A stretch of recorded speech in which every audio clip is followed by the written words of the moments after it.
Okay, folks.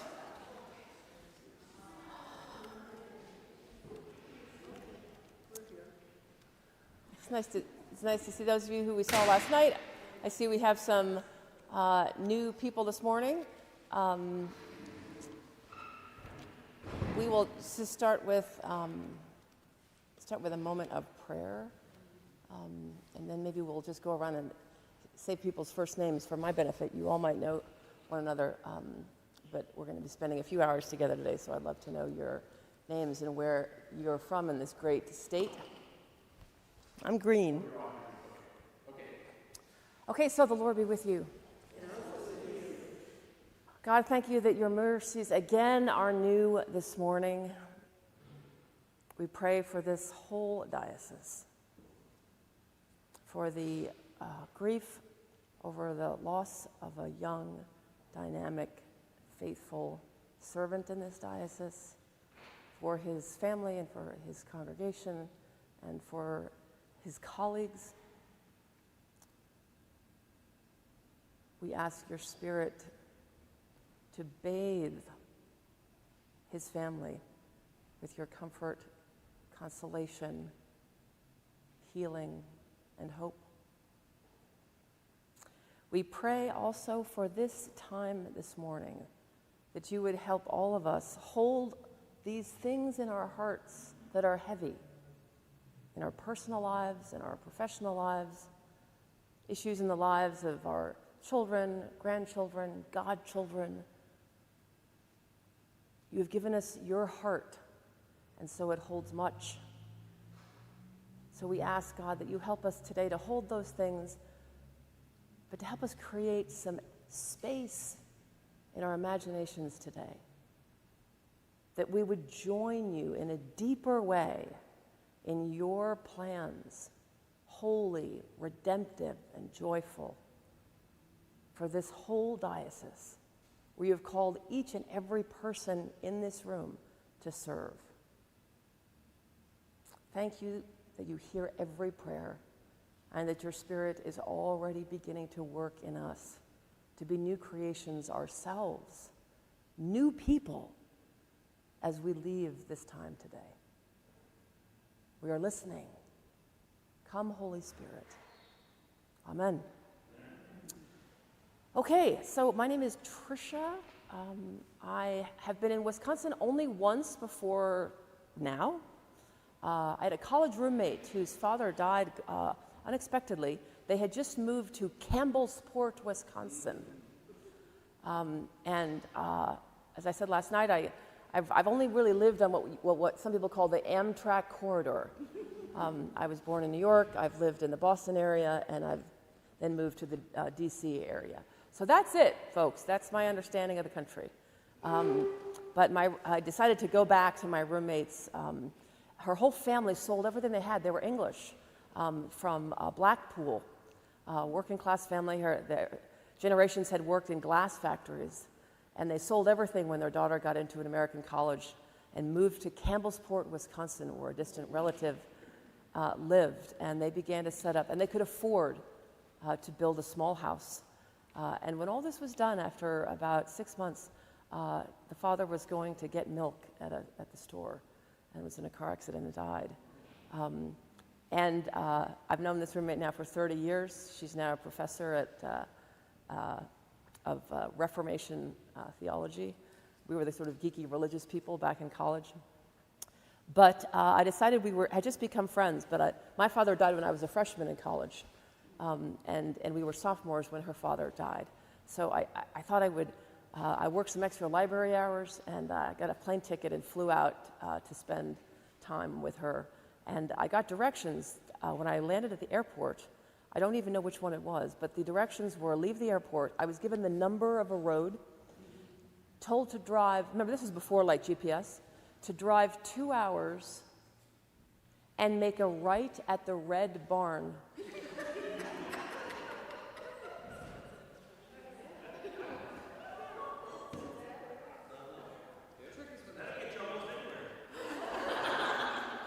Now, the key is I passed many red barns, but the truth is, within 5 minutes, At about 2 hours, there was another red barn. And when I made a right, I came to a little cul-de-sac with these 2 new houses of her family and other relatives. And I spent a week in Campbellsport, Wisconsin in 1992.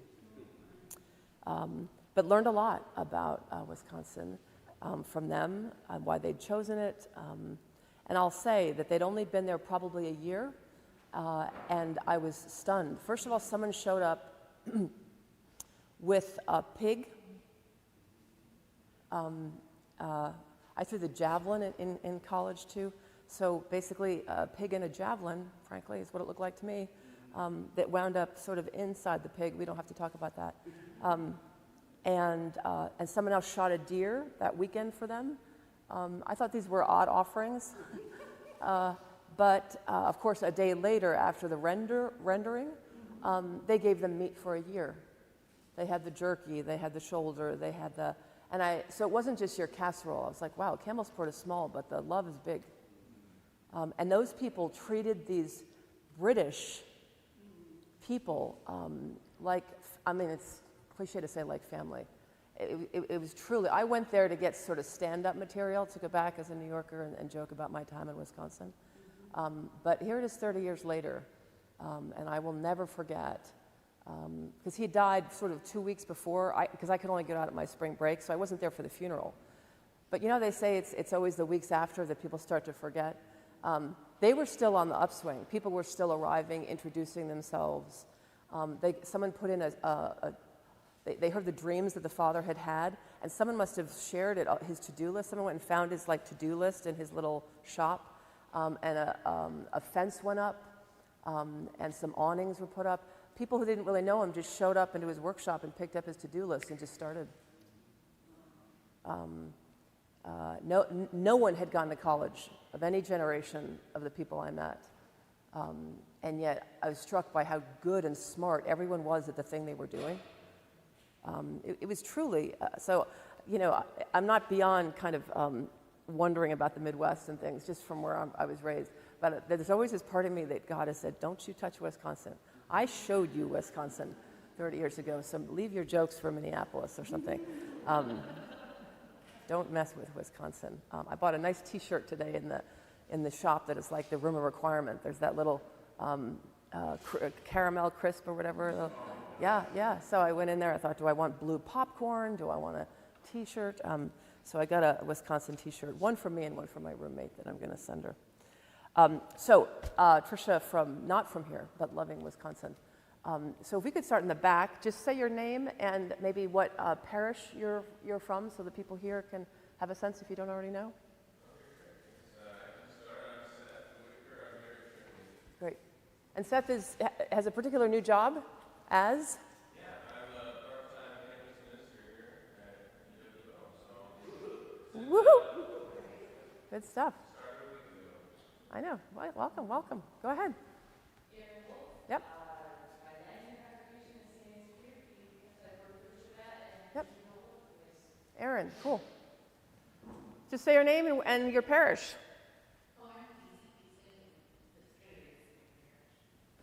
No big commute, sure.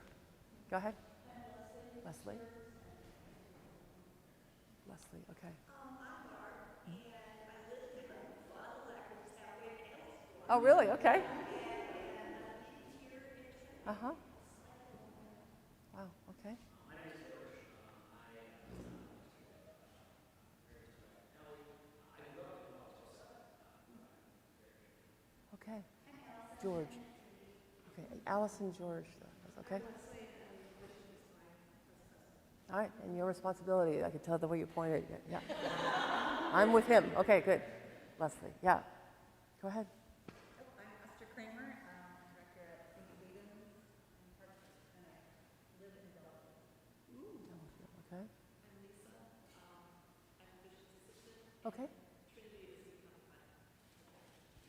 Lovely. Yeah. I'm Chris. St. James in Manitowoc is my home parish, and I live on Two Rivers. I don't know how one would live in Two Rivers, but Enjoy Lake Michigan immensely and beaches. right. I just meant literally, it's just It's like saying I live in 2 states, but so it's called Two Rivers. Right. I was just trying to figure out how you.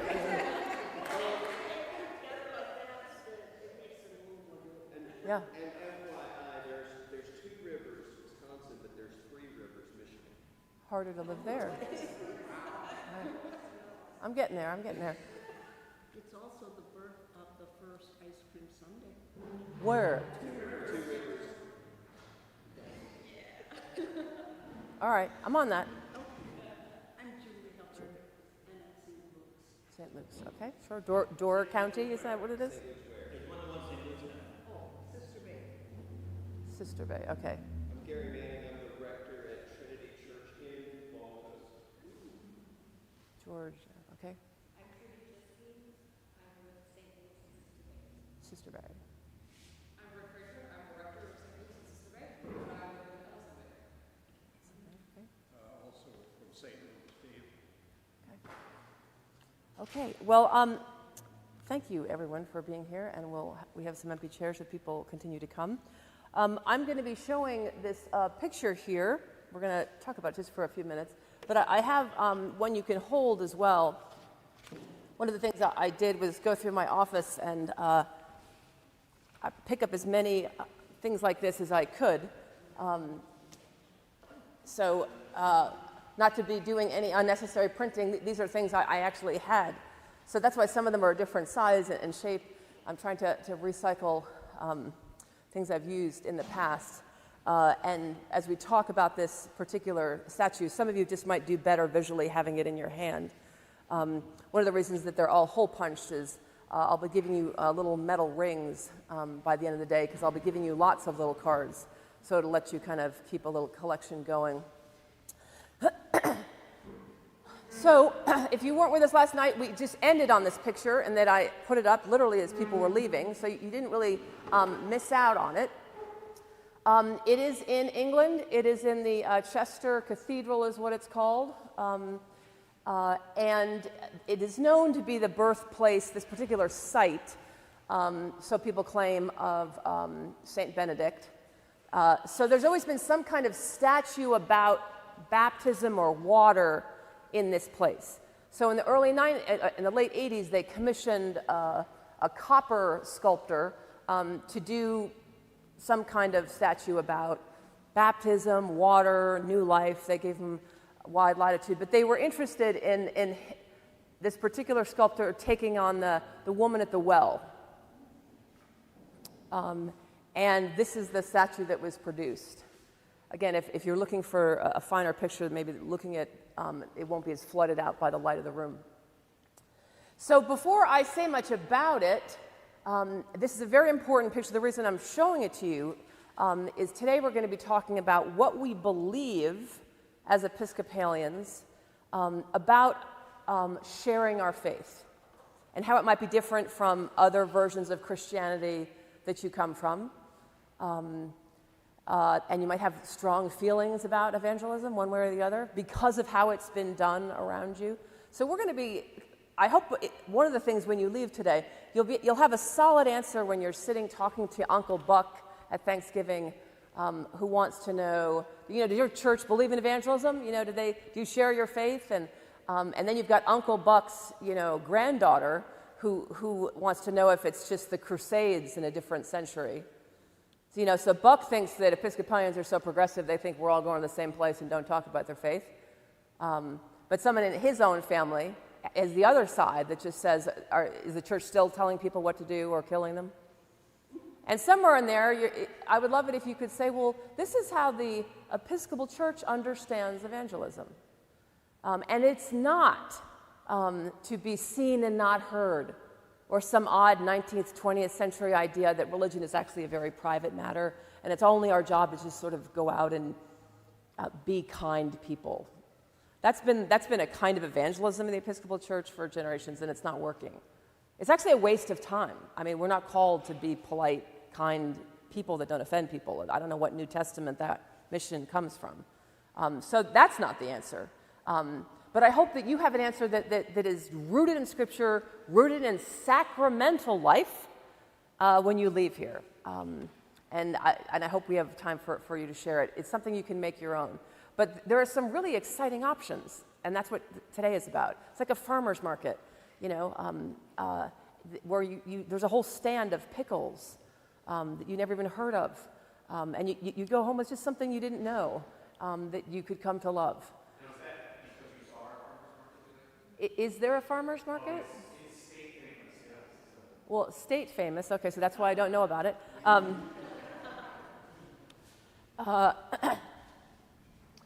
I would love it if you have some observations of what you see here. Treat this as, we're on a trip somewhere, and whether or not you even know that this is a depiction of the woman at the well.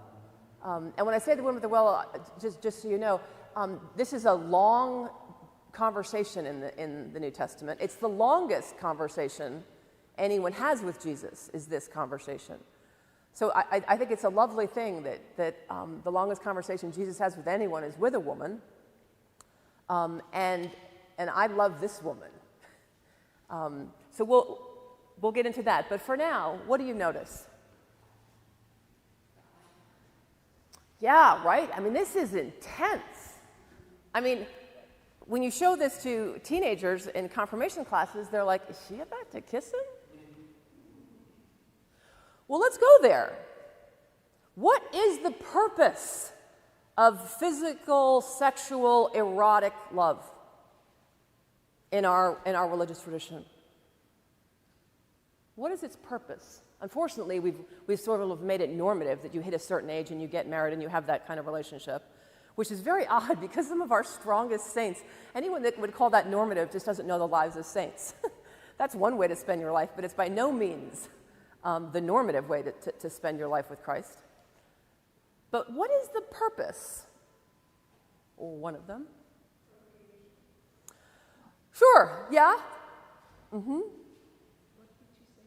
The purpose of physical or sexual love. Go ahead. Intimacy, yeah. Connection. Unity. Right? Right. And the reason that can become kind of an exclusive club is if we were to stop at that collection of very real things and miss that it is a gift to understand for lack of a better word, the longer, deeper, intimate relationship with Christ for all of creation. It's not even a version. I mean, it's almost like nothing can be that. But it's one human experience that points. I was just at a convent. I was a volunteer priest at a convent all summer, which was very interesting because I just had nuns. They don't have a priest in that community, so I would go visit it. And I'm not a very quiet person, so it's been a very good summer for me to just to keep going into this community of nuns. I'm like, good morning, and it's sort of, So I've learned some. My spiritual director was like, you're getting very softer voice. And I was like, I know, it's being around these nuns, it's driving me crazy. I do their weekly Eucharist and their weekend Eucharist. But what I've found myself becoming more quiet, not because I don't want to get in trouble, though that's also almost was the thing. It's like, take your shoes off, the ground in which you stand is holy. When I'm around those 15 nuns, their intimacy with Christ, I do feel like I've shown up to someone's honeymoon. The intimacy in that community with the divine is palpable. I feel it as I get out of the car and begin to walk toward the convent. Don't tell any of these women that they do not have a deep, intimate, bodily experience of Christ. I can feel it. So there's not, I like to say to teenagers is go there in your mind, but realize that a kiss or sex or something is never the end. That's one way humans experience a hint, a foretaste of some kind of communion, which is why it's so sad that we live in a society where 1 out of 3 women has had a sexual assault. That sexual activity or sexual life is contentious on how people identify themselves, and we've just sort of turned it into just a belligerent, fearful thing for many girls becoming women. and men as well. I mean, the rates of abuse of boys and men are only eclipsed by that of women, but are themselves just a part of every community you could be a part of. Even statistically, if I count the number of people in here, sexual assault would involve not just more than one woman in here, but more than one man statistically, just in this number. So it's one more sign that we groan and pray for the redemption of human experiences. But yes, I think this particular artist is meant to sort of draw people into what they know and say, yes, and. And that's why, remember the movie Jesus Christ Superstar? You know, if you ever saw it, in 1970 it came out. And they do play that there's that beautiful song where Mary is singing to Jesus, and she's like, I don't even know what to do with you. Do I want, am I in love with you? Like, do I want to kiss you? Do I want to follow you? Do I want to die for you? So they do a very good job, back then it was very contentious, of her singing it out the way this Mary is, which is, I kind of feel like human demonstrations of intimacy might be the only language I have, but I already know that's not enough. You're already more than that. But you're not less than me wanting to kind of give you my whole life the way, I don't know, people do in marriage or in a sexual encounter. So, you know, we're old enough in here to say I do think the sculptor is playing with some of that. Because what's happening is this woman is trying to complete or go further up, further into this face. And don't miss how, it's fascinating. The face of God is looking up, not the human. This is a radical kind of statue. He's looking up at her. He has put himself, there's this fancy Greek word for this, kenosis. He has emptied himself. He has considered equality with God not something to be grasped at, but has humbled himself, taking on the servant. This is literally a picture of that passage in the New Testament. I could be Lord over you and still love you and kind of hold you. But I, the Lord, the giver of life, I come to you from the water up to you. And a woman who's had 5 husbands, and remember, you have to know the history of that time period. It's not that she's bounced around to 5 husbands. Much more the case is that she, through something called Levite marriage, which is that if I'm a guy and I die, my brother gets my wife. And then other cousins can have. She's been passed into 5 marriages, probably. She didn't have the power to. So for people to think this is a sinner to saint story, she's literally trafficked by her own religious laws, is probably the case. And that's who Jesus says, I come toward you, who has been stepped upon, sold, given. I come to you. Anything else? So yes, the intimacy between the face. Anything else? In this encounter with Christ. The way that they're putting the water bowl is so interesting. Oh, yeah. Because it's like she went to get water before But she gets him. I love this so much. And by the way, the reason we're digging into this is I've often told people we have a catechism in our prayer book, an outline of our faith, and there's good stuff there. And any catechism that's formed as questions is even better. They didn't invent it. We didn't invent it. But that's a good way to say what we believe, a series of questions. I've told people if you can't get, conversant with that, if you don't have 5 things to say about Episcopal theology, if Uncle Buck is asking you about it, this picture to me is a visual catechism of so many things that we believe.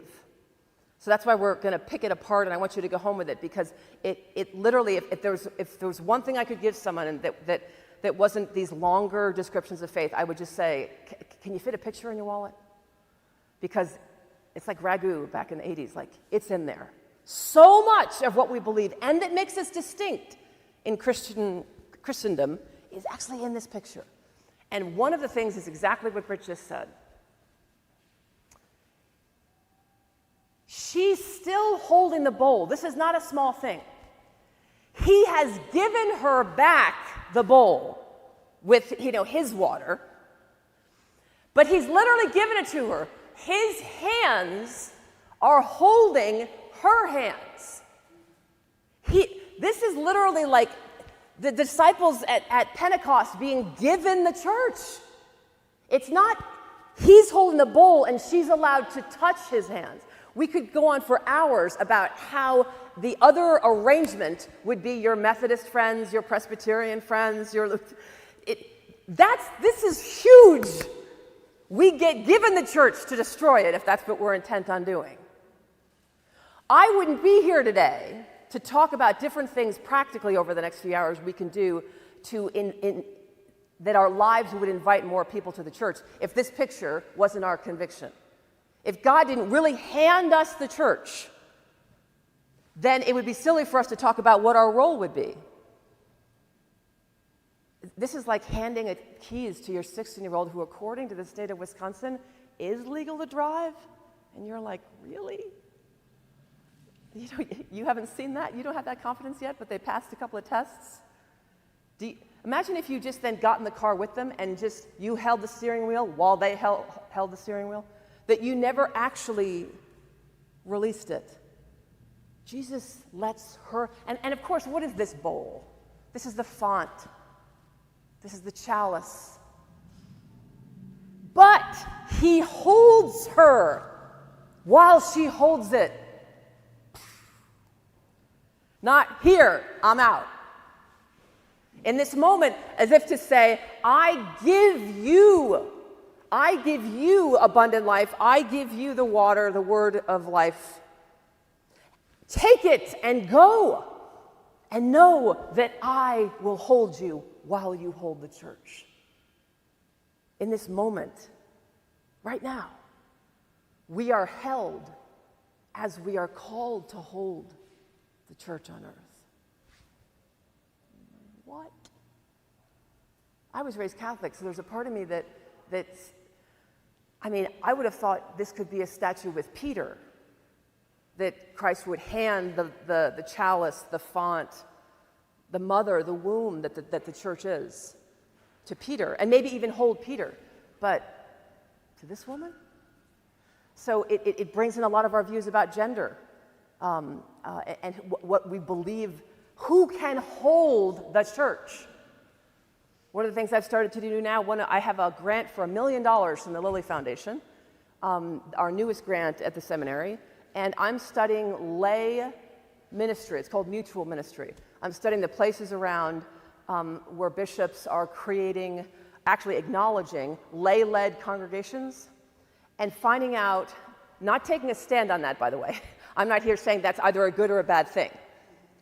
But the fastest growing demographic, the fastest kind of church that's growing, here would be the options. One full-time priest, a priest. Do you know what I mean? Like I could give you different options of how the fastest growing kind of church is a lay-led congregation right now.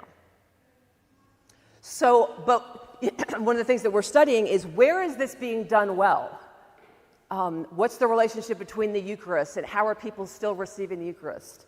And how are we training worship leaders who are lay people to manage sometimes the whole ministry sites, pastoral care? So this has nothing to do with a lay people kind of having a Sunday morning morning prayer that they've had for generations. It's training and preaching, and we have canons for all this. This is not new. Training and preaching and the pastoral care. And just know, this is no one's goal. I want to make sure, I'm just talking about it's happening.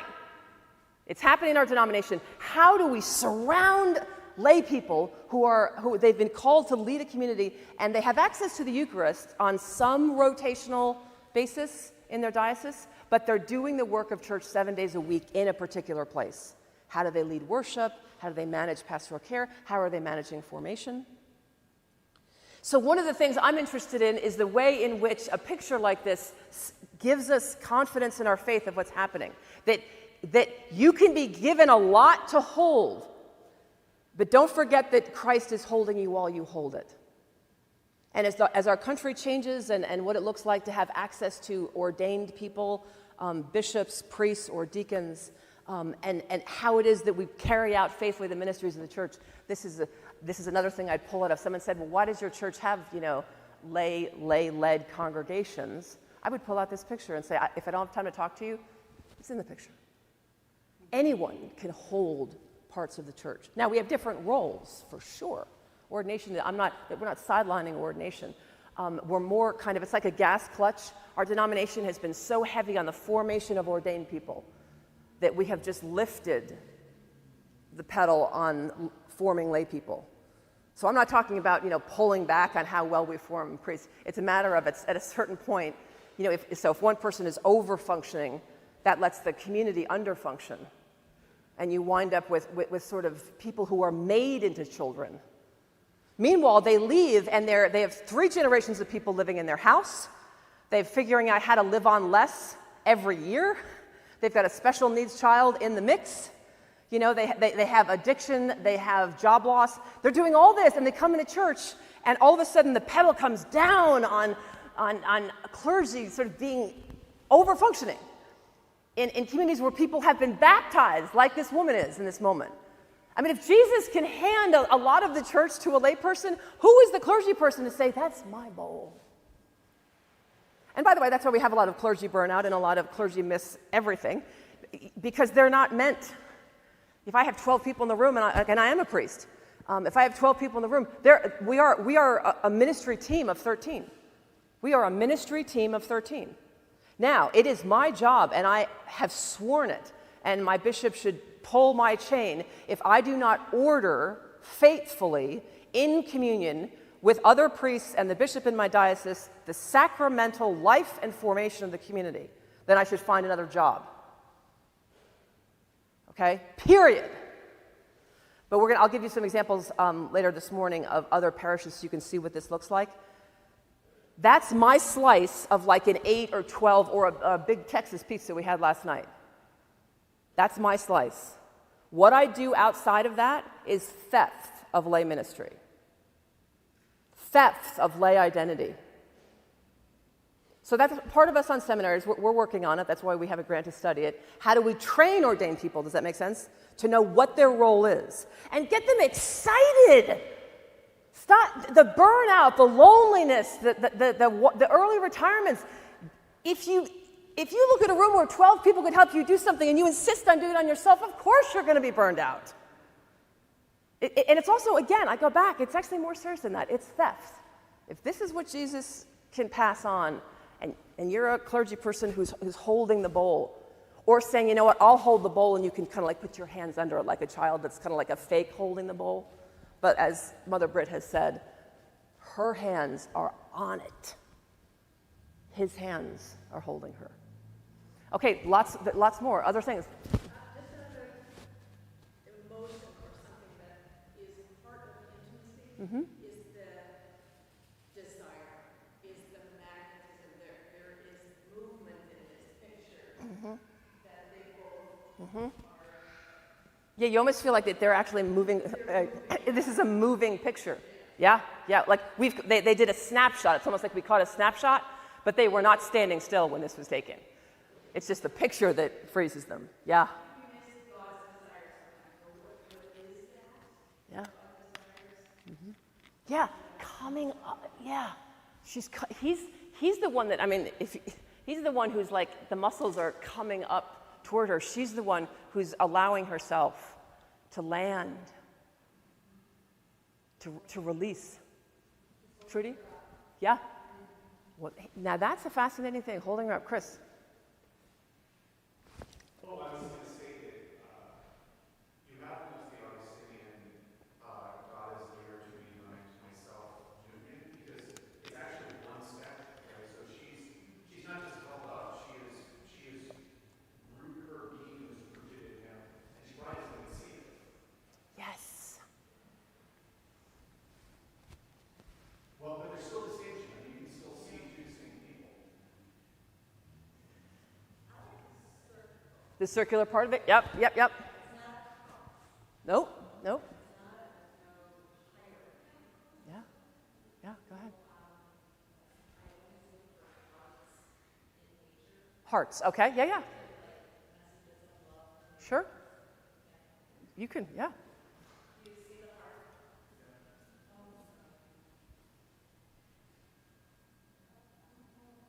Oh, wow. I've been staring at this picture for many years. I have not seen that.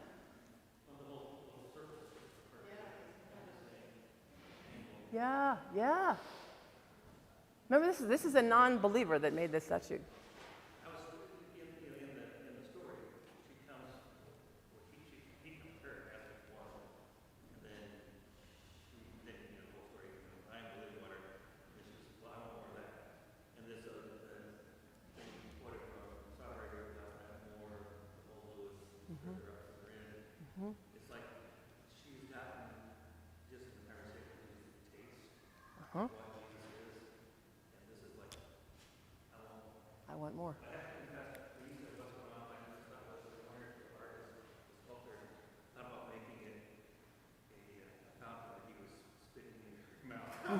because she wants more of the living water that he is. I would not have anything into it. This picture here this is what builds our understanding of evangelism and makes us different than many other Christians, is this right here. This is a moment of free will, frankly, his and hers. But what I love, and we believe in that as Episcopalians, this is it for those of you that have come from evangelical traditions, born-again Christian traditions, they wouldn't have a problem with that. They would have a problem with this. And this is the core of who we are. I love the Episcopal vision of this. She is seeking, willing, an invitation to an encounter with Christ, from whom her life is already fed. There's only one source of life. She lives because of this. All life is because of this. What the whole drama of human history is what do we do in this moment? This is both the truth and the destiny of everything. This is why we go to Bangkok as missionaries, not to bring the choice, that is to say, bring God so that people can choose, like that it's our job to go places in the world in the last few centuries and solder people to God.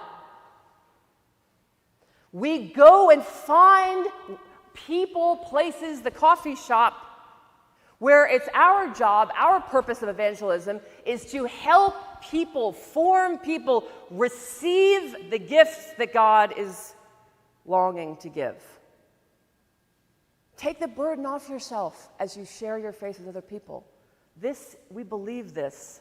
Because remember, they're floating on the water, so this is also like a triune. This is Christ on the water, but this is the triune God and the waters from the story in Genesis, hovering over the water. And all of life comes from that. But what God has allowed to happen is that we're not destined to be sort of like automatically in a love relationship with God. We then are given this opportunity in this life to consent to enter. So who is the evangelist? We're bringing the message of this, which is that's why she's restless. That's why St. Augustine was restless. You've made us for yourself. All of our life comes from your life, and there's something that's restless about not completing that relationship. Saying yes, receiving that. So for a lot of the born-again communities I've been a part of or worked with, like there's a space here and there's a space here, and the missionary tries to fill that by bringing the gospel somewhere, and then aims for people to receive it. As Episcopalians, we join God in that all life is already coming from God, will return to God, and no one's lack of faith can stop the redemption of their soul or of the world. But we are given this time on earth to have encounters with Christ. This picture is like the purpose of what every ministry of our churches is. Sometimes it's actually the receiving of the sacrament. Baptism, Eucharist. Other times, it's the church actually letting people know there's no such thing as being alone. You're literally connected to God. So we are heralding, publish glad tidings of this truth. We are not invited to the exhausting, burdensome, and lie that we're walking around trying to connect people with a God who wasn't where we hadn't been yet. How is the scripture reference that no one comes to the Lord unless they are somehow prompted? Mm-hmm. So, which I Sure. don't see this as contradictory to this, but how do you fit that? Yeah, I would say that's how she winds up here. She winds up here because, again, we are made for this relationship. And there's a part of every other relationship, sexual, platonic, that it hits its limits. I mean, how many stories and movies and novels in how many centuries and cultures are that you can fall in love even with Psyche? I'm just trying to think. It doesn't even have to be Christian. I just know very few stories of other cultures I've ever read, great love stories, that when the person finds their great love, it's everything they thought it was going to be. It's just the beginning of how tragedy then will play out in whatever epic that is. You have made us for yourself, and we are restless. Even in other relationships, that some of them feel pretty darn close. But here's where we look at how she's dressed. There's nothing in the actual account of the story of what she's wearing. So what fascinating choice. Yes! So she is both the woman at the well, she's also Lazarus. She's not just a woman, she's a human. What is she coming out of toward him? To even, look, more here, less here. To even approach Christ is to have the grave pulled away. This is a resurrection picture.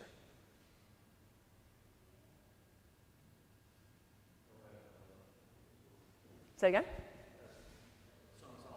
Mm. Mm-hmm. Mm-hmm. Lazarus, come out! Right. I figured this story because this is the appointed gospel for Julian and Mark's feast day. And it's so fascinating because when you hear Julian in like the shorter form of Revelation of divine love, like she's a foot in the grave in this. And then in the story, of course, the scripture says that after the woman departs, she preaches, and many come to believe because of her testimony from one encounter with the living Christ. And Julian has one vision, I mean, it's 16 parts, but one vision that she spends her entire life thinking about. And many come to believe through the testimony of this rise from the grave. I mean, it's just an amazing connection. I mean, and Jesus too, here is the first time he admits he's the Messiah. Other people ask him, and he says, you say that. But she is the first person for whom his response is, I am she. Yeah, absolutely. And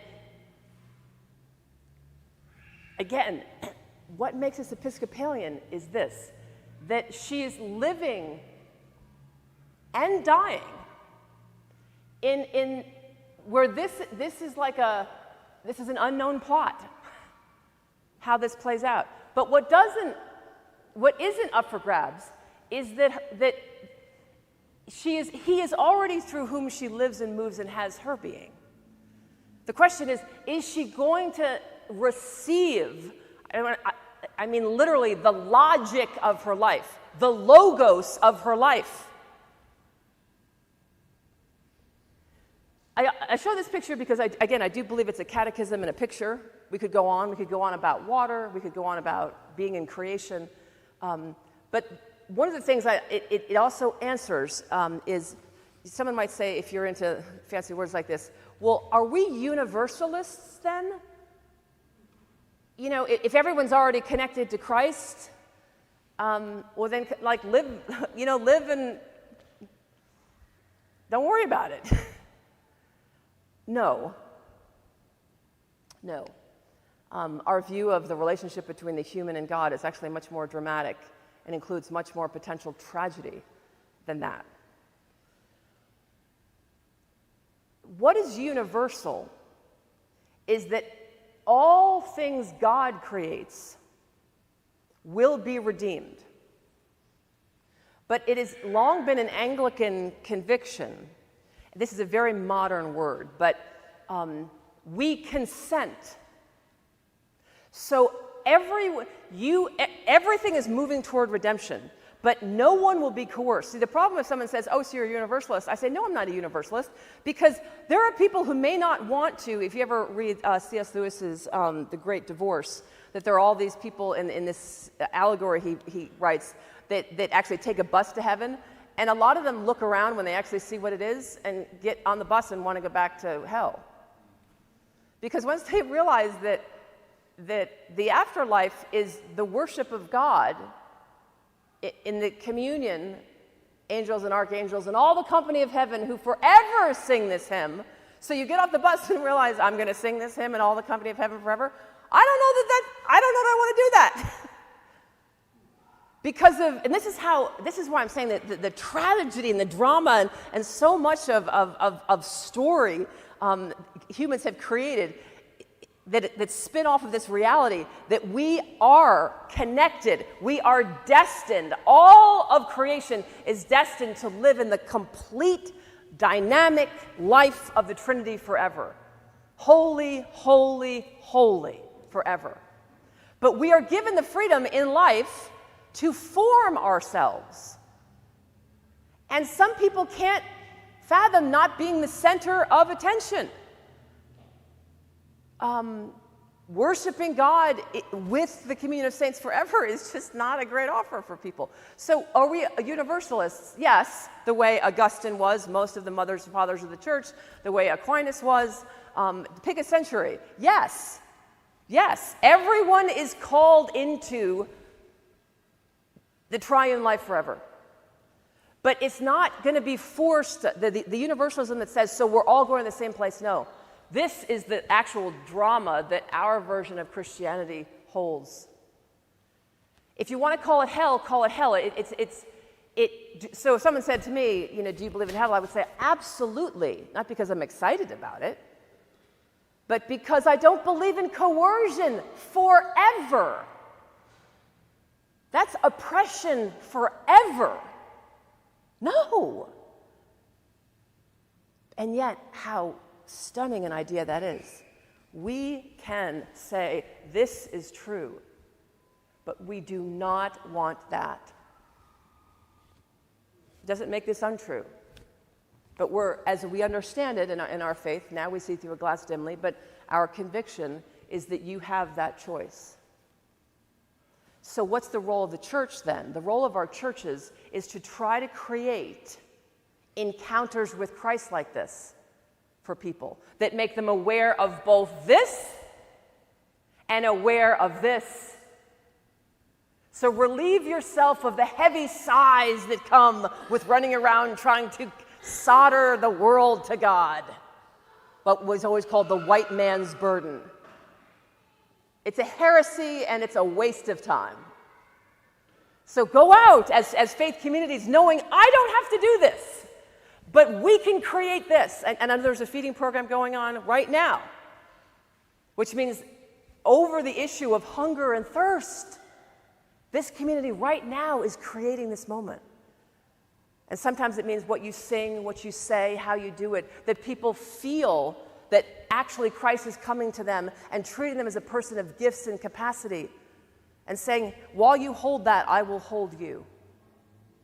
And then you go forth. You're holding it.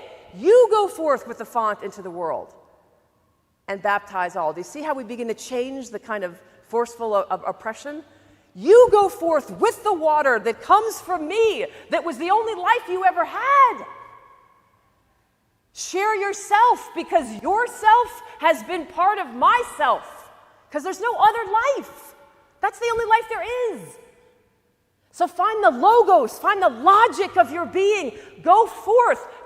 When someone comes to your brown bag lunch program who is a person who is currently an unhoused person, imagine that we don't just give them a brown bag. What we say to them is, God has given so much of creation to you. Go forth. And with your life, We are a people who believe that your life is Christ in you, the hope of glory. So take a sandwich and take a mission. Go out and bring the life that is yours, been given to you, and share it. Don't just feed homeless people. Commission them with food the way she's commissioned with water. So keep a picture of this. I would love if people, sort of put these things on their walls at church and things like that, because I think there can be very powerful images to keep us able to answer, quite honestly, questions from other forms of Christianity or from people who don't believe at all. Do you believe in free will? Our answer is yes. Is salvation only through Christ? Of course. Of course. The whole world is redeemed through Christ. What the actual intimate relationship is between any one person and Christ, I spend my life trying to understand my intimate relationship with Christ. I have no idea what yours is like, or my Jewish college roommate. Remember, that's not my job. It's my job as an evangelist, an Episcopal evangelist, is to love my Jewish roommate in such a way that makes them more open, more deeply open to receive whatever water, gift, life God wants to give. That's between them. It's my job to have them feel the human dignity to receive, give them a bowl, let them know they can carry it, things like that. That's our job. Go ahead, Trudy. I'm glad you said that because as I was watching it, listening to it, I kept on thinking, how do we stop ourselves from being judgmental? Yeah. Yeah. We just don't know how it's going to turn out. Love a 4-year-old such that as they get closer to Christ's face, they just want to keep getting closer. Don't hold their head, try to move it closer to Christ. That's not our thing. We believe as Episcopalians that there is a longing. The scripture says we have eternity written on our hearts. We don't even have to make the longing. The longing comes from feeling yourself connected to something, which is what makes life so painful if your actual physical, emotional, social life isn't matching. That would not be painful. We would not have a loneliness epidemic if we did not have a connection through our existence to God. There would be no isolation epidemic. There might be people who felt lonely or isolated, but it would be a cause of a particular setting they were in. The reason these things are endemic around the world is because there's something in us that feels belonging and connection. And when we can't find it anywhere in the world, our own life doesn't make sense to us. It's a source of kind of insanity, of which loneliness is only one manifestation. Consumerism and capitalism is another thing to do with that. How do I get connected? Maybe I get more things, get more people, get more friends. We have this beautiful view as Episcopalians or as Anglicans, if you want to say, how could a loving God literally just give us free will? That's not free will. Imagine if you had a child and you just said, you know what free will is? I'm just going to let them wander out into the street and go anywhere. That's not love. We all know that's not love. On the other hand, if you don't let your child out of your arms, you don't really let them have a free life, that's not love either. So how do we kind of square the circle in our tradition?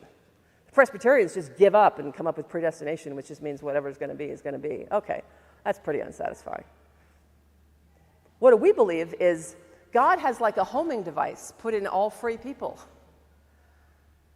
There's something in us that a voice that in the Catholic Catechism it's phrased like this, that we are created with a secret core and sanctuary in the soul of the person, where there the person is alone with God, whose voice echoes in the depths, calling us to love and toward good and to avoid evil.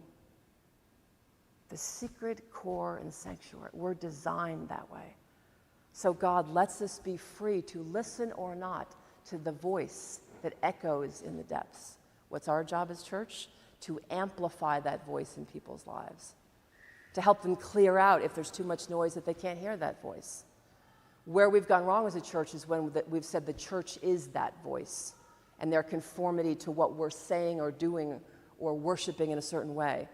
No, we are not the voice, but we are a people who, once we hear it and know our shepherd's voice, who's known ours from the creation, our creation in the womb. Our job is to help people hear it and know that that voice will lead them home. That voice will lead. We can't lead them home. I don't want anyone to have my faith. I mean, that kind of evangelism doesn't make sense to me. I'm working out my faith with fear and trembling every day. It's just not ready for prime time. I can't even imagine handing it to someone and say, go. I'd call them up in a day and say, are you doing better than me with my faith I'm praying? Because it's like 1 o'clock in the afternoon, I haven't even said a prayer yet. I'd like want to follow around the people and see if my faith was going any better with them than it is with me. I can't imagine thinking that evangelism is sharing my faith. My life has been transformed by hearing the voice that echoes in the depths. And I do have some things and my church community has some things we're doing that's helping us hear that voice. That's what we're wanting to share with people.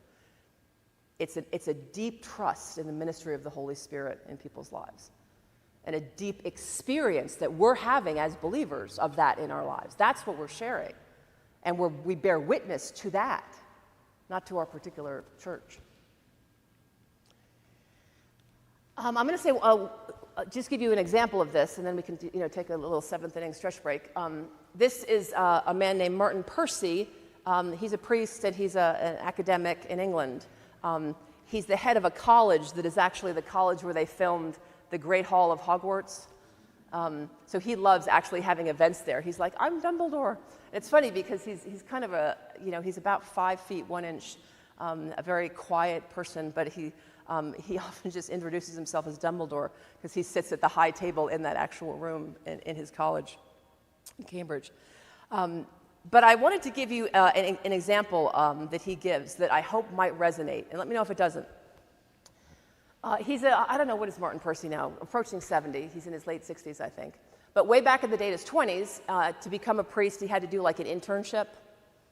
So they sent him to the north of England. And I think he spent a summer in an area that even back then was a mostly Muslim area, a Muslim city. Maybe 30,000, 35,000. I'm not even going to say if that's a big city or not because every state has a different.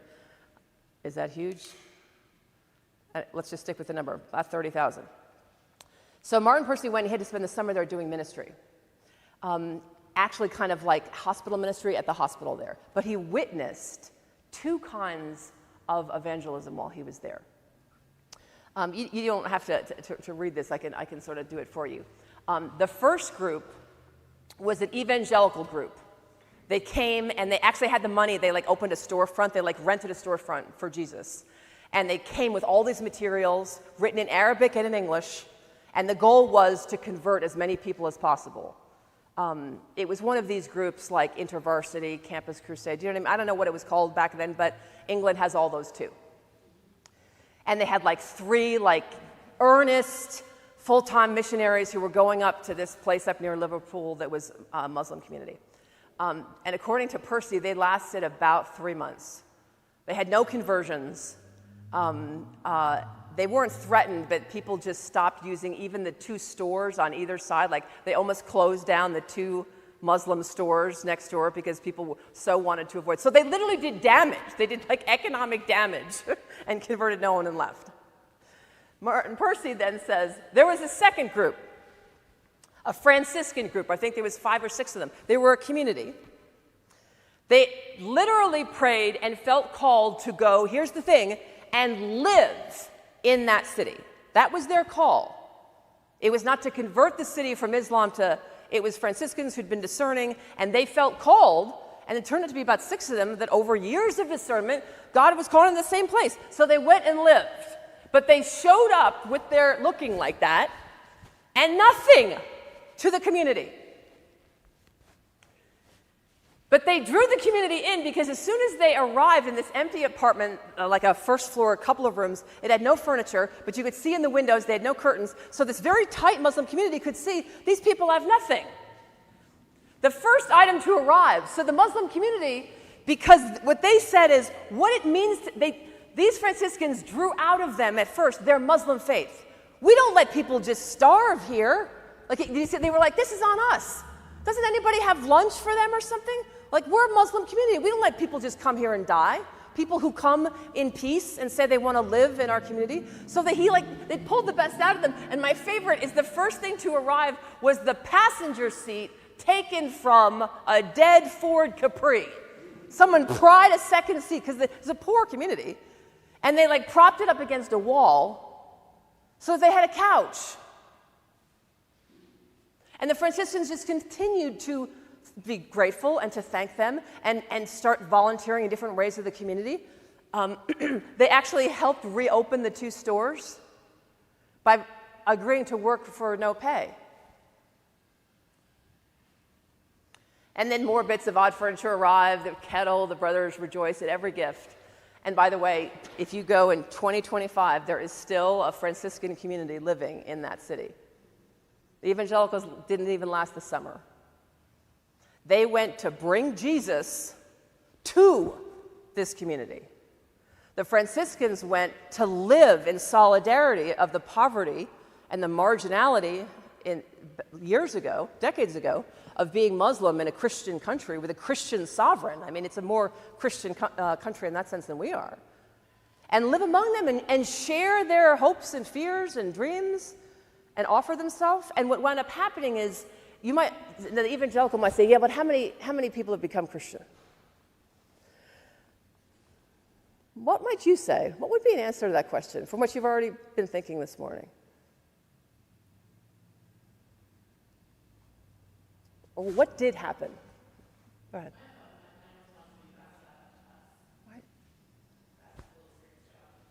Right. Exactly. Okay, you guys are on it. Over the decades, can you imagine how many people got close to the logic of their being? How many people you meet can actually help you find the parts of the lostness of your own being? You feel like you're coming closer to some questions you've been asking since childhood, and yet sort of crying out into the dark as if no one could hear you. And all of a sudden, the deepest longings in your life, you've met a person or a small community of people where you can hear them better than you've ever heard them before, and you can hear the lies for what they are that we're trying to fill it clearer than you ever have before. How many people met Christ over now what would be the last 40 years by Franciscans that showed up and said, we are here to just live human life with you, needing the same things you all need. To be honest, it probably wouldn't surprise me over the last 40 years. I mean, Martin Percy is a friend of mine, and I've asked him more than once, do you think people have become Christian? And Martin has said, probably. And his joke is people become Christian for a lot less. Does that make sense?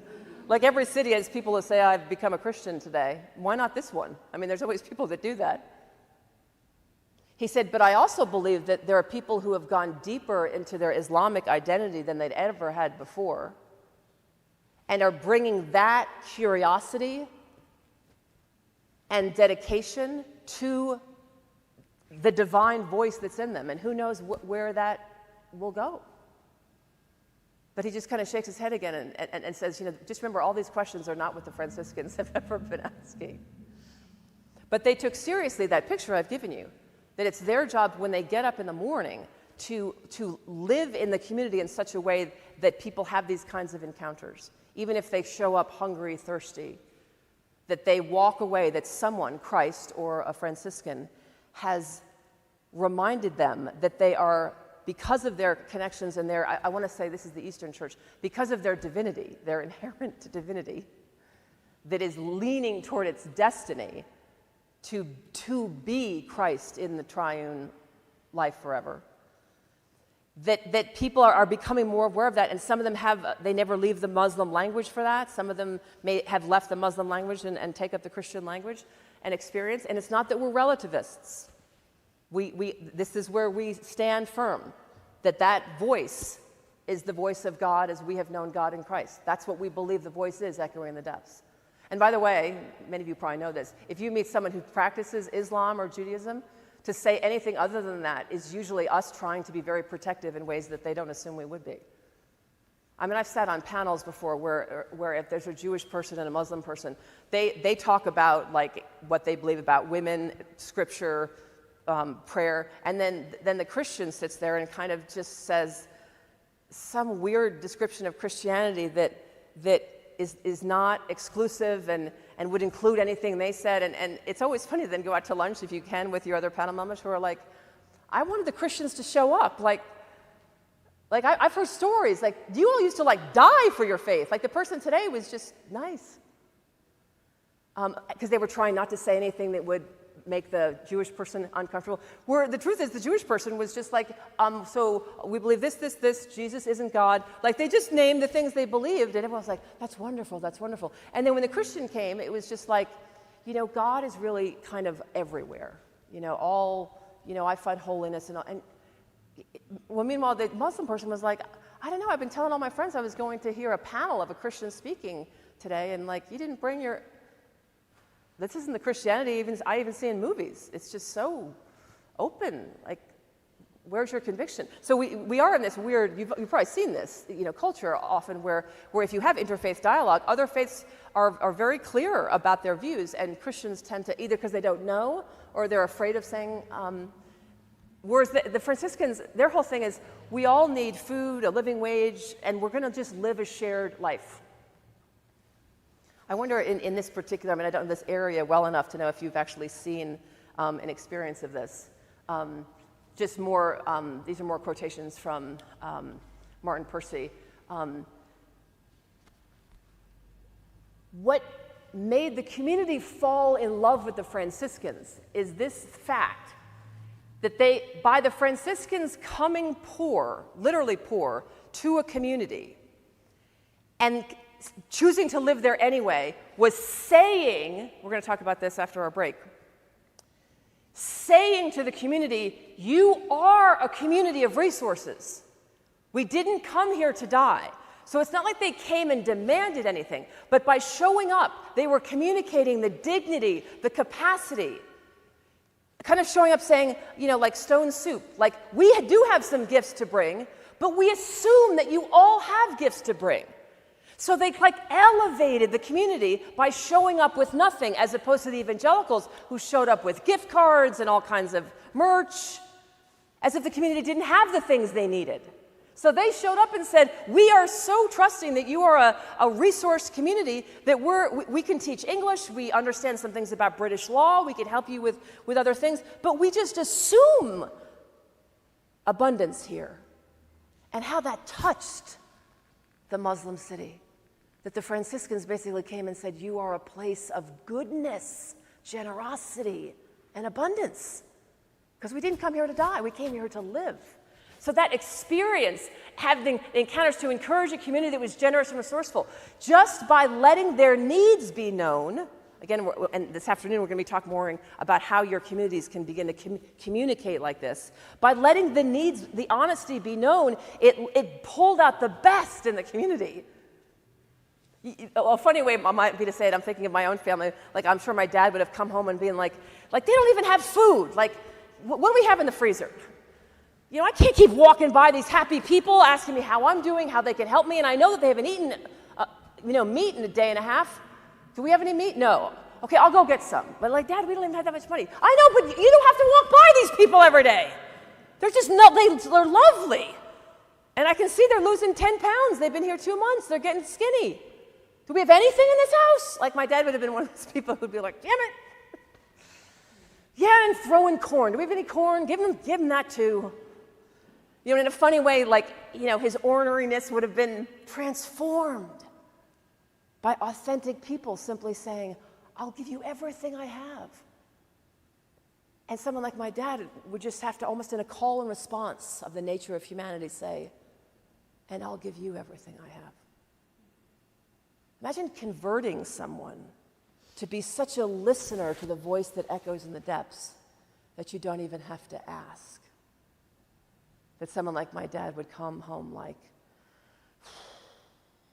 I think I've got $5 in the car. It's in the drawer. So go get the $5, because I grew up with really no money. But I know my dad would have been like, there's money in the car. There's always money in the car. Go take that, go over to the store, get some peanut butter and a loaf of bread or something. Now. But Dad, I have homework. This is more important than homework. This isn't school. This is life. Go get some peanut butter. And then with my mom there, he'd probably look at her like, what? You don't have to walk by this. That's me going to the master gardener and knocking on their door. My dad, who was an Irish Catholic that thought everybody who wasn't Irish Catholic was going to hell. We had these cold, we didn't have a microwave, we couldn't afford it. For the toaster, we would put fish sticks on Fridays into the toaster and hope they didn't like fall apart and they would like pop out. All right, so this is how I'm raised, and I know for a fact what would have happened if my dad would have been met with this. He would have starved a Protestant just to watch it and enjoy it. Especially if they started telling him about his faith being a group of superstitions and Mary worship. I mean, I heard that lecture every night. But I know if some community had just literally lived in a shared place with him and showed who they were and what they were willing to do, that they were willing to die for my father, who was a Marine, he would have recognized that. And said, yeah, I'd go into a foxhole with that, what are they, Muslim? Right. I would have gone in a foxhole with that guy. This wasp over here, I'd send him out in the field by himself, So there's ways in which this is not a kind of lofty idea. And then we'll, again, after we take our break now, we'll start talking more about what your community, what your buildings communicate, what your communications communicate. How are you a Franciscan in the community you live in? Is it already happening? In what ways do you think, it's not happening? And then we can help each other at the tables problem solve how. Chris? Me, actually, this is one of those ways in communications, but I was also struck by the resonance between this and the well, because the moment of the well story begins with Jesus saying, will you give me a drink? So it actually begins in a similar way with assuming abundance. allowing her to actually offer him something, and then that becomes the ground for her to say, oh, by the way, that's great, like, you need that physical water, but we have about this living water. I mean, how many times have you ever thought about what evangelism is? And we're getting to a piece of it. Imagine if evangelism is about your community sharing its needs. Now, that violates capitalism and consumerism. People would be like, you're not going to get people to join your church if your evangelism is literally showing up at Rotary meetings and public zoning meetings and talking about what you need, that you're feeding 10 people a Sunday and you wish you could feed 30, but you don't have the resources. The marketers would be like, that's the craziest thing to do. You have to show up and give away stuff, like scrunchies or something, or T-shirts. That's how you get people to join your church. You don't show up to a community and say, we're here to love and live and die with you. And here are things that we don't have. But what if that's actually how you become a part of a community? Okay, so right now it is 10:53.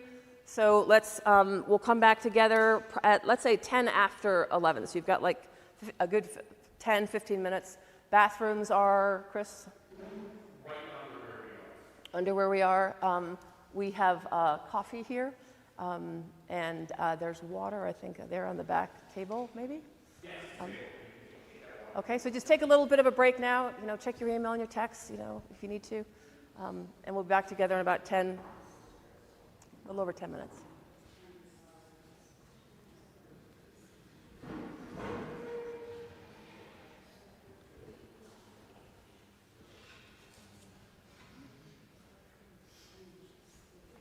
Some water. George, right? Yes. George, yes. okay. George. McDonald's, you hit it up.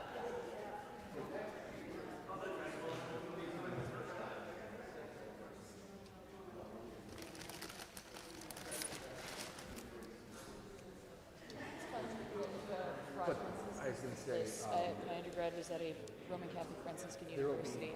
so We camp a couple of times. Our themes have been, sitting around the Franciscan values, and one of their vows that they take in the order of St. Francis is about hypocrisy.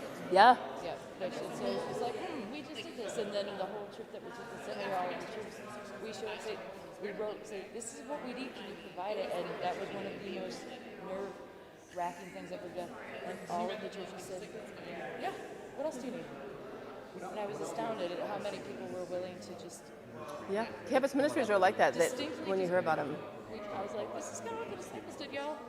This is what they did. They showed up. Yeah, there's some people like, how do we evangelize, the university down the street? And people are like, we could give them, like, even back in the day, like pocket, calculators. We could, Yeah. and I'm like, how about this? Like, they need, like, flip it and say, like, well, what if they need a home-cooked meal once a week? And it's like, oh, okay, like, they're asking us for something. I'm like, yeah. Like, nobody wants your, like, all the things you want to kind of give and give and give, and they're just kind of busy. Yeah. But here's what they need. And if you want to give financial advice to them, will you let them show up and say, like, I just need, like, I'm taking a lot of student loans, and I kind of don't even know how these loans are going to work after I leave? Yeah. What do you do with that? You snug it. Story makers. Yep. And that's the whole book that it came out. Oh my God. Yes, like, just don't leave without the Holy Spirit when you go to school. Yep.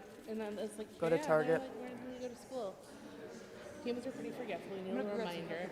Just wanted To remember that God's got you. Trust me, you'll never be left on your own no matter what. Oh my gosh. Like, I'm like weeping reading this to my kid, right? The first time about it. Yep.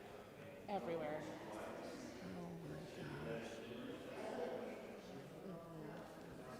I'll have to check and see if their grant has like a static web page that says what they're doing. And Yeah, because you can buy them on their website too, but they kind of sent them to everybody with the grant.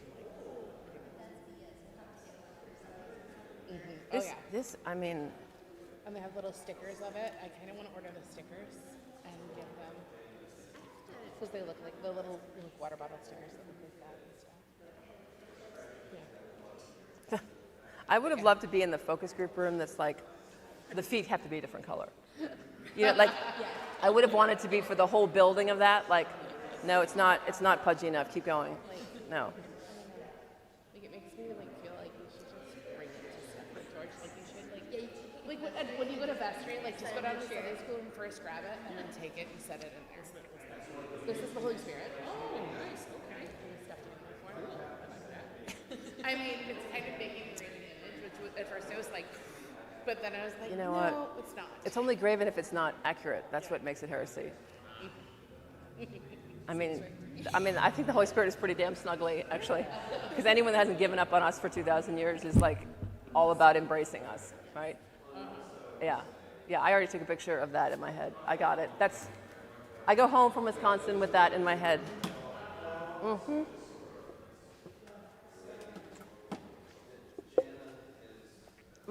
Chocolate is good. Yeah. No? The kids will come upstairs and talk about this Okay. we have a meeting here. Or he may have them stay down. Where are people fed usually? Downstairs. But which is where the kids are. But the nursery space is sort of set aside, so we might leave the nursery space until lunch. My kids came to play with his kids and Aaron's kids. So I wonder what time he thought lunch would be. I don't know. I think they're I'll ask him.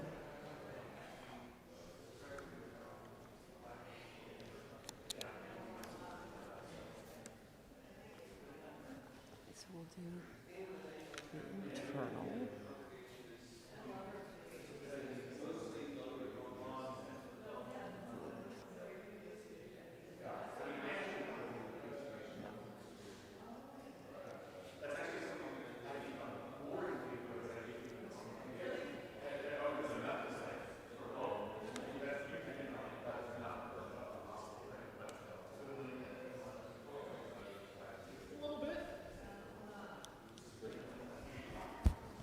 Yeah, we're gonna break up in a. I'm gonna start handing out my things now. Free stuff. So what? Tell me, your dream schedule for today. Like, what time would be lunch and what time would be like a hard stop? 12:30 and 4. I mean, you decide the hard stop. We have to be done by 5:30 because that's when we're gonna. 5 so we can take this down and set up for Right, communion yeah. here, but you need to be done earlier than that. So Your flight's at 6:30? Yeah, 6:26 or something. But it's such a if we're small done by airport. 4, Oh, yeah. Oh, then 4 o'clock definitely, because I can take you over and give you a quick tour of the parish hall, and then Bishop Matt can Cool. get you up there. Oh, that's right, because he was going to drive back, right? He's a VTS grad, I think, right? What was that? I think he's a VTS grad, Matt. Yes, he is. Yeah. Yeah. And is it Gary? Because Gary's a VTS grad, too. Here's the only VTS grad in the diocese who looks like a VTS grad. Like, actually believes like what you would expect a VTS grad to be. All the rest of it, like, we got William Bolson, who's here in our diocese too, is like, he's at Grace Sheboygan, which is the parish shrine of Our Lady of Walsingham. He's like Anglo-Orthodox, basically, and then Brit and Matt, and yeah. So it's although John Tarrant, who's the Bishop of South Dakota, did you know John at all? Not personally, no. He was a old school low churchman for VTS, yeah. But where did you go in South Dakota? I was at... I was came to the ordinary and did formation there. This was, oh gosh, 2009? When were you there? Well, not that. Nah. Portia was though. I mean, she's child of the diocese. Oh, was she Yeah, really? she's I didn't from know that. Here, yeah. You may have even met her then. Yeah. Have you ever met Portia? When I Lisa see her, knows that's what I'm going to Portia, wonder. Yeah. No, you won't see her today. Probably. Oh, okay. Yeah. But I want to say yes, but I didn't connect her to you. Yeah. Because she's her own She very much so. person. Yeah. But there's a great diocese. So there's also a Carol diocese. There's a lot of romanticizing native spirituality that is very unhelpful. I mean, they lean into it too, right? But Yeah. often people will do people just don't show up on Sunday, but the spirituality runs so much deeper. I'm like, yeah, I mean, this is relatively indistinguishable from like your community back home. Where Right. people, yeah, I'm Catholic because that's what I am. That's what I am, but right. You wouldn't say that people always have a deep spirituality. No, in the those. fetishizing of our native communities in and around Navajo land, in the Diocese of Minnesota, there are places where there are people doing it well. It has more native churches and Christians than the next 5 native dioceses put together. Yeah, so Navajo land gets all the credit because it's the exclusively native diocese. There's only 10 churches there. Like Right, so, South Dakota, it's more than Vast, I North did not Dakota, know. Minnesota, Navajo land, Alaska, and put together. Yeah, and so the story of what's interesting, the resonance with here, you can take it from here. But so Chief Gall, who was huge anti-American Indian fighter, and he so like eventually sort of things settled down. The churches are in town. He would come for years, and he'd just come to the back of the church, come in late. He'd put his rifle across his lap. And get up a little bit early and leave early. Didn't say anything ever. And so finally, he was talking to the priest and he said, okay. And so, I think I'm ready. He said, you didn't bring anything we didn't know. Except that God loves us enough to become one of us.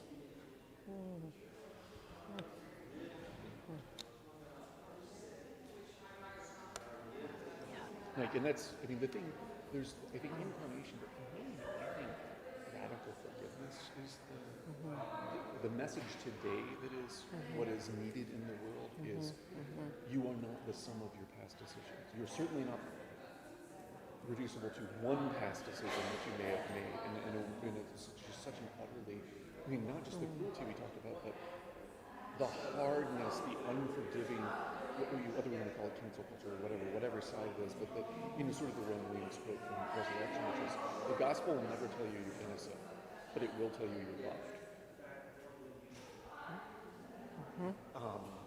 But this idea that don't come thinking that like you're going to get off the hook. Right. but you're not necessarily, I mean, so there's the weirdness of like, you're not off the hook, but you're not going to be held accountable, right? Like it's, you have unlimited fresh starts. Right. Well, that's what it's going to be interesting. We're going to talk now about buildings and literally buildings, hallways, you know, what we put up and what it communicates. No, I haven't even failed the test, but. Oh, no, you'll see it has much more to do with, I'm about to say the apophatic spirituality of our buildings. Not what we do right that we know we do right and that we do right. Like this is an objectively Anglican sanctuary because it unapologetically communicates that words spoken are at best one of the languages currently going on all the time in this room. It's one, and it's not a bad one, and we have places where the actual word is spoken. Right. But beauty is just identified as a language, and it's speaking right now to anyone who engages it. Like, so in that sense, yes. So it's going to be more interesting to see, but what else might actually being said, being said? This is where English is such a hard language. What is actually currently also being said alongside all the work we're putting into that other language. To talk to Tricia. I didn't want to. Yeah. Kind of lingering. Oh, okay. And, Yeah. I didn't want to intrude either one, but I was like, oh, maybe I'll just see where things go.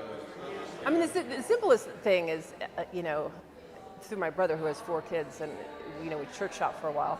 Like, over more than one changing station in these beautiful Catholic churches, the ceiling was like chipping paint, like over the change, like not just there's.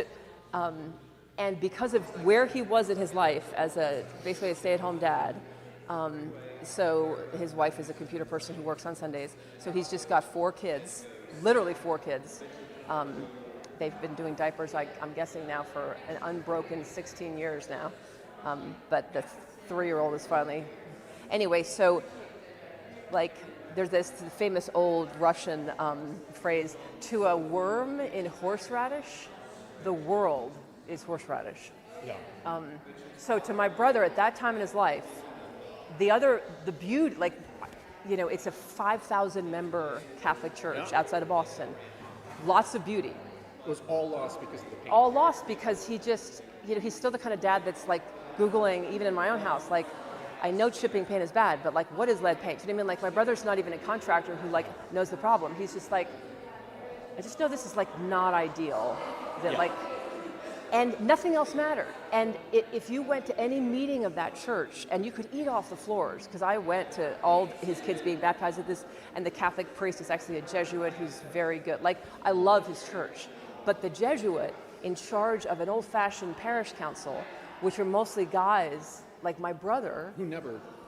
Right, so it's becoming dads that my brother's being that guy who's just like, well, why are the changing tables only in the girls' room? Like, I'm a stay-at-home dad. Like, am I supposed to give my kids to a woman? Because, like, my wife isn't here. And then there's chicken paint. So my brother was never the kind of guy that was like this, you know, woke, to use my brother's word, person who knows how churches should be laid out. He's just like, I literally have to change kids. And, like, our changing tables are only in the... Yeah, it could be. Just, I don't know if you want all these. No, that's fine. So people like him are coming through the back door, kind of.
Okay, folks, you want to take your seats so we can have a little more fun before lunch?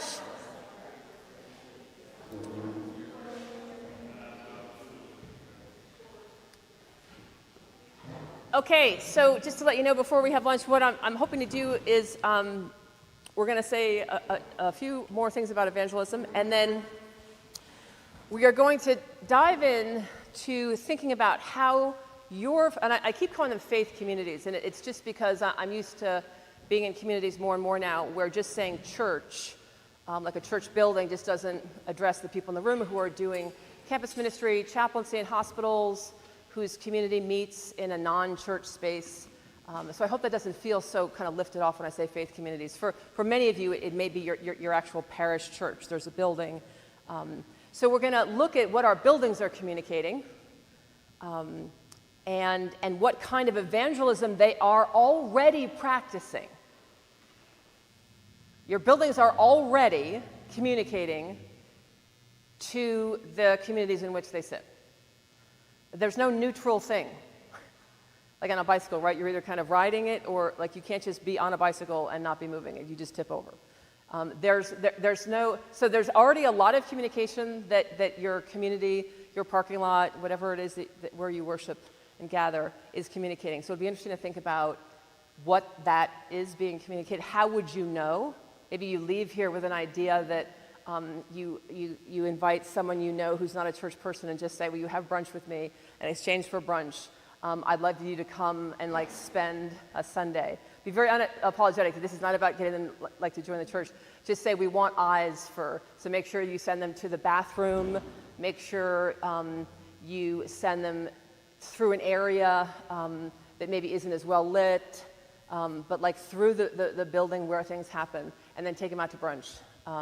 Sometimes what I've done in the past is encourage, if there's two churches in town, they could be both Episcopalian, but they could be different, where you turn this into a really fun community building thing, which is you plan like a potluck dinner like on a Thursday, but the Sunday before, like 10 members of one church and 10 members of another switch and spend the whole morning there, and then at your potluck you have this sharing where you say you're going to be completely honest with each other, and that don't pick people who are like easily miffed, but you turn it into a really shared, honest request from God that other people help you see your community, and again, what it's already communicating.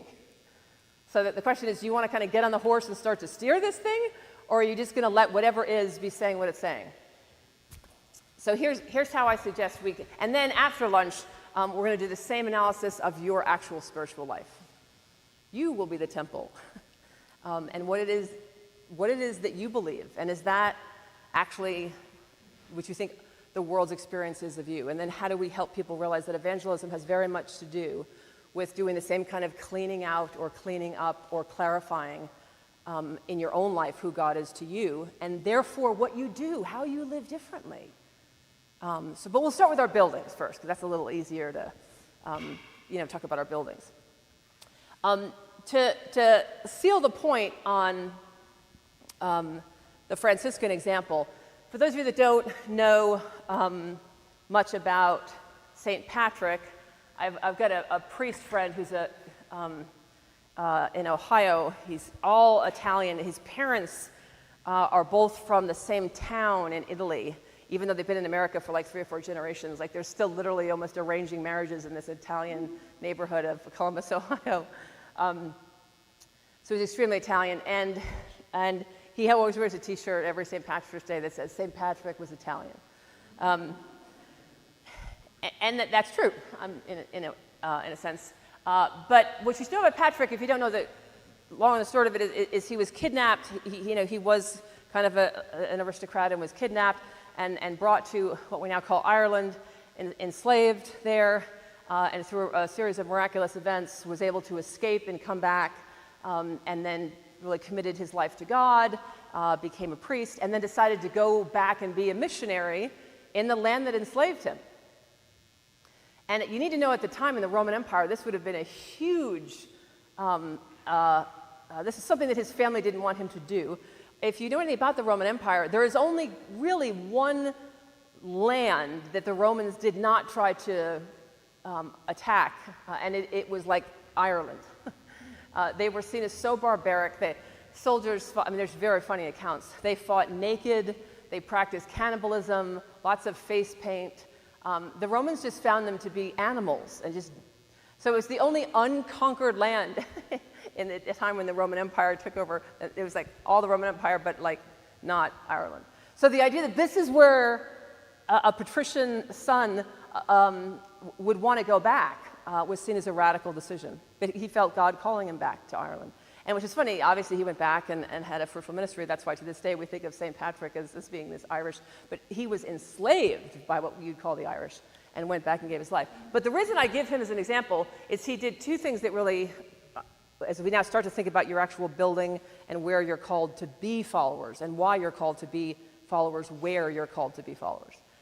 The first thing he did is when he went back to Ireland, he did something that was so out of the box. He went with a community, men, women, young people, lay people. He took some seminarians, which you'd call seminarians at the time, and he went with this community that had sort of shared leadership and roles based on the gifts that people had. I kind of wonder, where did we lose this idea of that this is what mission work is?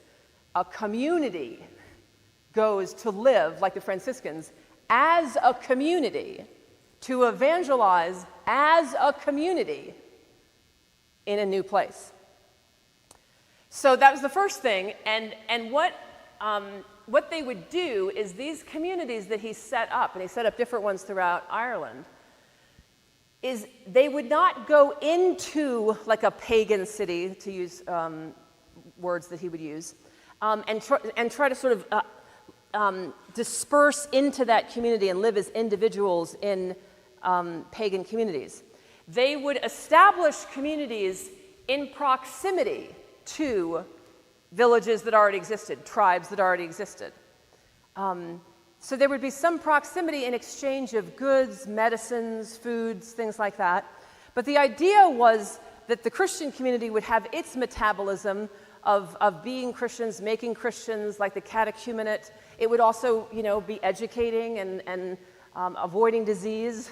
And the idea is when you bring Christian community somewhere, and then you begin to have shared loves. So you have your Christian communities and your pagan communities, but shared loves would be something like medicine, dealing with weather events, concerns about attack from other areas. And if you really committed yourself to go somewhere to live permanently, that over time you would share interests and share gifts, that local communities could teach the new Christian community that had moved in things that once there was trust building up, because it's mutual life, it's not kind of invasion like dropping paratroopers into a non-Christian neighborhood and having the one person try to represent the faith and convert other people. No, it's your community is simply living near another community, and over time you see that they grow more trees, or they have something like an aqueduct. And so you start sharing resources that are about things you both care about, even though God might not be one of them. And over time, those become bridges of problem solving, shared living, and if you read long histories of the growth, before the end of Patrick's life, most of the region of Ireland had been exposed to Christianity and were practicing it in pockets throughout the country. In his lifetime, a whole what we call nation. What's wrong about that is it's not one person. It wasn't some wandering, like Paul Revere, like running through Ireland announcing things. It was the establishment of communities of men, women, families, some clergy, others taking vows of poverty and silence, and others doing commerce and building and architecture. But the idea is that you have an open community and that you invite other people into the life of your community, but you're sharing needs and solutions and concerns about plague. I mean, my gosh, the story of most of our history since Jesus is it's either the plague this year, the one we got over 5 years ago, or the one coming. I mean, so just staying alive, having half your children live to be teenagers. These are all shared concerns of both the Christian communities that were being established and the communities and tribes that had already been there. But I wish we just had more of a St. Patrick's model, that we evangelize largely as communities as communities, not, again, infiltrating other communities, but finding out what the shared, the longings and the shared needs are of the community. And then we bring our best game to it, and we're working with other people, and that is what allows us to start having conversations about things other than the immediate pressing needs. So this is our challenge. When you think about your church, your ministry in a certain community, how is it we move away from giving people the impression that we have an answer they need? They have to stop thinking something that they believe in order to belong with us. So here's a kind of a history. There was something from the 1990s. Bishop Matt probably knows about it. The 1990s were declared the decade of evangelism. Some of you may remember the idea was to approach the millennium and have this real push across the Anglican communion, the decade of evangelism. I don't want to be too harsh, but I would say in the American church, we certainly ended. If you saw the movie The Philadelphia 11 about the ordination of women, one of the things I found interesting in that is it was a small little screenshot that said they were showing like news clips from the New York Times, and one of them mentioned that there were 3.5 million Episcopalians. And that number kind of jumped out to me, even though I was watching this wonderful documentary about female ordination, but I caught this thing that was just in a screen on the movie. We are now about 1.5 million Episcopalians.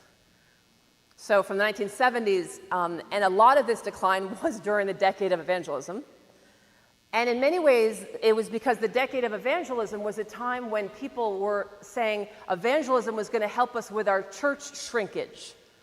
It was sort of defined as that. So what I would say, and other people have said, this is kind of the history of evangelism really since Constantine brought Christianity into the Roman Empire, that we have centuries of what you call this burden to convert other people, other lands, other nations. Think of it as that. This was now the problem is you wind up with something like slavery, the slave trade. And the United States then, the colonies, became sort of the burden was to share the faith with native people, with the Indians so-called. This was the kind of, again, this white man's burden, that we had a burden to convert the world to the truth, often, at the barrel of a gun. So, but what happens in the decade of evangelism is what we did is not sort of fundamentally rethink what we've been talking about last night and today, the whole physics of communicating with people. We just kind of upped the communication. So we went from this burden that, okay, it's not that we have to convert everyone, but we just have to clarify our message. And the 90s were full of all kinds of different ways for denominations to kind of share the faith, as if the problem is people really weren't understanding us. Like there wasn't anything wrong with how we were, or if we were people of Christian practices. It was just get the message right. Billboards, like the Episcopal, we tried it all in the decade of evangelism. And depending on the numbers, we lost, a third of the church during that time. I'm not saying it was because of what we were doing, but it certainly, if you hope the decade of evangelism was going to put some tourniquet and just stop the bleeding, it didn't. And I meet a lot of people to this day who are still so committed. They're like, can you imagine how many people we would have lost without the decade of evangelism? I was like, well, that's one way to look at it. And I'm not insulting the idea of broadcasting, publish glad tidings. What's sad for me, if you really study the history of the level of formation in the church with the 79 prayer book, and the decade after that, what kind of deep, rich formation was the church doing? What's the evidence of that? And then not how cynical or comical the decade of evangelism, how awkward and unfortunate it is. If you're at a point where you actually have a faith formation crisis in your church, and then you decide you're going to spend the next 10 years not dealing with the fact that Episcopalians did not know what their identity was, They hadn't really gone deep, further up and further in into the growth of their own faith. And then you lay a burden on the church for 10 years to spread what? The name of your church? Again, heaven forbid anyone then show up the next Sunday. For what? Seekers walk in the door, and maybe your church is basically seekers, not in any beautiful curiosity way, but that they really know, well, I'm a member. Ask an Episcopalian about their life in Christ. Quite often you get a whole history of the name of every church they were a member of over 45 years. They don't even mention knowing Jesus at any of them. So that was like an issue we had going into the decade of evangelism, and then we focused on broadcasting.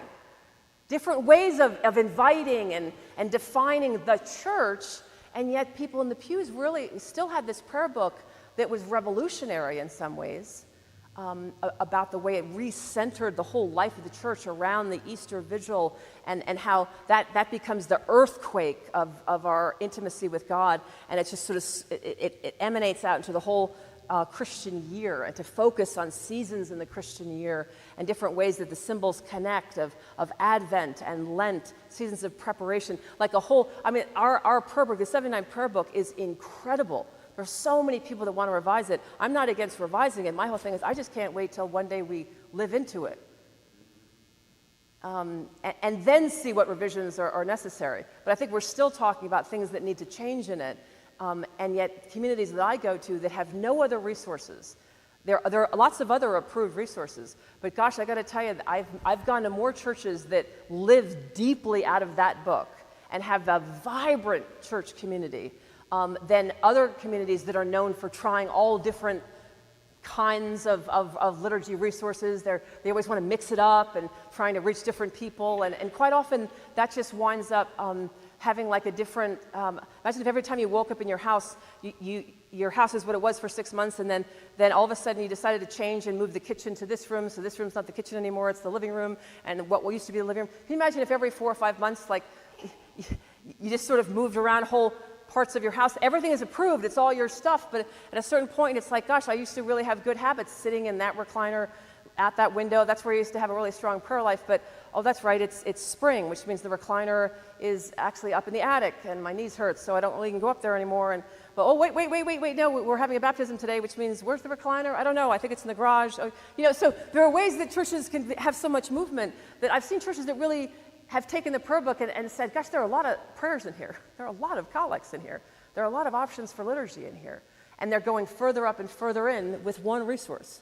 I'm not saying that's the only way to do it, but it's a perfect example of people who are saying, we're not just going to be broadcasting what's going to be new or changed, always throwing seeds in different directions, hoping that something touches someone, instead of saying, what if we move to this stage? I would call this what healthy churches who are doing healthy evangelism, for lack of a better word, is they've moved through this process.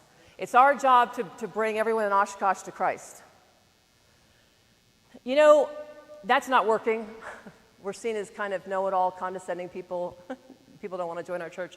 So let's just change our communication strategy. So let's work on the broadcasting.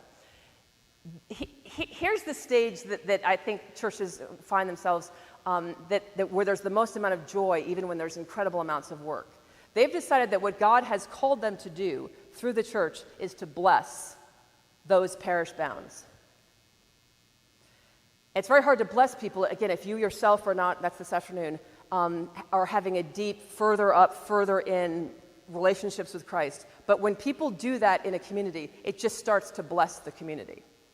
The guy that bags groceries, things like that. It starts to, people walk by and just say, I love hearing music coming out of that church on Sundays. In fact, I heard music coming out of that church on Wednesday nights or Friday nights. I heard different kinds of music. Churches have done things like, they have like a movie night where they have children's programming, and it's basically like a date night for couples. And the church gets together and puts together like sort of like like their own kind of potluck dinner. And they allow people a night that doesn't cost like $150, which would be the babysitting and a nice dinner. And they offer to the entire community. So that really builds trust, because people aren't just going to come and have their kid just go off into someone's basement. So usually you wind up connecting people with other families who trust that family, and you make it very porous, like you're allowed to have the dinner. But I've seen churches do it, it's amazing. They like turn down all the lights and they just have like these tables for two. But you're in a room full of people that have it. So you're actually not kind of having some idolatrous view of what the perfect night is. It's just people who clearly want to have like a nice quiet meal in a room full of adults. They're kids that have serious programming happening in the community, and the night is free. It's like half the parables, you know, they've come to a meal they didn't deserve, they didn't make, and they just get time to talk. And there might be some table questions, but they're not about Jesus or Moses, or there's just this thing that just says, how are you doing? Ask the person across from you.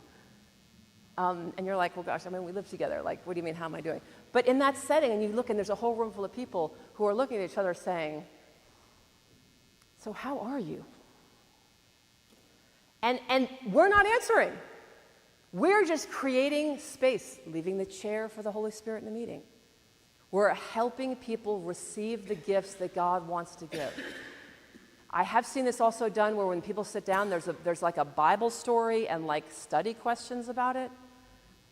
I get it. I love don't miss an opportunity for information. That to me is missing the whole point of this kind of event. That's saying, we want you to think about the story of the woman at the well tonight. That's why we invited you here, because we know what you need to think about tonight. Instead of saying, people leaving saying, that church paid for food and for child programming, and my kids have stickers all over them, and the only thing they wanted was to create space in my life for a spiritual experience, whatever that is.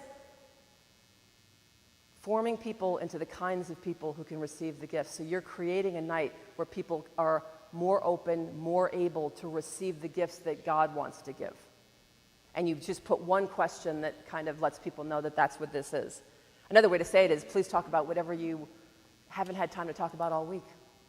But asking the person how they are twice. I've seen that. They'll say, ask the person how they are, question one, and then you turn it over. Question two is, ask them again. So that's Episcopal evangelism. Now, other kinds of Christians might say, oh my gosh, this is an opportunity to share the gospel. Like, give them something that has like the 4 spiritual laws, or something about who Jesus is, or a Bible quote. That's starting to share your faith, as opposed to creating space for that moment where the woman and Jesus' faces are getting closer and closer together. And you're creating that space. And then God does what God is going to do. So it's not hands-off approach, because you're doing a lot of work for an event like that. A lot of work. But that's an example of saying, we are not going to evangelize the world. That's why I keep saying up until just now, like evangelism for lack of a better word. Now I hope you realize why I'm going to use the word bless. Evangelism is how your community blesses the world. It helps people create space for God to do what God does. But because of free will in the world we live in, we have to help each other, even in our faith communities. We have to help each other carve out that space. But that's the blessing that we give. And if you're in a community that you don't even think you can get away with the word evangelism, then stick to blessing. Call it your blessing committee. How are we blessing? And what I also love, there's no so like squishy, soft definition of blessing. Exorcisms are blessings. They begin and end in blessing. And quite often that is what we're called to do.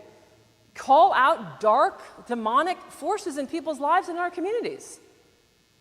But in the church's ritual system, exorcisms are blessings. So this idea of we're here to bless the community doesn't mean you walk around and put like holy water on things. Blessing the community might be facing horrible issues.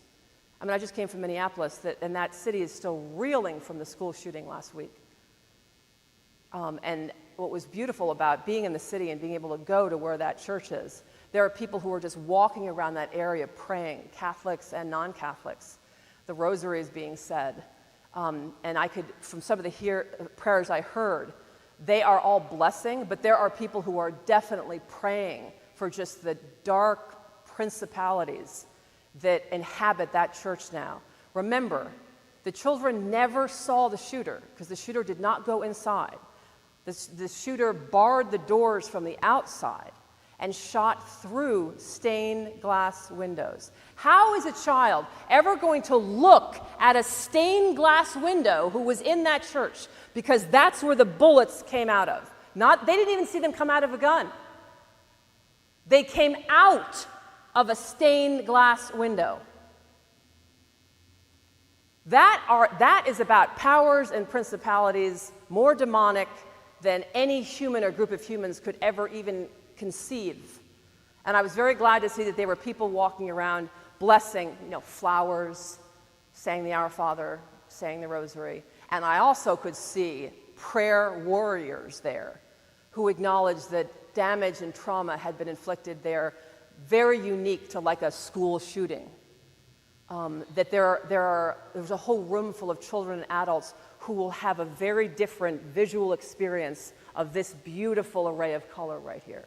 Can you imagine if one of these windows, as you're looking at it, bullets, automated at speed, come through it? So that's an example, again, that blessing, don't fall into blessing as being a simple or a kind of polite, religiously generous act. If you're called to bless your community, that means you are called to, as so many times, I'm thinking of Matthew 10, different times when Jesus sends the disciples out. He says, cure diseases, liberate people from demons. Don't just show up and tell them the good news. Liberate them from forces beyond their ability to fight. And ours.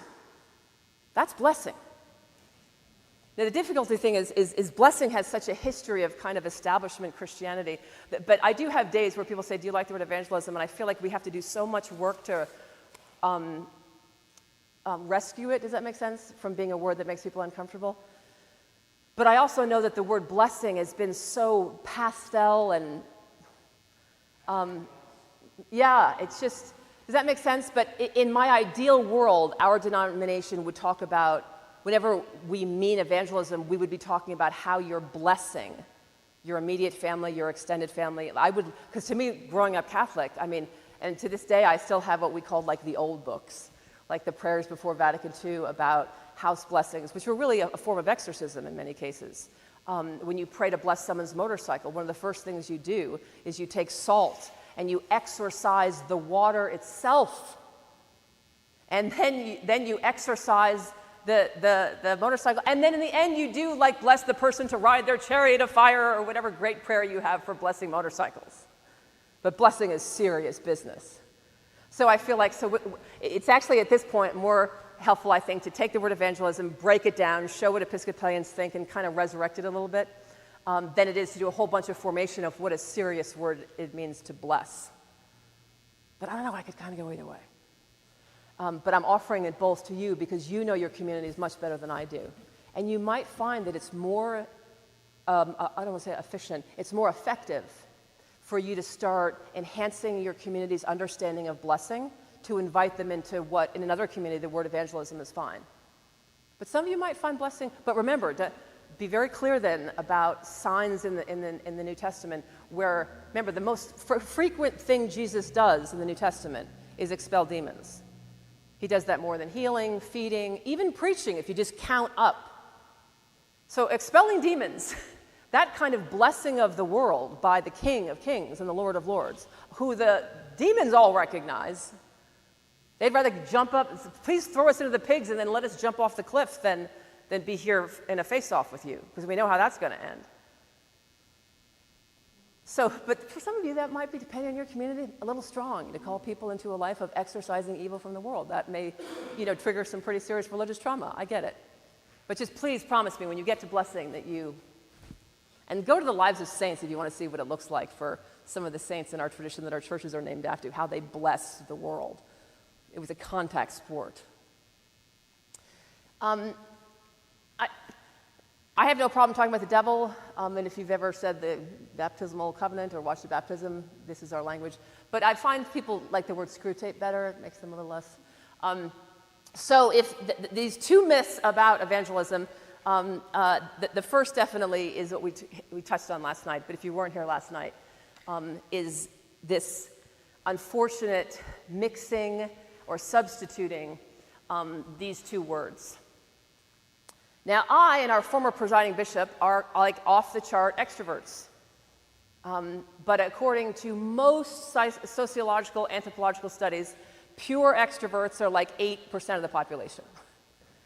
It is an abnormal personality. The sad thing in the Episcopal Church, more and more, we are electing leaders who are extroverts. For obvious reasons, right? People like charisma. They like humor. They like people who, in people who have a lot of social anxiety and don't know what to say next, people who never shut up and don't let you talk anyway. They start to look like great rectors or bishops or lay leaders or running the Sunday school. Remember, they're less than 10% of the population. It's just a matter of neurology.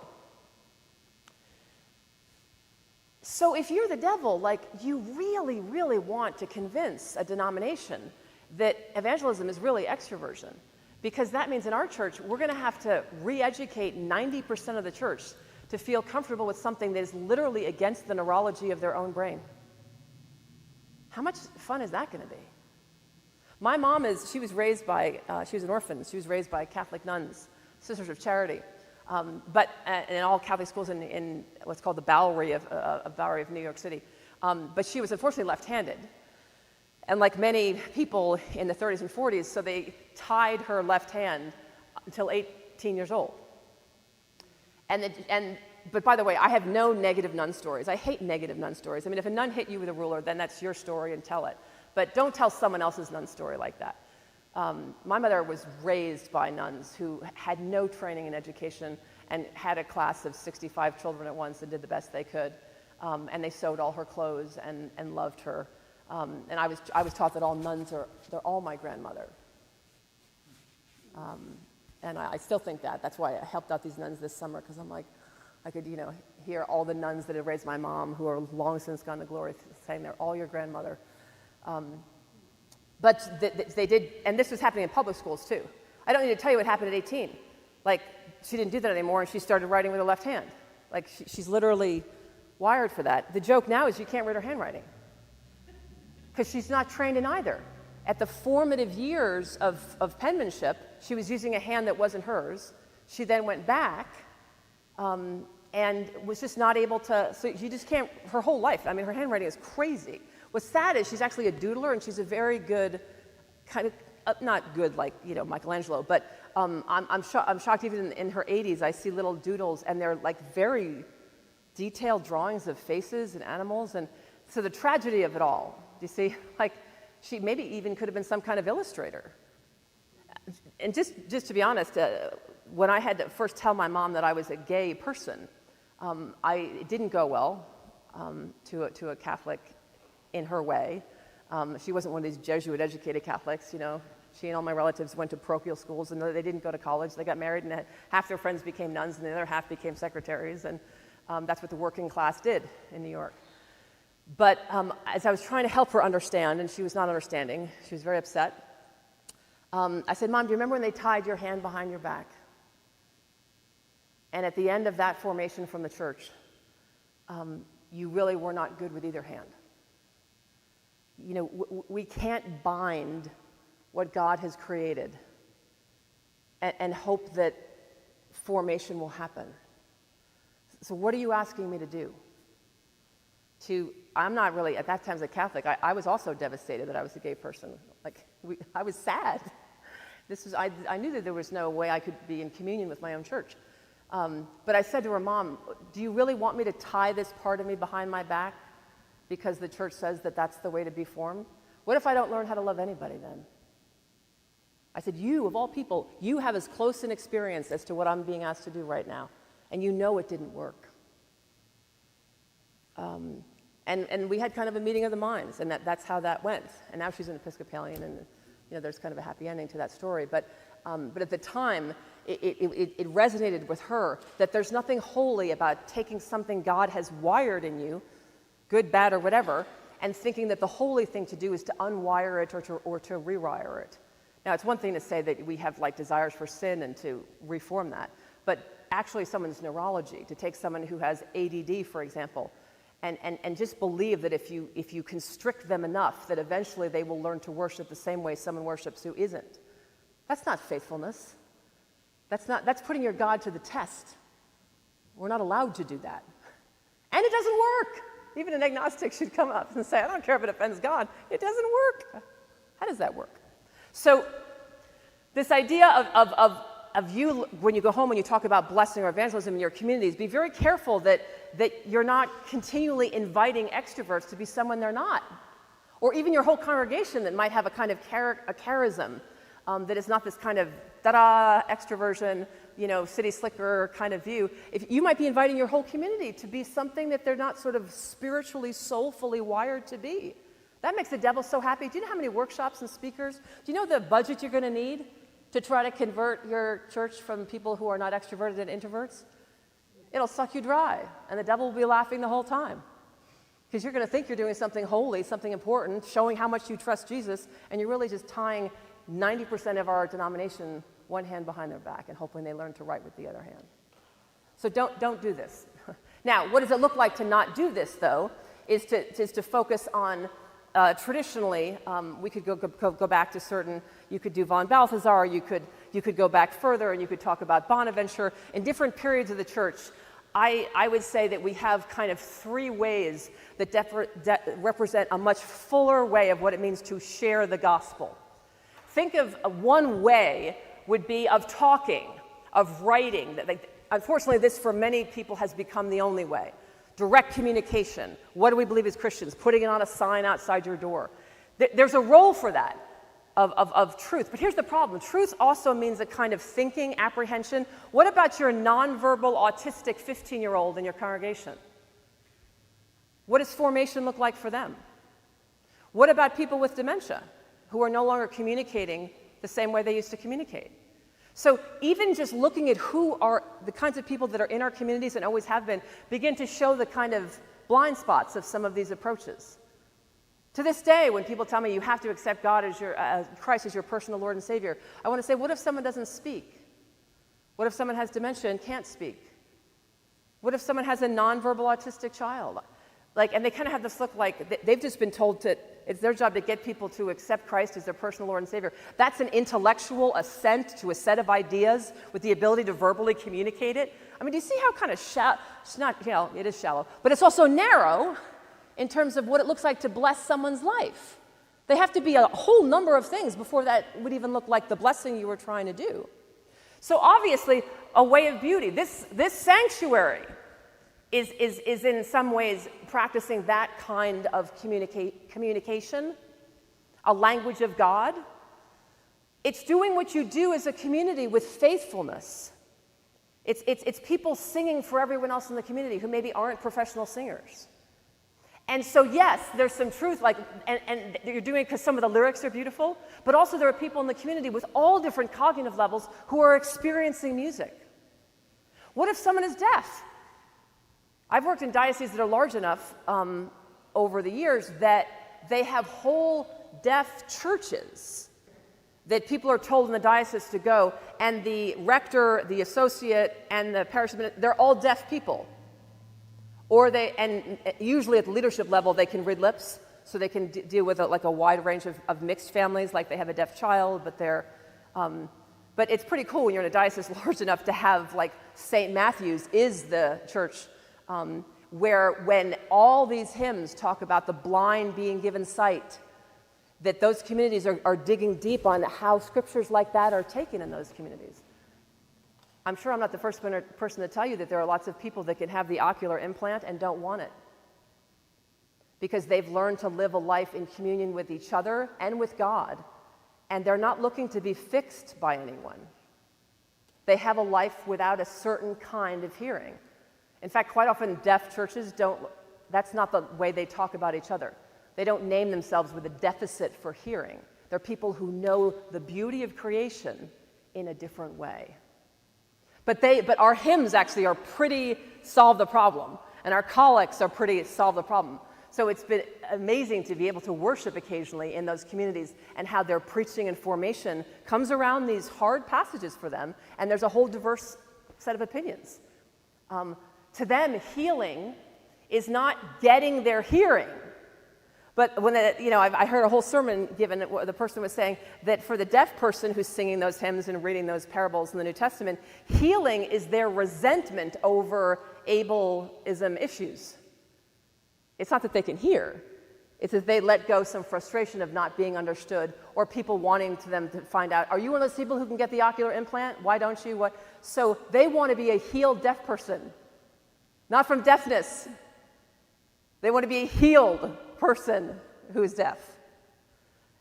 And they're teaching the children in those communities to sing those hymns with that kind of knowledge. Wow, right? That's someone who says, it's not just about talking, but let's start to talk about the ways that we're going to bless, evangelize, whatever, our actual community, and recognize there are different languages. It's not just spoken and intellectually assented to or rejected, whatever. Some of it is beauty, but remember, it's always going to be a mix, and then the way of love. This gets back to what I said last night. Do people walk by your church and say, I don't know much about that place, but every time I meet someone, those are just the kindest people you'll ever meet?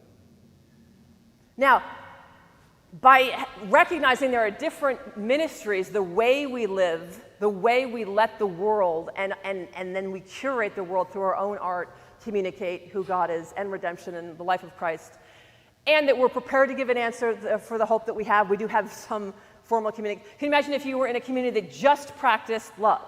So you just got thank you notes, but there was no way to find out why. Anyone does that? Who taught them how to do that? How do I come to do that? I don't know.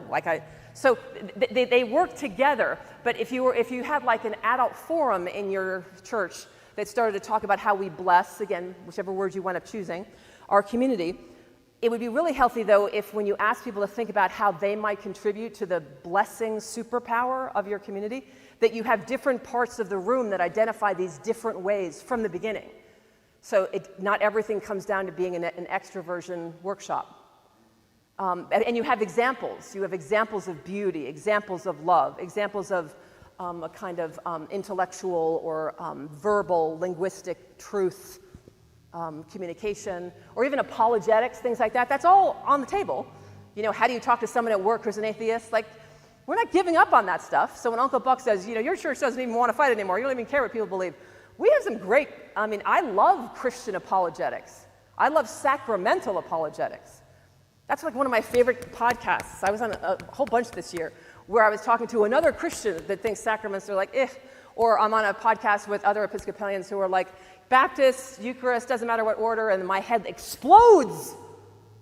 Literally explodes. And we have a great discourse of what to be initiated into the body of Christ means, and then to have the Feast of the Lamb. In that order. And why? But it's great to then hear someone say, well, actually, what if someone comes to baptism through the Eucharist? What about people who legitimately join a community and start receiving the Eucharist in a community that offers it to everyone? And over time, what if they wind up at the font? Doesn't it not matter? And then you want to say, okay, we don't want to be in the business of saying no to that. But if we're in the business of figuring out what the consensus practice of our denomination is going to be, that might be different than these extreme circumstances. But that's an example of those are important questions, how we order our lives. I see you have a font up there, by the way, and I see that there's actually another font here in the baptistry. You're going to talk in a minute about your actual community and why it matters. But I visited one church in Washington, D.C., where when I got there, I did what I was working for the bishop at the time. I was canon for, churches, basically. And I was taking some notes. It wasn't a gotcha thing. So, I looked at the stuff and I said, where's your font? And the priest was like, oh, that's the exciting part. I was like, okay. And then he had to run to the bathroom for a minute, and I'm looking around the room I really wanted to get excited. I'm looking. And he comes back and goes, you ready? I was like, yeah. He goes, okay. And he walks like this, out the door. I was like, where's the guy going? We go down one hallway, two hallways, and he's so excited. And we get to the third door, and he opens it up, and there's a font in there from Scotland. It's connected to St. Andrew, and it kind of looked like a coffin to me. The room had weird lighting. It was all lit, and there were flowers, and it's their historic font. And he starts telling me all these stories about it. Remember, left, right, there was a hallway, there was like a commute. And I was like, it's not in the sanctuary? He was like, oh, you can't move it. It's, like 50,000 pounds. And so he goes, look at this room. Like they had just done like a $20,000 upgrade to the lighting in what he called the font room. And I sat there, I'm like, I am literally in the middle of a screw tape letter. Like this is an entire letter of a devil writing his uncle saying, oh my gosh, I'm so sorry, the church like has a font and it's my fault. And the senior devil wrote back and said, there's still something we can do. Just make sure they put it like in the next zip code away from worship and children especially. And just get them into decorating it and make them so proud of where it is. Don't let it get near the body and the blood of Christ. And don't ever put water in it. Don't let anyone hear water. You know what I mean? But this is a perfect example of a church that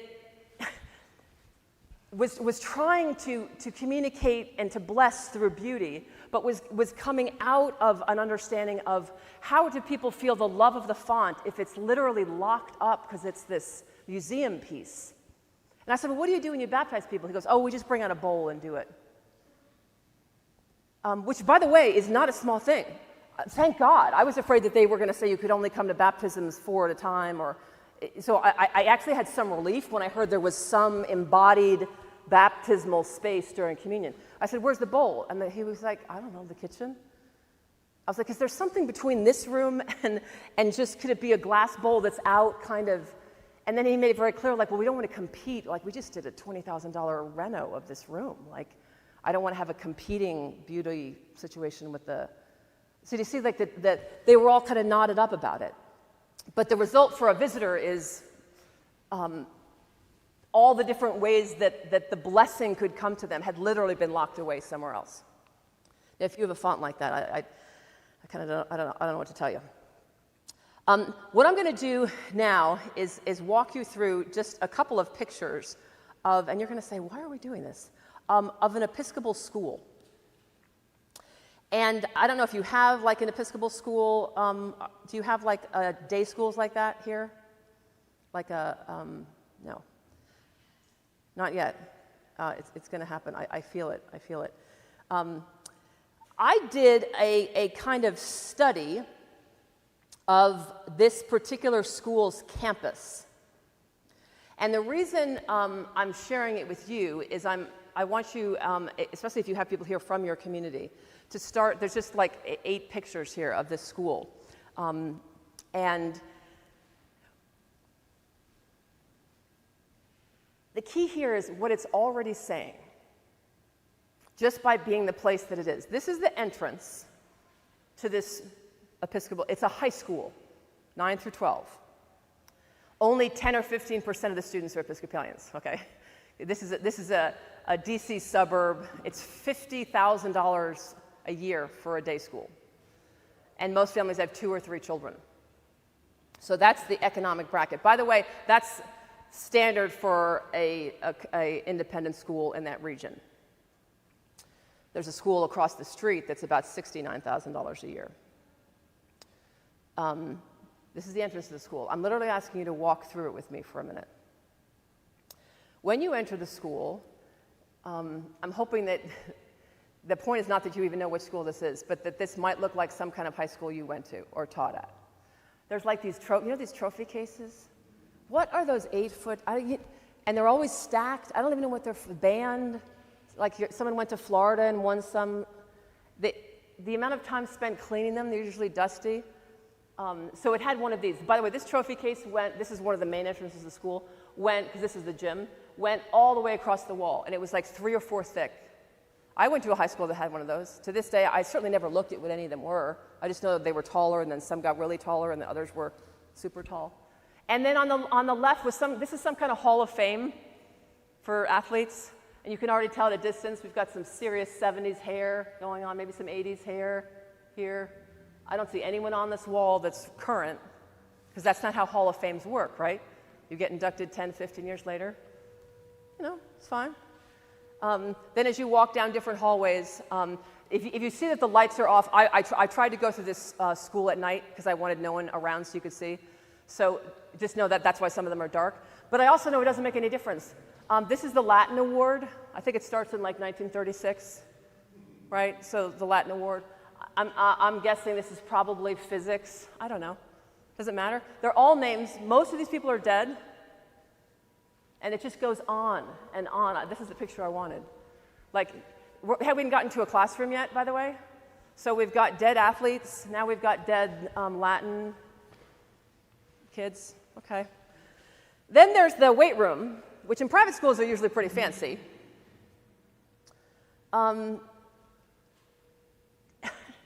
These are pictures of famous athletes who graduated from high school and are now like playing Division I. So there's like plaques as if they're dead. They're usually not dead, but they're there because they're starting for University of Wisconsin. On Wisconsin. In this particular weight room, I'll see if I have some more pictures for you. There's usually, you can't really see it here. This sign says, there's a little sign here, big printed sign. It says, "Only the strong survive." And there are phrases like that all over the weight room that say things like, "Don't be weak." This is an Episcopal school. It has a huge cross on the top of the building, and it flies the Episcopal flag. And the phrases, is there some residents you know what I'm talking about? All the phrases are the most stupid, competitive, agnostic, Darwinian nonsense phrases. But think of the price point of the school. Most of these parents are very well educated, and yet they're cool with the fact that if you go into the weight room, there's like these bumper sticker grunts on the walls that have nothing to do with your body to being a temple. I mean, and the music, I'm not even going to play you a sample.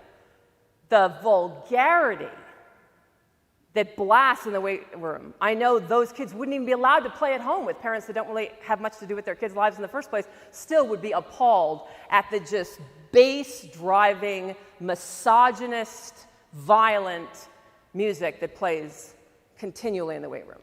Under signs like, "We're the last shall be first," people, right? Just in the lectionary recently. And yet literally on the walls of the Episcopal weight room in any Episcopal school will say things like, basically, "Don't be last.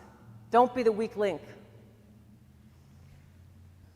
The hallways are pristine clean. So clean. Lockers.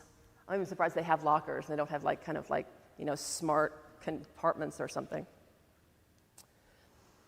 This, now remember, we're going to be, in your table, you're going to be thinking about your actual worship space. And the reason I've picked a school and not a church is I don't want us to fall into reacting to a particular church. I want you to see that these are universal issues. If you walk down that hallway, there is what's called the faculty room. Now, on this faculty, about half the high school teachers have doctorates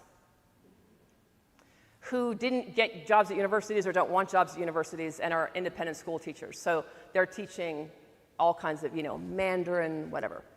But the way the school works is there's like classroom 100, and I teach Latin, let's say, and I go to that classroom, does that make sense? And I teach Latin, but then I could be teaching across the hall. So faculty kind of, a room might be a math room, but it may not be my classroom. But there's a desk in there. But because of this level of comfort, and established churches can be like this too, every faculty member, I'm just taking one step closer to it. Now, in that little hallway that lets you into the faculty room where every faculty member has their own desk, the reason this is carpeted and this is not is students are not allowed to cross that line. These two bathrooms that are in the hallway are faculty only, okay? And there's a little doorbell here, ding, if you come to get extra help to see a faculty member. So in order to come to extra help, you stand here, faculty are coming in and out of the bathroom, you're not allowed to use these bathrooms, but because they're bathrooms, most faculty will see you standing there for one reason only, because there's something you don't understand or something you need. You're telling them that you're feeling sick and you're going out. Now, if you cross the line, you're now in the faculty room where every faculty, doctor, whatever, keeps all their books. And there's literally a wall students can't see in there. And most of the faculty hang out in here. But when it's time to teach, does that make sense? You pick up your papers and you go to the room, you teach, and then you come back to here. Think of your rector's office, your youth minister's office. You'll see we're going to start getting closer to home here. One of the things I did, I was the chaplain of the school, by the way. And when I saw what these apparently benign things were actually creating in the student body, I actually wound up writing my dissertation on adolescent spirituality. And one of the chapters was about layout. So what I did, I was interested to see, I taught all seniors. They all had to take ethics before they graduated. So I used that class to do some survey work. And I'll never forget the day, I was getting concerned about plaques, things said in weight rooms, do you know what I mean? Like messages that actually were undermining what I thought the message was, what the building was already saying. And yet we would have chapel once a week and talk about God. But the walls talk 24/7.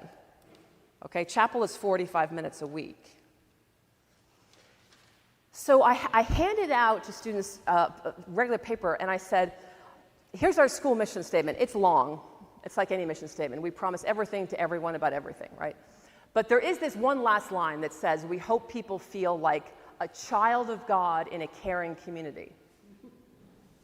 So I asked the students, how are we doing on this? And I'll never forget, this was years ago. I said, so do you feel the school mission? And there was this blank. And I asked it like 2 or 3 times. And the students, otherwise smart kids, were just like, I don't know how to answer this question. And finally, one of the theater kids, if you know what that means, raised their hand and looked at me and said, where?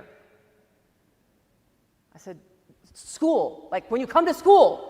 Like you're out in the parking lot and you come into school. Like I was getting kind of frustrated. I brought donuts. My experiment wasn't working. And she said, no, I just literally mean where in the school are you asking, do I feel the school mission? I think I may have even one more time said, inside, here, where we are. And then one of the students said, oh, okay, so like this room. They're like, because you're going to score high on that, but like not next door. And all of a sudden I realized what they meant is every high schooler has a different high school. Places where they feel comfortable, places where they grow, places where they're afraid to go. So once I got it, I was like, okay, hold on, eat the donuts, I'll be right back. And I ran down to the faculty room and I pulled off the wall the big egress map, that they're supposed to be posted.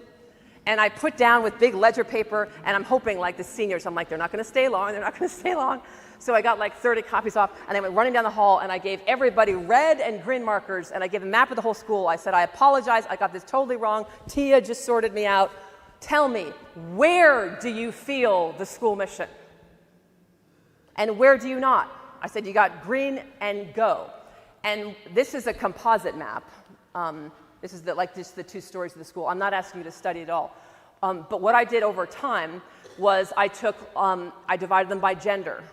Frankly, in ways I wouldn't now, but back then. And I did anywhere where more than 50% of students put green, I would put that on the composite map.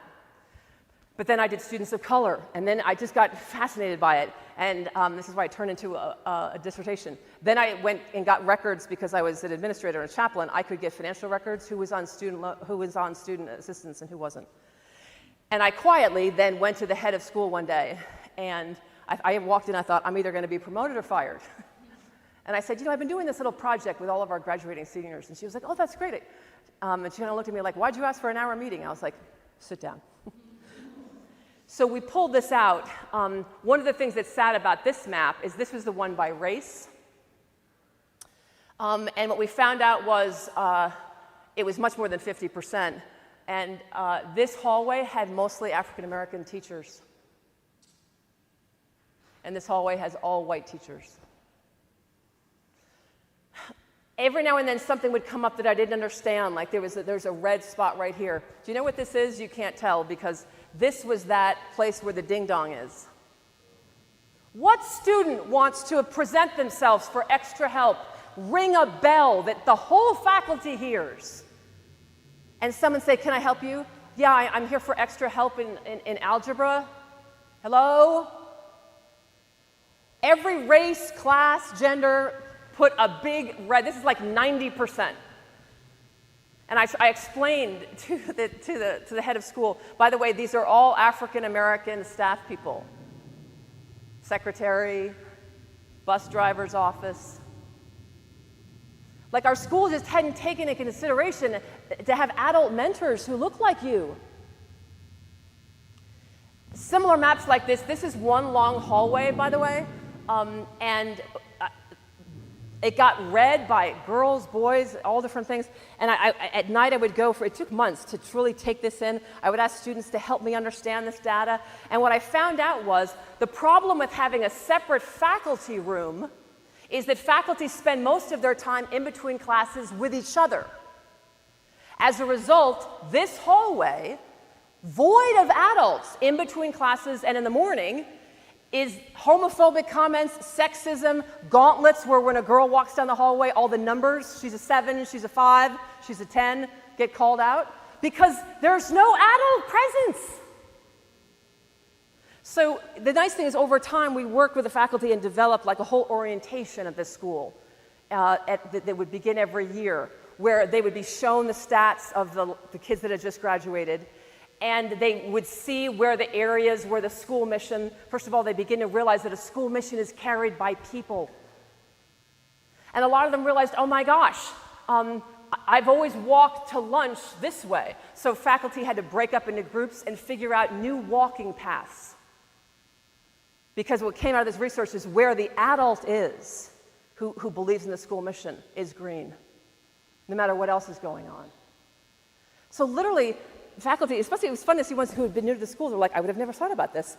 But when I go to lunch, I'm going to go this way. When I'm going to go to the library, I'm going to go this way. I didn't realize there's a whole hallway that girls are always talking about eating disorders. There's a bathroom there where it's all happening. But I could just as easily walk that. I don't have to know anything about eating disorders. I don't have to be anybody's psychologist. But when you see the roots, because I could bring down, I didn't share that with the group, but I actually got down to certain classrooms and certain teachers. I could map the kind of existence of certain adults through the whole community and see how some of them were a mission disaster where they went all during the day. Because it's one of those older faculty that just had a kind of teasing humor. Like, oh, have you showered yet this morning? You know, not, like every school has people like that. Doesn't matter how well educated they are. And other people are walking missions. Blessing. They just bless, evangelize everywhere they go, and they expel demons in the hallways that they pass through. But this community had never looked at itself like that. What was also incredible was to see every now and then I would see green somewhere and I'll never forget one time I walked in, all these African Americans put green in this otherwise sea of red, and I walked in, it was a science wing, and there was one picture on the wall of an African American chemist. And over 90% of African Americans who graduated over a 10-year period said they felt the mission of the school there. The science department, 2 people cried in the science department when we did the first year of Revelation, because they'd been at the school for years and realized that it never occurred to them to represent race in any of their... So Isaac Newton was in the hall, Einstein was in the hall, and when they saw the actual raw numbers of how many students talked about their experience of the school's mission being found next to the one picture of Martin Luther King in that hall, or the one picture of a black astronaut in that hall, and they just realized, I just didn't know. And it's not expensive, it's not hard, I don't need a new degree. This school began to transform when they realized how a building speaks. Even signage, one poster. Do any of you in your parishes have a poster of like Sheldon from The Big Bang Theory, someone who is known to have portrayed a neurodivergent character? Is there a picture of that person anywhere in your church? That's not expensive. And by the way, it might not be Sheldon in your community. I don't know what it would be. There are other people. We have other saints there. But this lesson in the kind of reflecting, how is the building blessing? The lighting? You know, I love that there's actually, that this soft space has, it looks like if it were in a different place, it might not even be as bright. But because of where it is, it's actually very bright here. So this is a good idea that also has a very embodied, intentional, they're not off to the side in a place that's more sort of shadows. I mean, there's almost a spotlight the way the light kind of falls on that place. That's communicating something. If it didn't have as much light, that would be communicating something. So I'm not asking you to go home and think about the new ways you can start communicating. If nothing else, go home and do no harm. Look and see what's already being communicated and say, is that who we are? Is most of what's up on the walls all written? Well, if you don't know how to read yet, it looks like communication from your church is not meant for you. You know, are there pictures of animals reaching, picking up a book, and like, is there a picture of something that's not what this is, but only written in English like that? I'm not even talking about other languages. I just mean literally in what ways, if you were walking around. Remember, I've served in D.C.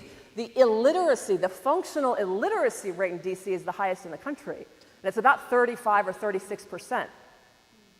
It was very helpful to be a priest in a church knowing a third of our people were functionally illiterate. I got to tell you, our walls did not look like your walls. But here's the thing, it's nothing new. This is what stained glass windows were for. This is our pre-literate formation. So it's not about trying something new. It's about recognizing what the church. When the printing press came out, what was the literacy rate in Europe? 3%? 4%? Here's the thing. 200 years after the printing press, it's still under 50. Like, that didn't solve everything. So that's why our churches, so many of them before the printing press, looked the way they did, because it was just obvious that you had to teach the faith in different ways. But in what ways have we fallen into kind of almost, you might call like a literary tradition? Again, we're not trying to like punish people. I mean, there's beautiful things to say about that. I just want to show you, before we break for lunch and conversation, changes the school made. They started putting up the mission in more places. If you can't see what this is, every bulletin board was mandated. If your bulletin board was for music, for science, it had to have pictures all around it of current students. And then your bulletin board this was the community service board, but these are all students right now. Certainly not dead, but not even last year. Right now, doing the thing that the board is about, representing as many faces as possible. Because we found in the polling that where there were pictures of current students, people felt the school mission. We took out the plaques from everywhere and only had current student art. Not even permanent student art, current student art. We slowly took any of these things that all had trophies, they were all removed, so they had these temporary art pieces until they could finally move them into the trophy cases. Current students, what they're doing, what their gifts are, not what's not, you know. And look, this was a wall that had all those plaques, gone. These are, the year this was put up, these are all current drawings and paintings of students and faculty, if they wanted. Everyone was always invited. All the Latin award and everything else taken down, pictures of all 4 classes. This is the entrance to the school. Now, and the graduating class of last year. The idea is like, because it was showing that you guys can do it. Like, we're here to matriculate. But that's it. Those are the oldest students depicted anywhere in the school anymore, are just the last class, as a way to say, we love you enough to want you to go. See, the problem when you put someone's name on the wall for 45 years, it almost looks like you don't want to let go of them. By having this picture be the first one, it says, remember, you're here for a time, so be quick to love. Because life is short. But we're gonna let you go. Again, plaques gone. Every couple of months, there's the school mission, and pictures are put up that are generated during that school year. Now again, I hope there's some overlap. So the mission never hangs alone. There always has to be the mission and pictures, representation of different kinds of students. This is the Performing Arts Center. We used to give detention regularly to the theater kids who didn't want to eat in the cafeteria. They were tired of having food thrown at them, being teased. You know the theater kids, queer, neurodivergent, smartest kids in the school, basically. Get cut from the teams, only go to the dances together, if not. Probably smoke pot, but I don't know how else you get through the average American high school if you're not the average American kid. So the school, let's flip the paradigm. Instead of giving them detention for not eating in the cafeteria, they love sitting on the floor, so the school turned around and invested in one of the largest oriental rugs I've seen that's cleaned once a week, and you are invited to have lunch on a carpet on the floor in the Performing Arts Center whenever you want. Take the area where people were, they'd rather get detention about once a week for even being in there than to be in our traditional eating space. So flip it and say, if this is where you feel comfortable having your feast of fellowship, let's put a carpet down and you'll not get detention, you'll be invited back.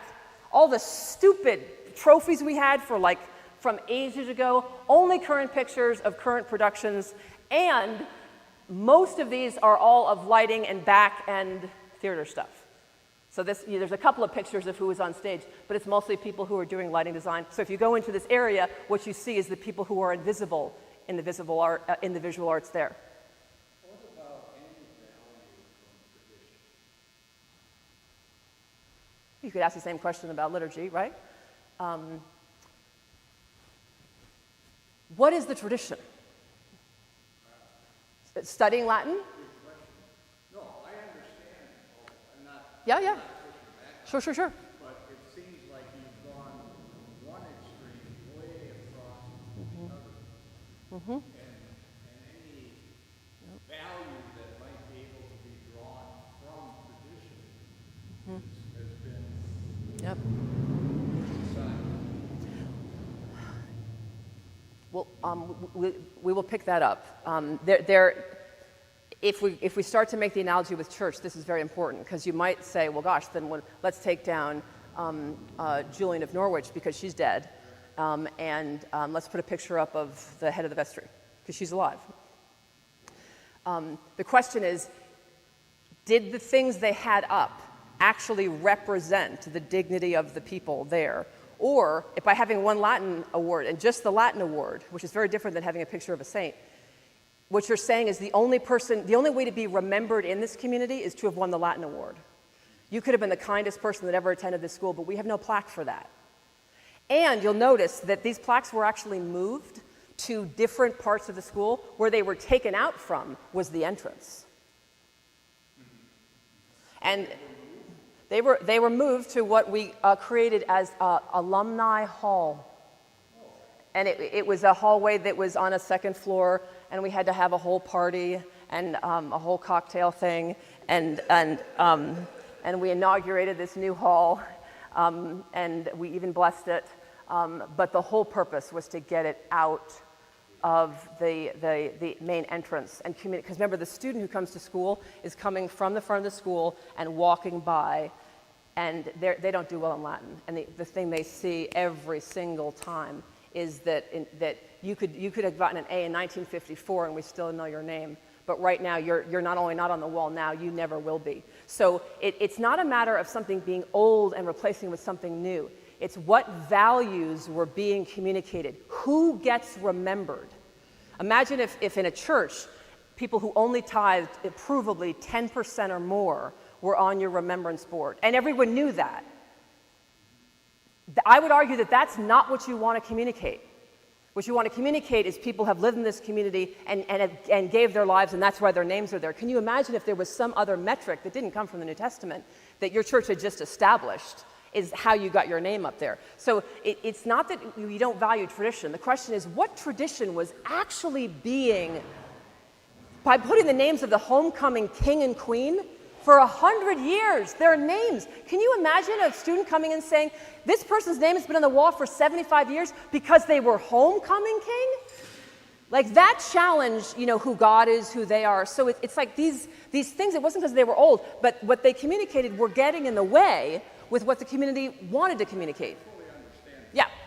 It's just like I said, it seemed like, but then you mentioned school where maybe for some students that has some value.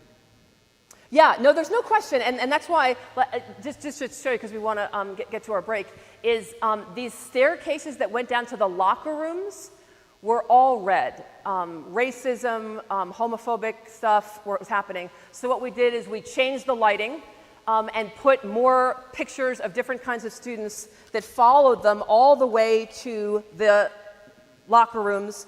And it used to be that all the coaches had a separate group of offices, but what we did is we put the coaches' offices in the locker rooms. Again, people bring the mission. So think of areas in your church where you've actually got people going places, and the question is, who's there too? Are members of your church who are not a part of the Sunday school at least once a Sunday walking through the Sunday school area, so they're bringing the mission of your church, meeting some people whose kids are in Sunday school, meeting some kids who are in Sunday school, but do you encourage people on your welcoming committee or just members of your parish to bring their lives and think of what you're communicating to people, telling them you have spiritual gifts to bless by just being in their presence. How many people will say, oh, the Sunday school has a new thing, and someone says, oh, I haven't seen it yet, and it's been up for 3 years. But does that make sense? Like, they don't have kids in the Sunday school, so they don't bring their presence through that. So to even just encourage people to move through whatever your worship piece of the rock is and recognize that people will, it's like the Franciscans, it'll bring out of people, does it matter that I walk by the Sunday school? Imagine if there was something written in the bulletin or something in a committee where you said, you are bringing the presence of Christ to every hallway you visit on a Sunday. Please move through our building and bless people. You don't even have to be an extrovert to do that. You're being asked to bring your presence. Imagine if someone that just said, I think I'll just go out the door that's near the Sunday school. I didn't realize it's the same distance that I've been taking my whole life that just goes out the door here. If I went that way, I would, and according to my church, that my temple blesses.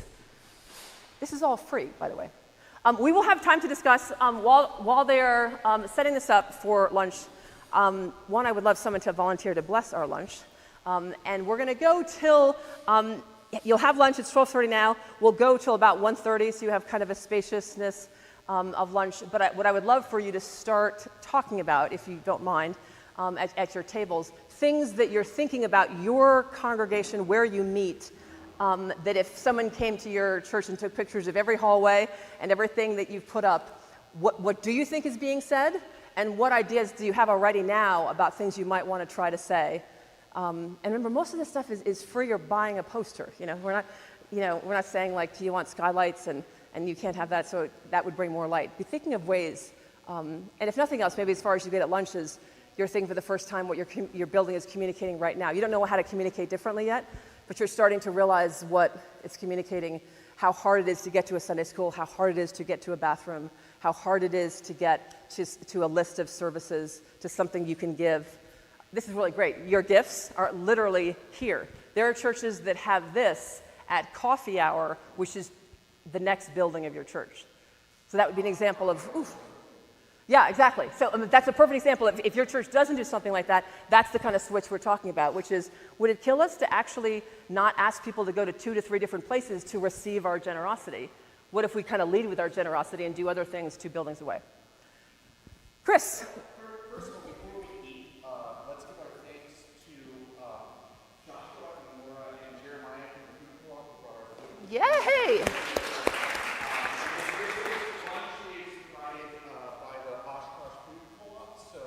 Shop local. If you have not interfaced with the food co-op here, if you're local here, definitely do. It's excellent. If you're not local, find your local co-op somewhere around here to support as well. But thank you all for bringing me. There's an assortment of sandwiches, salad, some pasta, some green salad, pasta salad, and what's the soup?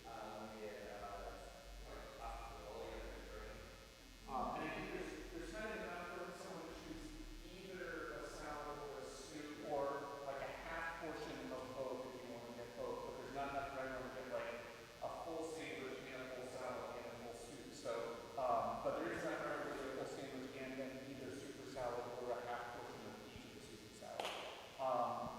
And I'm going to go grab our drinks and some serving utensils. Will you bless our lives before you hit it? And also with you. Let us pray. Dear Lord, we give you thanks for the joy that you have invited us into. We thank you for this opportunity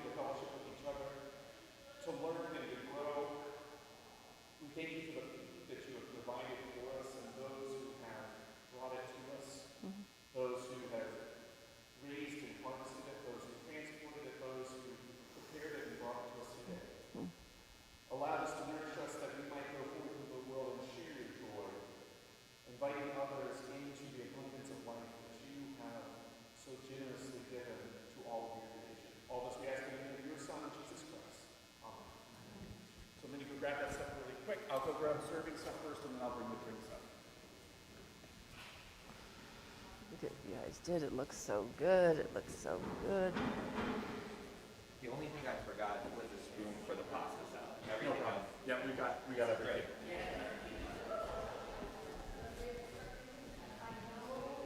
You said everyone went crazy for seltzer last night. Was that what you were saying? Yeah. When I saw it last night, I thought, oh, I haven't seen seltzer at a gathering before. Make sure you get your mic on.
people are still.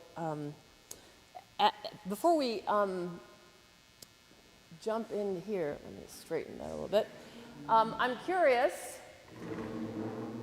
to hear, is there a space in your church or your worship location that you've just been thinking about? Yeah. Anyone? Something that came up. Youth rooms. What about them? A lot of them are in basements. Yep.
Cool.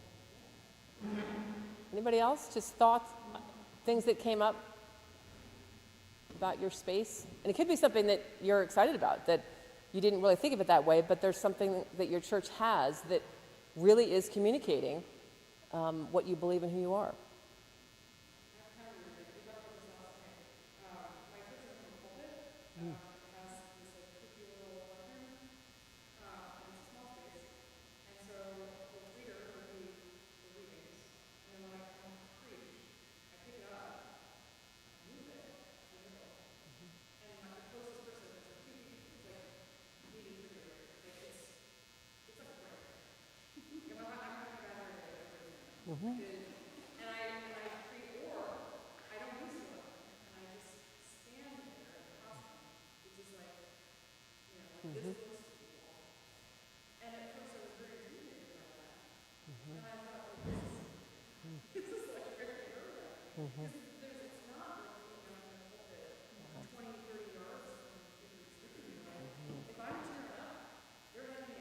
Yeah, yeah.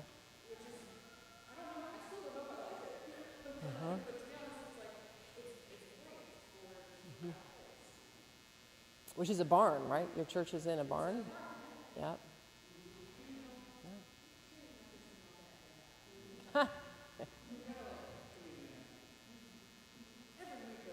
Yeah, right.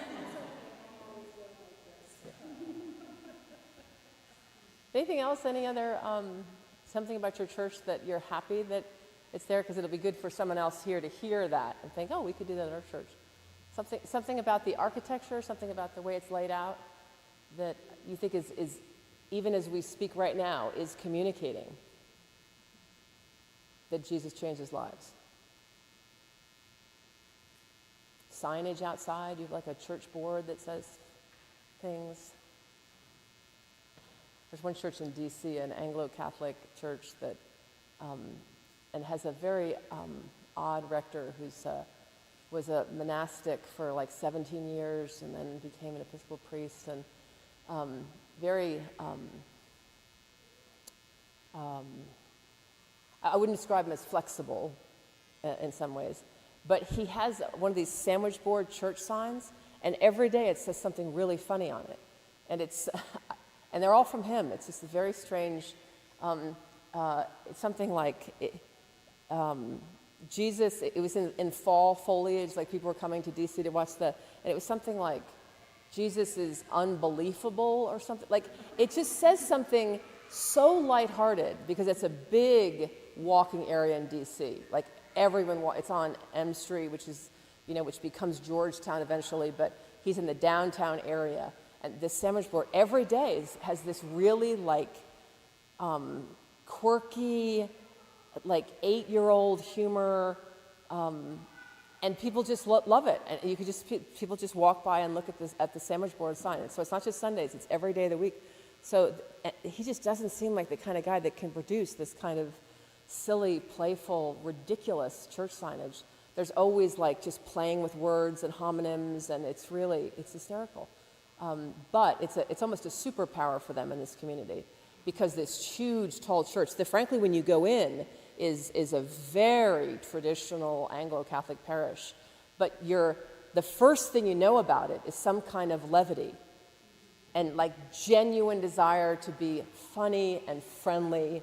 And then you walk in, and the incense they use it so much, it's in the wood.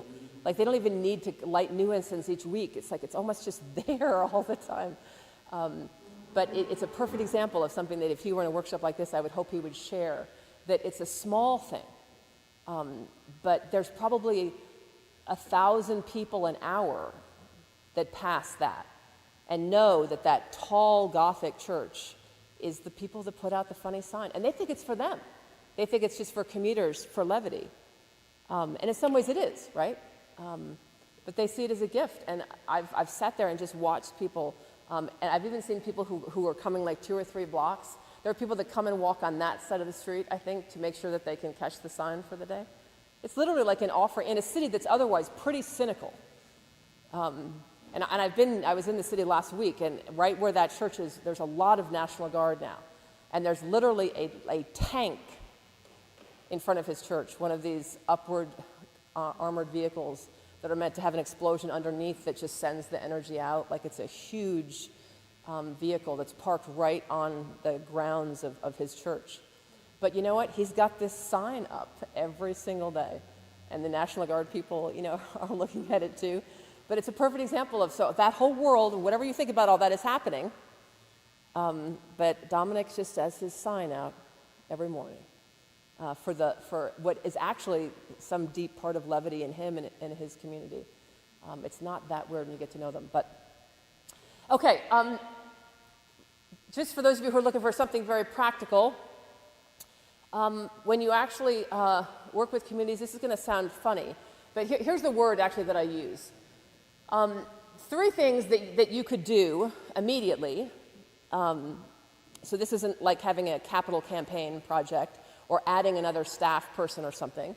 Here's the word I use, friction out of the process of people engaging your community or joining or visiting. Remember that picture of Christ and the woman at the well. Our purpose is to create those encounters with Christ.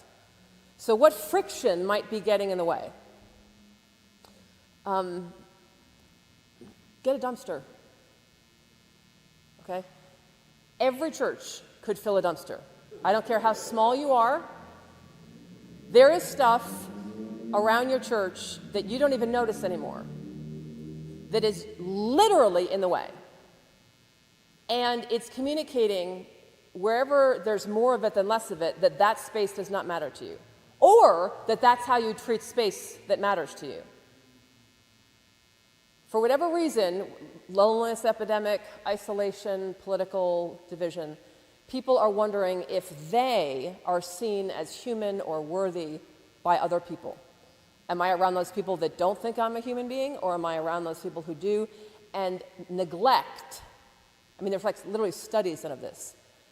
Pictures of neglect in space, in a physical space, depending on a person's emotions, can be projected onto themselves. If that's the way you treat this, why wouldn't you treat me like that? Then maybe you don't think like that, but remember, this is not about us. We're meant to be light, salt, leaven in the world. So literally, get a dumpster. Make a day of it. Have a potluck dinner after it. walk around the church and say, and it's not that you're replacing with other things, you're making more room, a spaciousness. You're also going to your coat rack where there's been a wool coat hanging for 4 years. You know the coat I'm talking about.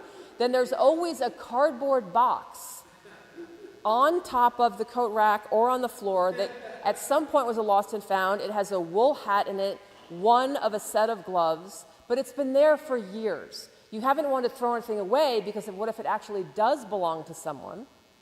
There's 100 reasons why you have that there. Put that in a dumpster. Make an announcement. Things are going to be thrown out next week. Old technology, recycle it, get rid of it. Bookshelves. If there are books on them that actually aren't part of what you're actively using as formation in your church, find a place where they can go where they might be used. Otherwise, clear that space out. Have a candle. Have a picture of people in the congregation. Have a picture of a saint. Be intentional. But I've never met a church that couldn't fill a dumpster, if not more. And we have the research for it. It is not a small thing.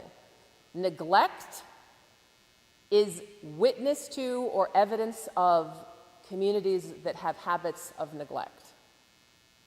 I mean, oh my gosh, I can't think of anything I can think of a few things that are more undermining of the gospel message than that we're a community that has a habit of neglect. So think about that. Think about getting a dumpster. More than once I've said this and people think it's some kind of metaphor. No, I literally mean throw stuff away. Second thing, call your church. If you have a recording or something, just call it. You'd be surprised how many clergy, when asked to do this, are like, I've actually never heard the recording. They've just come in, they've been busy, they know there is recording. When you do these kind of audits with churches, quite often you find out the person who picks it has since passed away. That was a parish administrator 4 years ago, and no one even realized that you haven't renewed it. And it's not that the person knows who's calling, but for the record, the person is just not even alive anymore. So just call your church. How many rings, by the way, before it picks up? Average American waits 2 rings for any call they're making, and hangs up and thinks there isn't a voicemail. Possible. Very few people leave voicemails, but for the people who do, they do hang up after 2 rings. This is also a studied thing. Many people, when they're asked to call their church in a workshop, it's on the 6th or 7th ring that it goes to your lovely message. If I asked any of you right now for money, like how many rings till your message picks up, you wouldn't be bad people if you just said, I actually don't even know. Figure that out. And if you're using a service that doesn't let you get talking after 2 rings, work out another service. We have this data. People will not, on the whole, sit and wait and wait and wait. So the average number of times that our churches, studies that we've done, it's about 7 to 8 before the voice kicks in. And we know from marketing research that people will hang up after 2. So, and when they hang up, that it'll probably assume you don't even have a recording. So now you're still getting out of the hole. Like that you didn't care enough to, meanwhile you do have a nice recording. And maybe the person is still alive even, but they're not going to wait for 8 rings. When you think about that recording, remember the number one reason people communicate with churches is to find out what time their services are. So I know there's so many things we want to say about ourselves, but we know this. We know this. The Episcopal Church has about 5,700 congregations now in the country. So 5,700 churches, that's how many we've got. And we've got good research on about 2,700 of those churches who over time have participated in different studies. So we have studies about half our churches. I try to not make too many assumptions because most of those are churches who could afford to pay to have their church studied. So although it may be statistically half the churches, it's not like that's an equal sample. It's the churches who can afford doing things like renewal works, or they have grants they've been given to study themselves. So our working class parishes are usually not represented at all in the knowledge we have about what churches do. But so that's a caveat to this.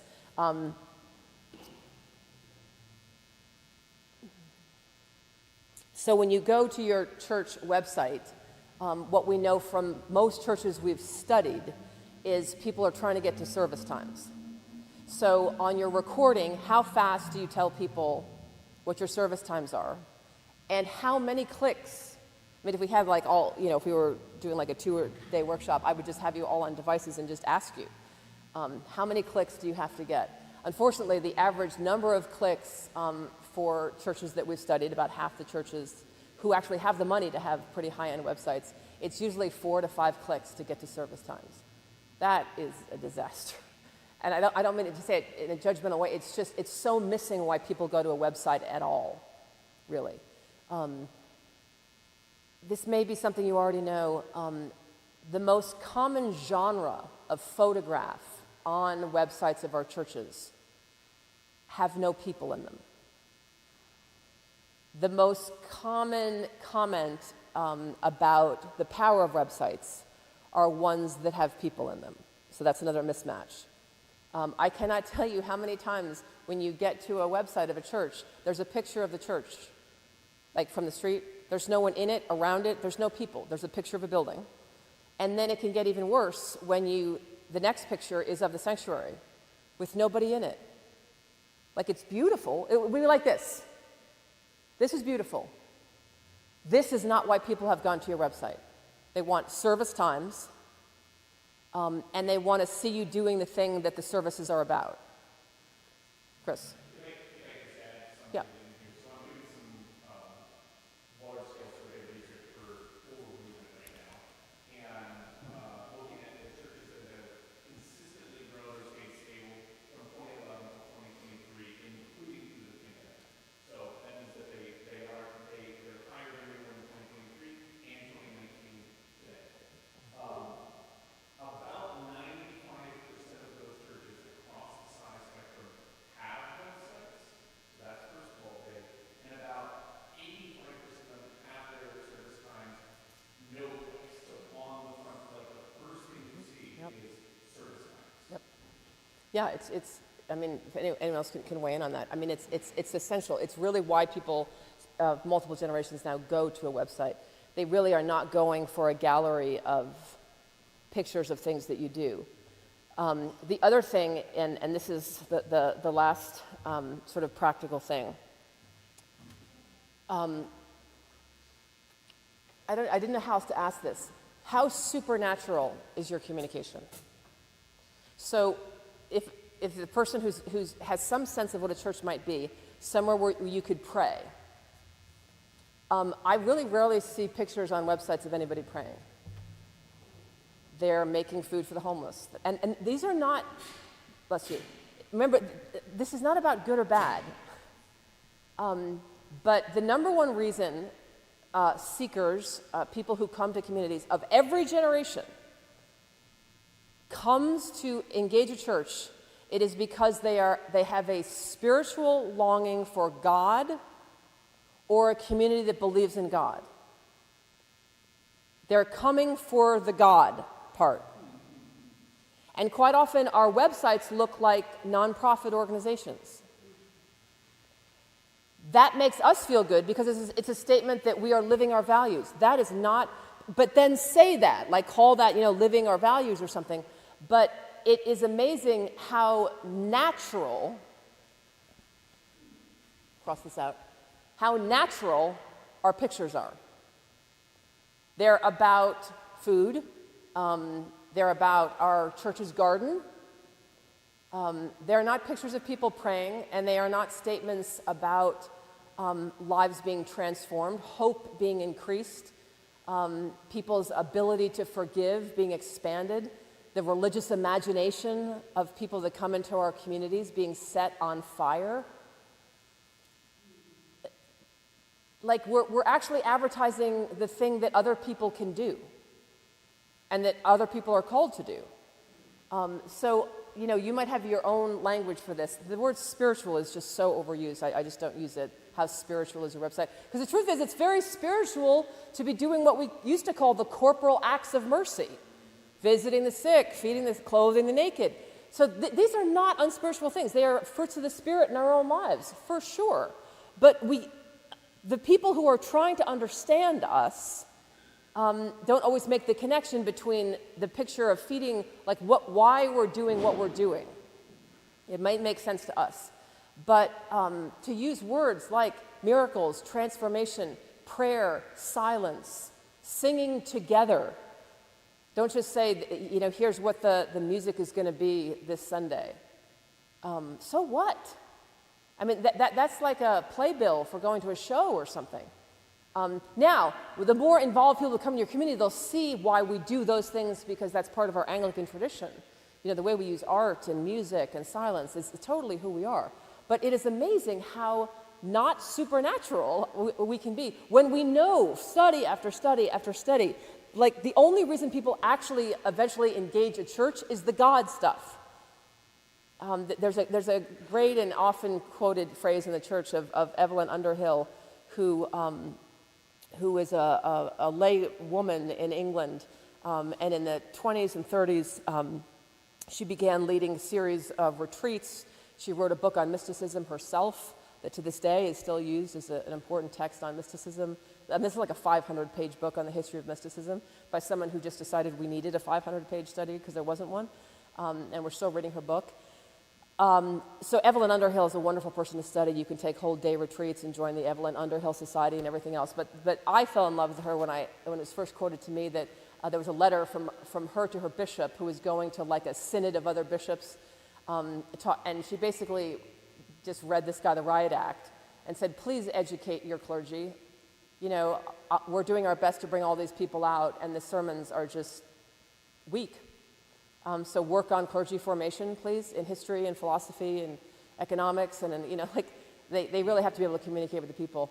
And then the last thing she said to the bishop about other bishops, she said, I have to get the phrasing right, something like, in all the things that you're trying to do to make church better or whatever, she said, do remember God is the only interesting thing. And she said, people are longing for God. God is the only interesting thing, and people are longing for God. So 100 years later, this is still very true. Is some of strong churches, I go to their websites, and they do not look like they are trying to talk to people who are longing for God. And they certainly don't read like God is the only interesting thing. It just looks like a community center that does so many things. And they're colorful, and they're racially diverse and ethnically diverse. Like they're winning at all these things. They're actually not the sport we're in, which is to communicate to people that this is a place where if you're interested in learning about God because you're longing for God or something like that, how savvy do you have to be to get that out of a narrative being told on a website? And it certainly begins with service times. We're going to read a children's story right now, just because it's time. Have any of you ever heard this story, Moonlight Kite? This is going to move us into talking about how we, as our communities form, actually how are we forming our own life.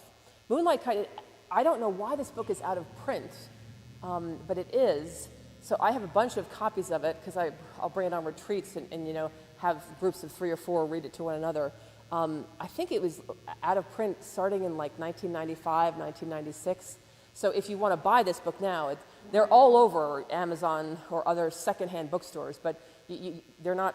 You can't get a new one now. So you have to get it on the secondhand market. But I've given this book to a lot of other people as well. So just sort of let this part of your brain wake up, and let the other parts of your brain that are like, here are the 3 things we could go home and do. But that part can take a little bit of a nap. It's a very short story, written by people who aren't particularly religious. I've done some research on the editors, but it's amazing how God can take up a story and use it for the church of our day.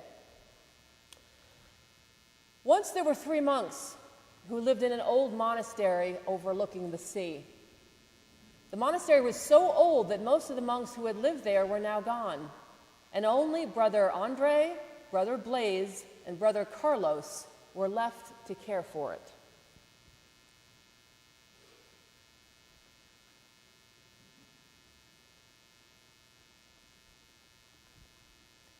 The monastery was a quiet place. It was especially quiet because Brother Andre, Brother Blaise, and Brother Carlos had taken a vow of silence in order to give more thought to their prayers. By the way, I'm still speaking to introverted evangelism, okay? I found a story about people who literally do not speak, and yet watch how their story unfolds. But they missed the old days when other monks worked along with them in the fields and kitchens and workrooms and knelt beside them in chapel. They missed the villagers who used to come with children to buy bread and goat's milk. And they missed the laughter of the children most of all. Then one spring afternoon, a brother and sister, Nicholas and Anarilla, climbed the hill to the monastery. Between them, they carried a large orange kite, its long tail trailing in the grass behind them. When they reached the arched doorway in the high brick wall, they stopped to rest and to unwind the kite's long string. "Are you sure no monks live there anymore?" Anarilla said. "Yes," said Nicholas. "Papa says that no one has seen any monks here for a long time. Besides, this is the best hill in our village for flying kites." "Well, if there are monks, I hope they don't mind us being here," said Anarilla, trying hard not to look at the empty monastery windows. All afternoon, Nicholas and I want to get this right. Honoria flew their orange kite, sometimes together, sometimes taking turns. But when it was time to go home, they brought the kite down too quickly, and it was caught in the branches of a tall tree near the monastery wall. "Oh dear," said Honorilla. "Now what shall we do?" "Leave it," said Nicholas. "We'll think of a way to bring it down tomorrow." And he and Honorilla started down the hill to the village. They did not notice the faces of Brother Andre, Brother Blaise, and Brother Carlos in the tower window. That night, the three monks lay on their cots and thought about kites. They saw them dancing far above their heads. They remembered the push of the wind and the pull of the string. And at almost the same moment, each of them got up from his cot. His candle, lit his candle and made his way along the narrow passages and winding stone steps to the courtyard. Light from a full moon filtered through the windows and broken places in the wall and made a wide path as the monks passed under the archway and out to the tree. And when they looked up through the branches, the orange kite seemed to be touched with gold. Without a word, Brother Andre crouched by the brick wall so that Brother Blaise could climb on his back. Brother Carlos tucked the hem of his robes into the cord around his waist, climbed first on Brother Andre, then on Brother Blaise, and finally lifted himself to the top of the wall. Now close to the orange kite, he reached up and brought it down. Then Brother Andre held the string, and Brother Blaise and Brother Carlos held the kite, and they caught the wind and sent it flying. At first it wavered and wobbled, but when Brother Andre gave the line a sharp tug, the orange kite righted itself and began to climb. The moon lit up the sky, and the monks, taking turns, were once more the small boys they used to be. For Brother Andre, the grass on the hill became a sandy shore, and he was running by the sea with only the gulls to keep him company. For Brother Blaise, the hill became a flat rooftop, and he was flying the orange kite far above a crowded city street. He could hear the barking dogs and the shouting children far below him. For Brother Carlos, the hill was a sun-baked courtyard, and the kite was flying high above the red-tilted roof of his parents' home. He could see water splashing from the fountain and smell the flowers in their earthen pots. Far into the night, the monks flew the orange kite, watching it soar and sail, twist and turn, its long tail keeping it in perfect balance. And when at last they were tired, they pulled the kite down and put it in another, smaller tree. Then they went back across the courtyard and up the winding stone steps to bed. The next afternoon, when Nicholas and Honoria climbed the hill, they were surprised to find the kite in another tree. "Look," Honorilla whispered, "maybe there are monks living there."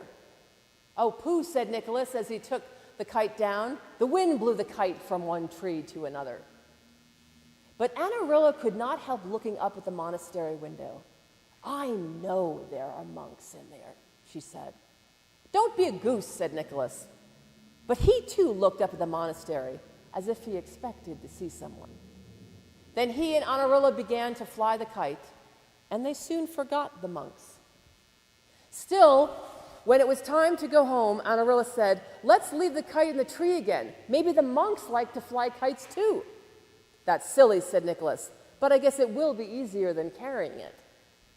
And the monks watched the children go down the hill. They turned to one another as if to say, "They have left the kite, and the moon will be bright again tonight." Then Brother Carlos hurried over to his workbench. He had an idea. The next afternoon, Nicholas and Honoria climbed the hill again. Suddenly, they stopped and stared. In a small tree, a blue kite hung next to the orange one. "I told you so, Nicholas," Honoria cried. "There are monks living there. They have made a kite for us." Nicholas looked first at the blue kite and then up at the monastery. For just a moment, he thought he saw something move behind the window. "You're right, Honorilla," he said. Then he took down the blue kite and handed it to her. So it came about that when the wind was right, Nicholas and Honorilla flew the kites by day, and the monks flew them by night. Soon more children came with kites, and the sky was filled with their colors. And when the children's shouts and laughter reached the monastery, the monks stopped for a moment and smiled before going to their work. And often on a summer evening, just before going to bed, Nicholas and Honorilla looked up the hill toward the monastery and saw the shadowy figures of Brother Andre, Brother Blaise, and Brother Carlos flying kites in the moonlight.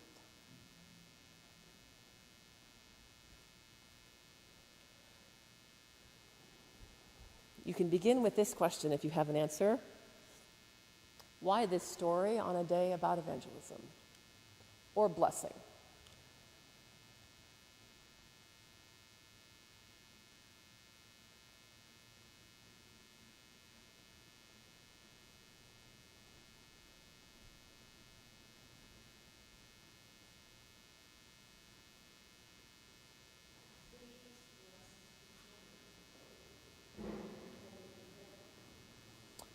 Right, so there was blessing number one. And again, what I love is they have a vow of silence, right? So these ministries have nothing to do with talking to anybody about anything except Jesus.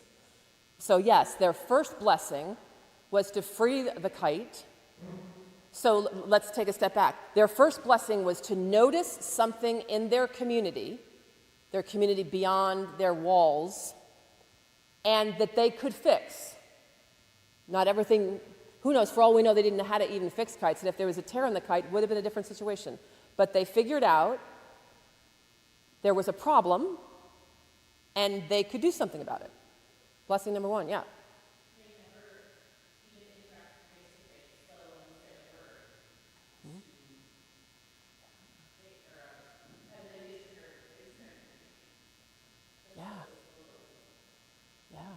Total kite ministry. As vowed silence, vowed inside the walls. Yeah.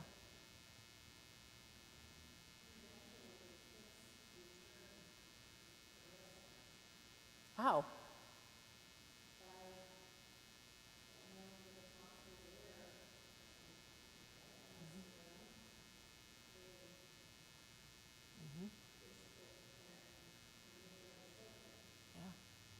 And they left the kites, right? Like they recognized the kites came from them, and they didn't take them as personal possessions because they knew that the monks hadn't done that. So by the monks saying, there's just us in the world and kites, not my kite, your kite, the children lived into that. that there will be kites for me to use. I don't even have to own a kite. I can't. I don't know how to make it. I don't have enough money. But the monks, that phrase in the Bible, the disciples kept all things in common. The monks did what they could do, which was make some kites, and they used them. So this wasn't charity. Bring all your pencils because your church is sending them over to Haiti. I'm not saying there's anything wrong with that. But go back to how did the Franciscans transform the Muslim city? I didn't say convert. How did they transform the city? Was anything they needed and could provide, or that other people could provide, everyone used everything.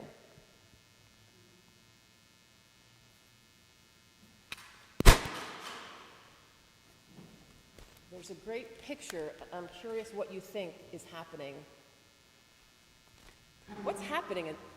This is one of these pictures that doesn't need to be in this story. It could have been the page before that said the monks flew kites and liked it or something. And then we could have gotten on with the kids. Why did this, and I don't know what the answer is, but why do you think the storyteller gives us this page, and what on earth is going on this page? Go ahead. Say more. Yeah, it's about joy.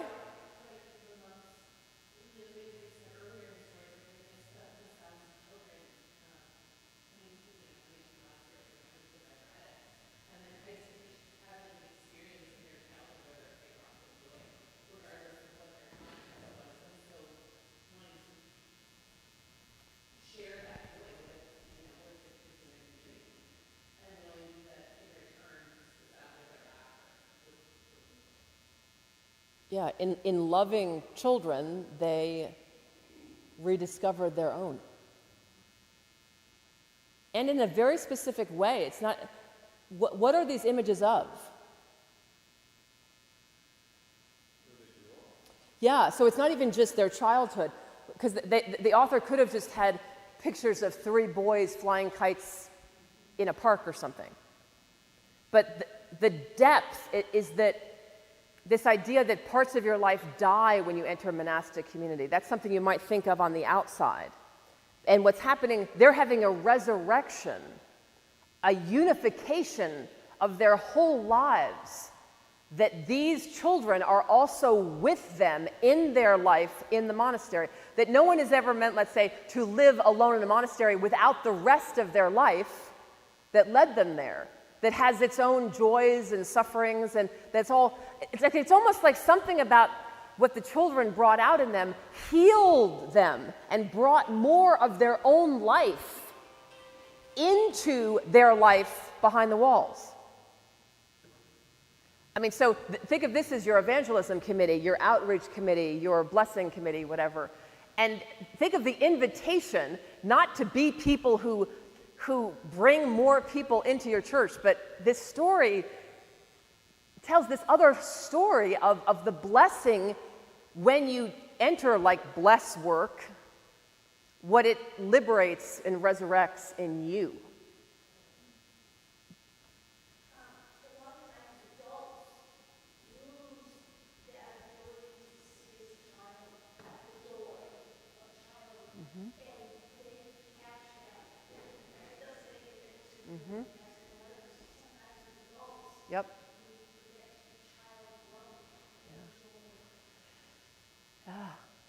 Yeah.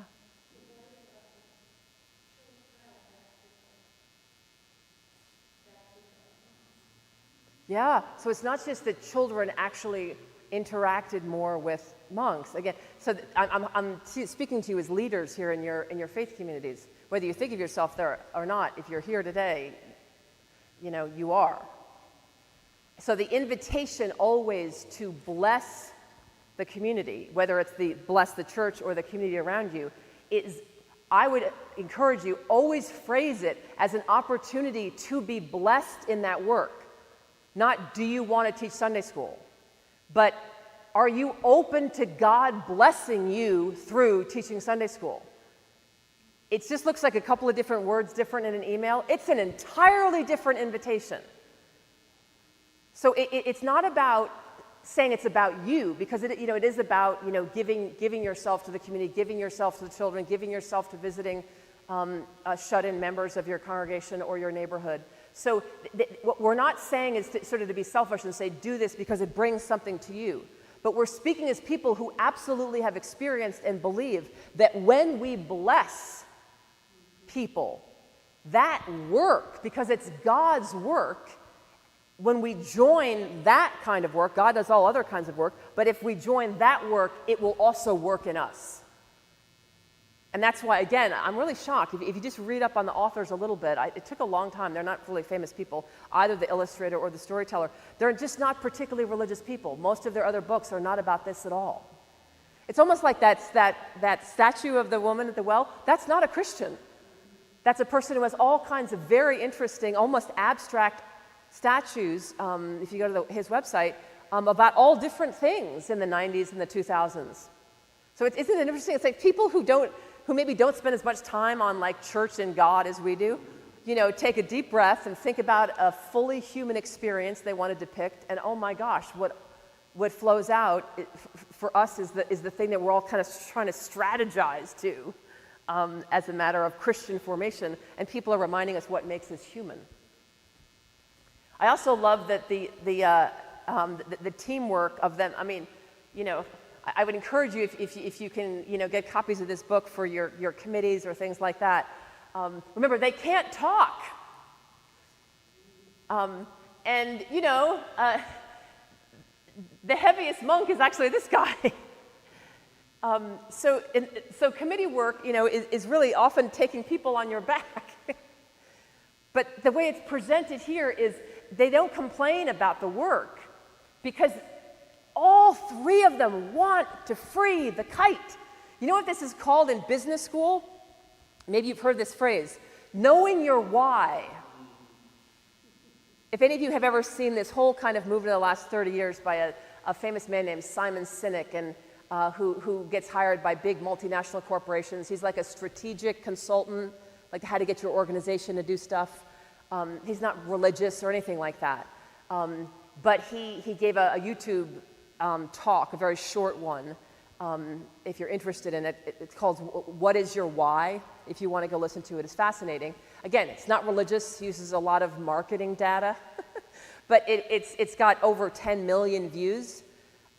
Because he simply draws a circle and says to a room full of people, whether you're at the Apple computer company or supermarket company, whatever your company is, you make shoes, at the center of your organization should be your why. Why do we do it? And don't say make money, because there's other ways you could make money. That's not a way to get your own employees excited about making shoes if your goal is making money, because there's probably even easier ways to make money than to make shoes or whatever it is that you make. And so in the center of the circle, he writes why, and then outside of it, he writes how and when, like the other things besides why. And he said, you know what the problem with organizations, and this is why churches love playing this video for their leadership, he says something that's pretty usable. I should say pretty useful. He says, so many organizations get stuck in the what. What do we make? Or a how we make it. Like how we give auto insurance and why our auto insurance is better than other people's. He said, people don't buy products because of how you make them. They buy your products because of why. And they certainly work at your company because of why. And maybe they just work at your company because they need money. But if you want the best employees in the world, convince them that what they're working for is a why, not a how or a when. Imagine if you said to someone, what do you do? Oh, for 30 years, what do you do? I make shovels. That's what you do, yeah. So that's uninspiring. That's someone whose company hasn't tried to feed their epic imagination. They've just said, we make shovels. Why? To make money. The truth is, there's other things you could make. But imagine if your why has something to do with why you chose to make shovels as opposed to other things. Or maybe something that you make can be used in finding landmines. Which helps people all over the world not have children and other people who do gardening and farming get limbs blown off by landmines that litter the whole developed world, the developing world, or landmines. So imagine if you made something that was actually about that. You wouldn't say, I go to work on a certain kind of battery. You'd say, what's your why? My why? I want to save people from landmines. And then you find out that their job is actually a kind of smaller, maybe not that interesting to you job. But that company has said, we know our why. Why do you serve in a committee when we don't have time for committees? You've been on too many committees, you know what I mean? Or you don't want to drive to church, or you're so sick of Zoom you could vomit. Why do these guys climb on each other? And like the skinniest monk gets down here. I know myself, because I'm not the skinniest monk. And if I ever walked up to a group of people and said, yeah, I'll be on top, my spouse, who weighs about the same as my right leg, would probably say, I think you need to be on the bottom. I mean, I love you, but you're a bottom person.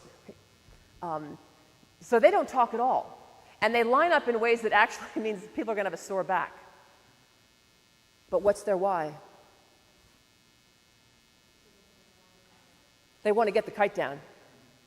Their why is not how much pain they're willing to give or not, what time it is. These three have a mission. And I have a feeling if this hadn't worked, the climbing, I bet they would have maybe the guy that's good with wood would have gone in and literally made a ladder overnight. Because they know what their why is. So the how is not the point. And if the how hurts or it takes all night, when you know your why, you will work through the how and what's hard about it. You will work through the what and what's hard about it. If I grabbed members of your congregations and said, what is the why of your community in this place, not Christianity, not the Episcopal Church, these guys would say, this kite brought joy to children, which brought joy to us. We are going to free that kite. I actually think one of them could have died that night doing it. And they would have done it. Our churches, our bulletins are full of so many whats. You know, what we do, when we meet, what, when, why, all these other, journalism words. But I wonder if I went to your communities and just sat down with someone and said, and kind of explained for a minute what that question means, what's your why? And by the way, if you haven't ever done that in your community, how about one day where at coffee hour, you just have a big piece of paper on the wall and ask people, not why do you worship God? Why do you worship God here? Why do you look for a deeper relationship with God here? See what people say. I think it could be literally a life-changing pile of scribbling to read people answering that question. Why here with these group of people? And to see other people's response. Maybe a lot of them would be worded the same. Maybe none of them would be worded the same. What if you did something really crazy, like pull out a cell phone, if you have any young person in your church who wants to be in charge of this, and charge them, tell people it's going to happen in the sermon, that you want to record people saying why. And you task the confirmation class, if you have a confirmation class, could be teenagers, could be people of any age, to put together something that shows, because I've seen this done, at a coffee hour. We're not talking about any high-tech, you bring in like a production company. Trust me, there are churches that can have the money, and they do that. And the truth is the project winds up taking 8 months, and so much time has passed that when the final produced thing comes out, you don't even have the same members of your church anymore. But I have seen people who do brief recordings, and then in the next week's coffee hour, there's just a running thing of people saying why. Why? And quite often burnout, both of leaders and of followers, if that's what you want to call, of all the baptized. Burnout comes from doing what, when, where, and kind of losing the why. We have one of the churches I was at fed 200 homeless people breakfast every morning. But it had been inherited, if that makes sense. Like I came there, the church had been doing it for 30 years. I didn't know anyone at the church who was alive when the church discerned that meal that took a lot of resources of people, because it was eggs, bacon, sausage. The idea was to get like high protein to people and not have, like donated cereal and things that they're not bad, but it's not a strategy for getting people through 24 hours on a certain number of calories and protein. But I used to hear that that Epiphany Church, we had the only hot breakfast in the city on Sundays. Well, you know what? When they started it, it was true. But by the time I wound up being in charge, we were one of 5 places in a half mile that had a hot breakfast on Sunday. It got very hard to get the congregation to enter a new stage of discernment of saying, is this the ministry we're called to? Maybe it is, maybe it isn't. But it was very hard for people because it was like, this is what we do. But there's the word, what? This is what we do, this is what we do. And I would say, what's our why?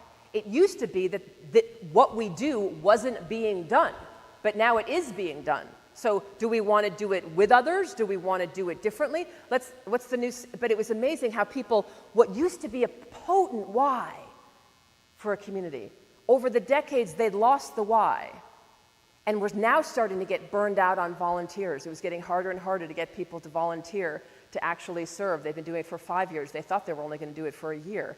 Then they just started feeling bad, knowing if this one guy who knows how the ovens work, they're kind of quirky in an old historic church, I could tell over time that he was just heavy laden by this thing. He didn't want to do it anymore. He was a grandfather, and he wanted to start bringing his grandchildren to church. Like, he had a religious vocation that was running up against the fact that a program of 30 years kind of needs him because he knows this pilot light and this order. I try to have it written down, and every time he wasn't there, we just couldn't get it, because he also had a mixture of kicking things at the right angle. And but do you see what happened? It literally became a burden for him. And so we had to step back and say, why do we do this? And it took 4 years. And over time, now Epiphany does offer sort of breakfast burritos that are given at a window, because COVID, we had to ask, what's our why? And it just can be produced in a very different way with very different people, if that makes sense. But we've definitely moved out of this brag that we were the downtown church that served a hot protein breakfast. It took a long time to change people's view, but the exhaustion and burnout came when we went from doing it because of our why to doing it because of anything but why. And we kind of burned out. Most of those people actually wound up leaving the church eventually and not coming back to the church. No fights, we never had a single fight. But the church's discernment couldn't keep up with the exhaustion of not having a why. And at the end, they did discern differently. Does that make sense? And other ministries are happening, but the discernment didn't move faster than the burnout. And we actually lost people who'd been at the church for 20 or 30 years in that powerful ministry. And it's because it reached a point where it was just getting in the way of other things God was calling them to do, and we wound up losing them. So it shows there's a price to pay if you let your why question just kind of sit. Oh, well, next year's annual retreat, maybe we'll ask about the why. And you have no idea what the burden of what, when, how is burning your people out. We are meant to be fed with the kind of clarity that comes with knowing this kite must come down. And you can't inherit that from a church that's been doing it for 20 years. Even if you wind up having the same mission, once a year, decide that kite has to come down if it's ever going to what? Go up. A kite that isn't brought down out of a tree will never go up. So what ministries do you have right now that are beautiful, that are caught in a tree, and they will never go up until in discernment they first come down? And in my experience, if you can get that kind of clarity, people don't mind how many people like me are climbing on their back. Chris.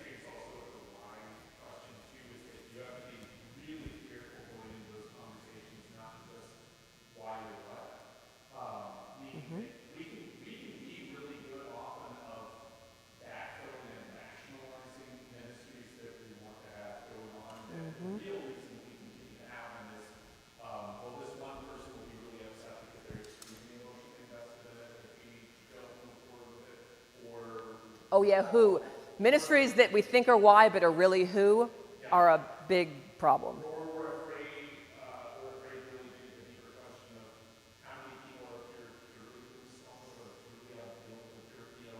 And so I think that what I found is that when you're doing the why question, you have to be very careful not to say, well, what are we doing already, and let's figure out how we're doing it. Yeah. And why is great if you're trying to change music. I'm trying to think of times where I've seen why-driven discernments have been really helpful. when and how many services to have. Like, do you really realize that it's time to go to one service instead of two? These decisions, if you don't come at them for why, are just painful, territorial, nostalgic, dysfunctional, cause resentment, because everyone is deeply invested in some part of what is already happening. We know this from any kind of alcoholic family system experience or study. Everyone is getting something out of an unhealthy system. Everyone. Even if it's just the burden of it and that you know the devil you know. So it's really hard to get people to envision having a different experience of a system that's the same system, like your same parish. So it's hard to make change. And it's, even if you can really focus on a why, because it can be hard to agree on what the why is. But anything that you're trying to get a group of people who've all been getting something out of a not why, of a who or a what or a when or a where, like this is just where we do it. We do Sunday school in the basement. We always have, you know. And meanwhile, there are other places in the church, and the truth is people just are worried if Sunday school doesn't happen in the basement, like maybe it won't be Sunday school anymore. Like, so the why can be, but I don't want to make it sound like it's the easiest thing to do. Quite often it's the hardest because most of us who come to churches inherit what was happening. Even it doesn't have to be 30 years. If you're new to a church, you realize 6 months in, a lot of what's happening was inherited from even just the last 3 years, but it's still inherited. And we have people whose baptism has not been communicated to them that they are becoming universal priests in the kingdom of God on earth now, and you're being formed now, and your faith is going further up and further in, and you're becoming more of a mature Christian every hour of your life through practices. That person might feel like they can speak up that the why isn't what we think it is, or why should be something different. But how many people have that kind of spiritual confidence to even participate in a why conversation? So it's hard, but I would just simply say I think why is the frame. I want to give you a couple of things to take home. And one of them is what a parish retreat might look like that brings in some of the ideas we're talking about. I picked this parish because this is the fourth oldest Episcopal church in the country. It's in New Jersey, so it 16 something. It is mostly white. It is in a rural part of New Jersey, and I was asked to be their retreat leader. And someone said something about evangelism, I remember at the time, and already I watched 2 people in the meeting say, I'm not interested in that. And I was like, wow, like they're already not even agreeing that this is what they actually want done. And it's people that had negative views of evangelism. And they kept saying, well, we don't want to do evangelism, we want it to be a retreat. Like they were saying all these phrases to let me know what they think evangelism is, or that was going to be some kind of training thing. They wanted a retreat. So I just said, let's just have let's call it the annual parish retreat. You always have a women's retreat. They have a men's retreat. But I want to show you the way you can sort of do church life the way many of you have done church life, but begin to move toward this idea of blessing ourselves in growing in faithfulness, blessing our faith community in doing some of that work together, and then blessing our neighborhoods. Again, the word evangelism could also be used. So this is a group of women who have both Episcopalians who always go to the same Presbyterian retreat center I just stepped into so many rituals and inherited norms. They have wraps from Costco for lunch, and bags of chips, and Hershey's Kisses. When it came up that the Kisses weren't there, someone left the retreat and went and got them because they're always at the women's retreat. So I looked around and I was like, where's Mary Martha was her name, and she was a mix of both. And I was like, where's Mary Martha? I need her to do the music. They're like, she ran to Target. This is like halfway through the morning. I was like, she ran to Target? And this is kind of a rural area. Like that was a 15-minute drive just to Target. And they're like, someone forgot the Kisses. Capital, like a definite article, the Kisses. And then I found out that they've been having wraps all sliced from Costco and Hershey's Kisses for like 30 years. the first year the Costco opened, they got the wraps from there. So this is the women's retreat lunch. And they looked at me like, we just have to wait. I'm like, we are all waiting for her to get back. Can we have the kisses like later in the day? And like silence. So, and yet all of our communities have some pocket that functions like this, right?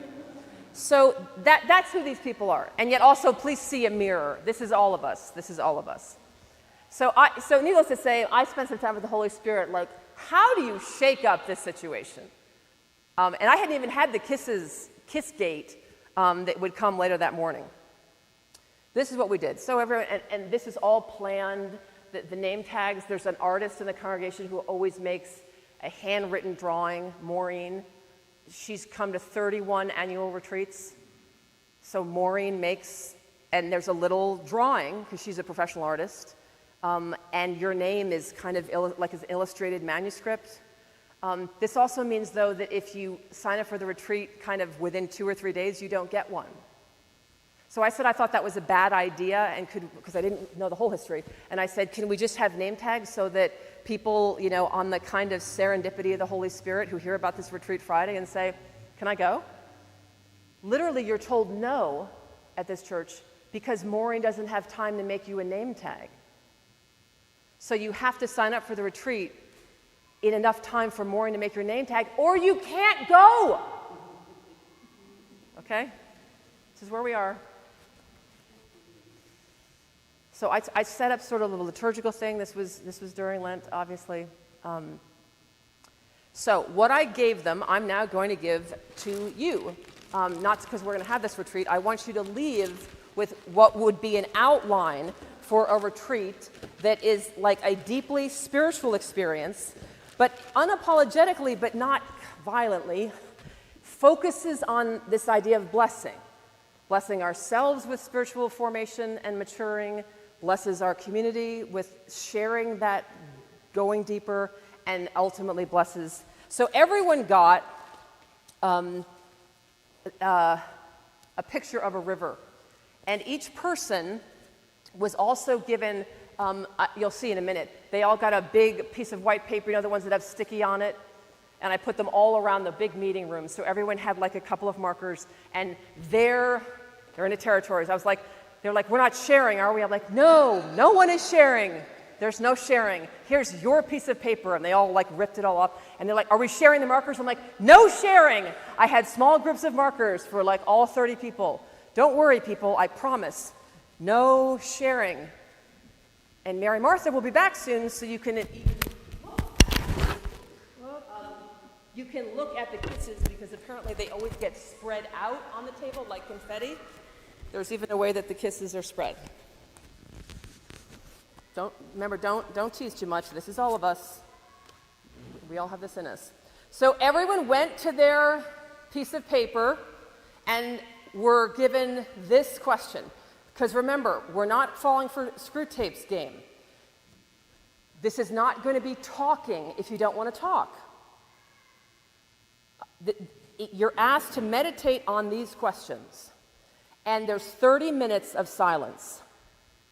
So the first challenge people were given for about 30 minutes, which is to draw their life like a river, like the day they're born, and like I said, end with today.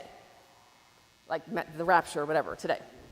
And to just put, I said, if someone wanted to know what makes you you, put some, so you can imagine, people put like, born in New Jersey, and some of them, put like their elementary school name. That's cool, whatever. Others put like school, and then put like got married, at 18.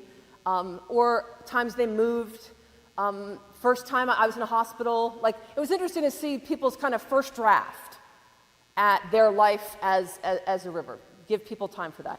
Then they were given card number 1. And remember, we're going further up, further in. This is the idea. So they read this card and do what it says. Meditate on these questions. And there's a half an hour of silence, which really helped.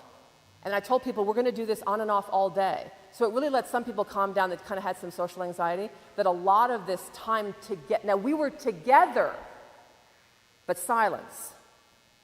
So it let some people pull out a journal and wrote. Other people could walk outside. It's a nice little retreat area. You'll see what started to happen. So I'll give you each of these cards, but just to give you, the spoiler alert. So each card asks you to, at the end, then go back to your picture and add things. Like one of the cards is like melancholy, that's the name of a statue. Times that were hard in your life. So you go through this time with the questions and you're writing or you're just sitting quietly, but then you go back to your picture and you see people kept adding depending on the things they were asked about and to really focus on. So their drawings were getting sort of deeper and deeper into their life. And then at different times during the retreat, I'll show you pictures, they were invited to talk to the person just next to them. And I'd put little stickers, like different colors. I think I had like 5 different colors. So every hour or so, I would say, if you're a blue, go find a green. Just different ways to have people walk across the room and say, are you a green? Yeah, and I'm blue. Okay, so then the two of you would go and look at your picture and talk about how it's been updated during the day, and then you go to the other person's, and then later on in the afternoon I would say, okay, yellows and reds, just to make sure that people are kind of moving around. I'm gonna, I'll just put, what are there, 2 here? I'm gonna put these out. There'll probably be more on each table than you need. The reason that these have hole punches, I'm going to be giving you a ring by the end of today, so you'll be able to hook them all up. So you're not getting these particularly in the right order. I'm just making sure you get them, and just glance at them for a minute so you can get to see kind of how the metabolism of this works. Mostly silence, which doesn't turn the day into a talking day. That we're going to talk about, my life for the last 55 years. No, they were never asked to do that. It's not a talking day. It's a you talking to God day, but we're doing this together. We're talking to God together.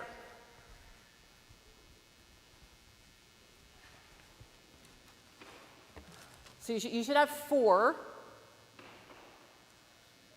There's the river picture. There's the picture of Ruth and Naomi. There's the picture of the statue that has an empty middle. And then there is a picture of a woman dancing. Everybody have all 4 of those? Now, this was a woman's retreat, so this is the kind of picture that you might have different if it wasn't just a woman's retreat. I would leave Ruth and Naomi. They do fine. Everyone's heard that in Scripture. Which one? You need the woman dancing. Yeah.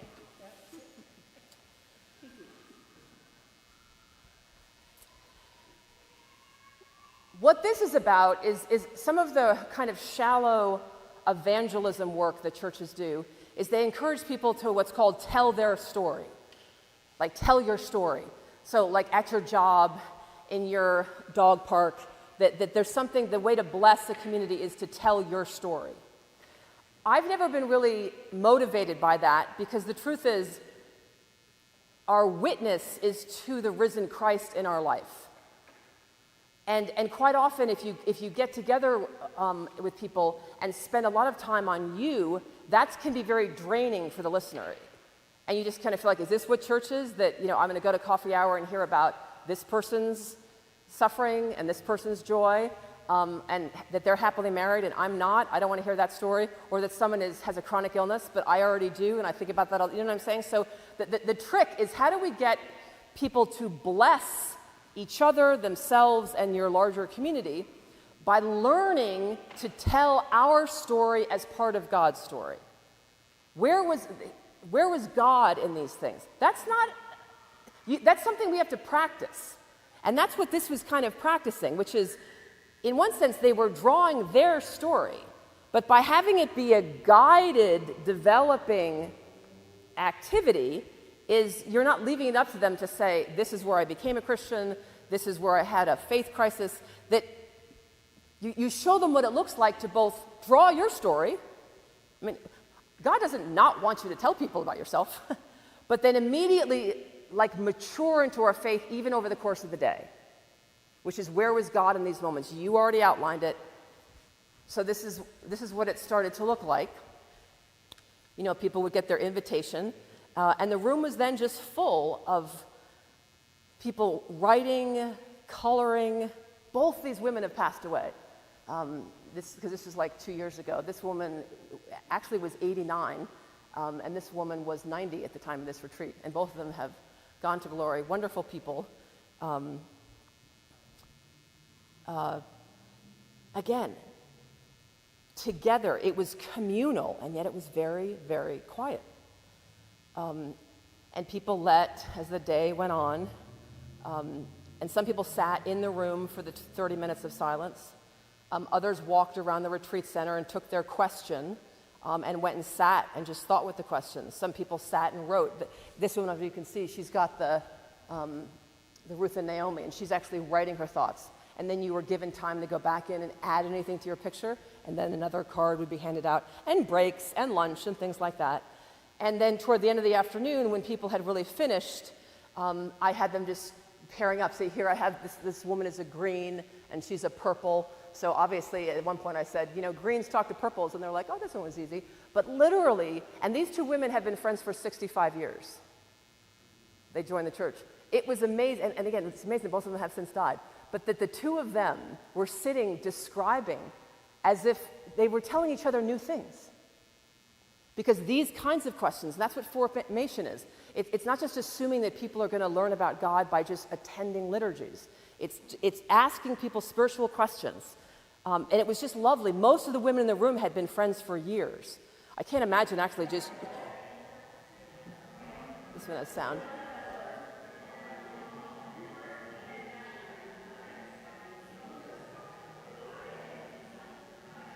This is the sharing time.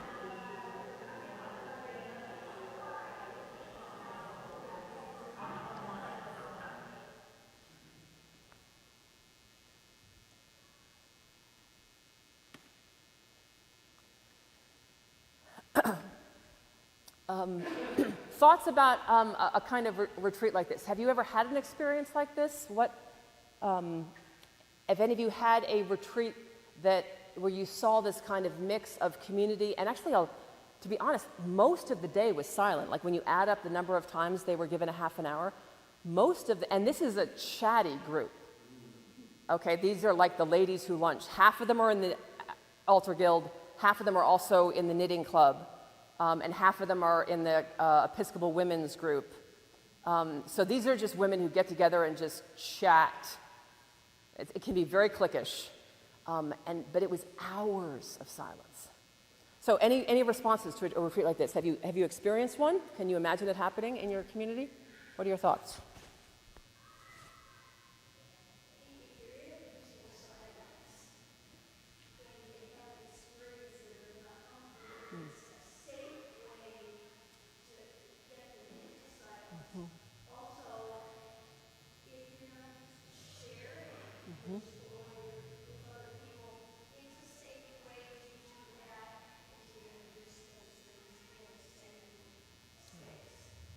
Yeah, there's something in psychology which you call, there's like a transitional object, and that's the picture. So you and I aren't talking about me in my life. You and I are talking about my picture. Now, it is my life, but you're not even just looking at me. We're both looking at a third thing, the transitional object, that allows us to ask and to be without being eye to eye. And again, some people love that, but statistically, most people don't. It brings a kind of social anxiety, even with people you've known for years.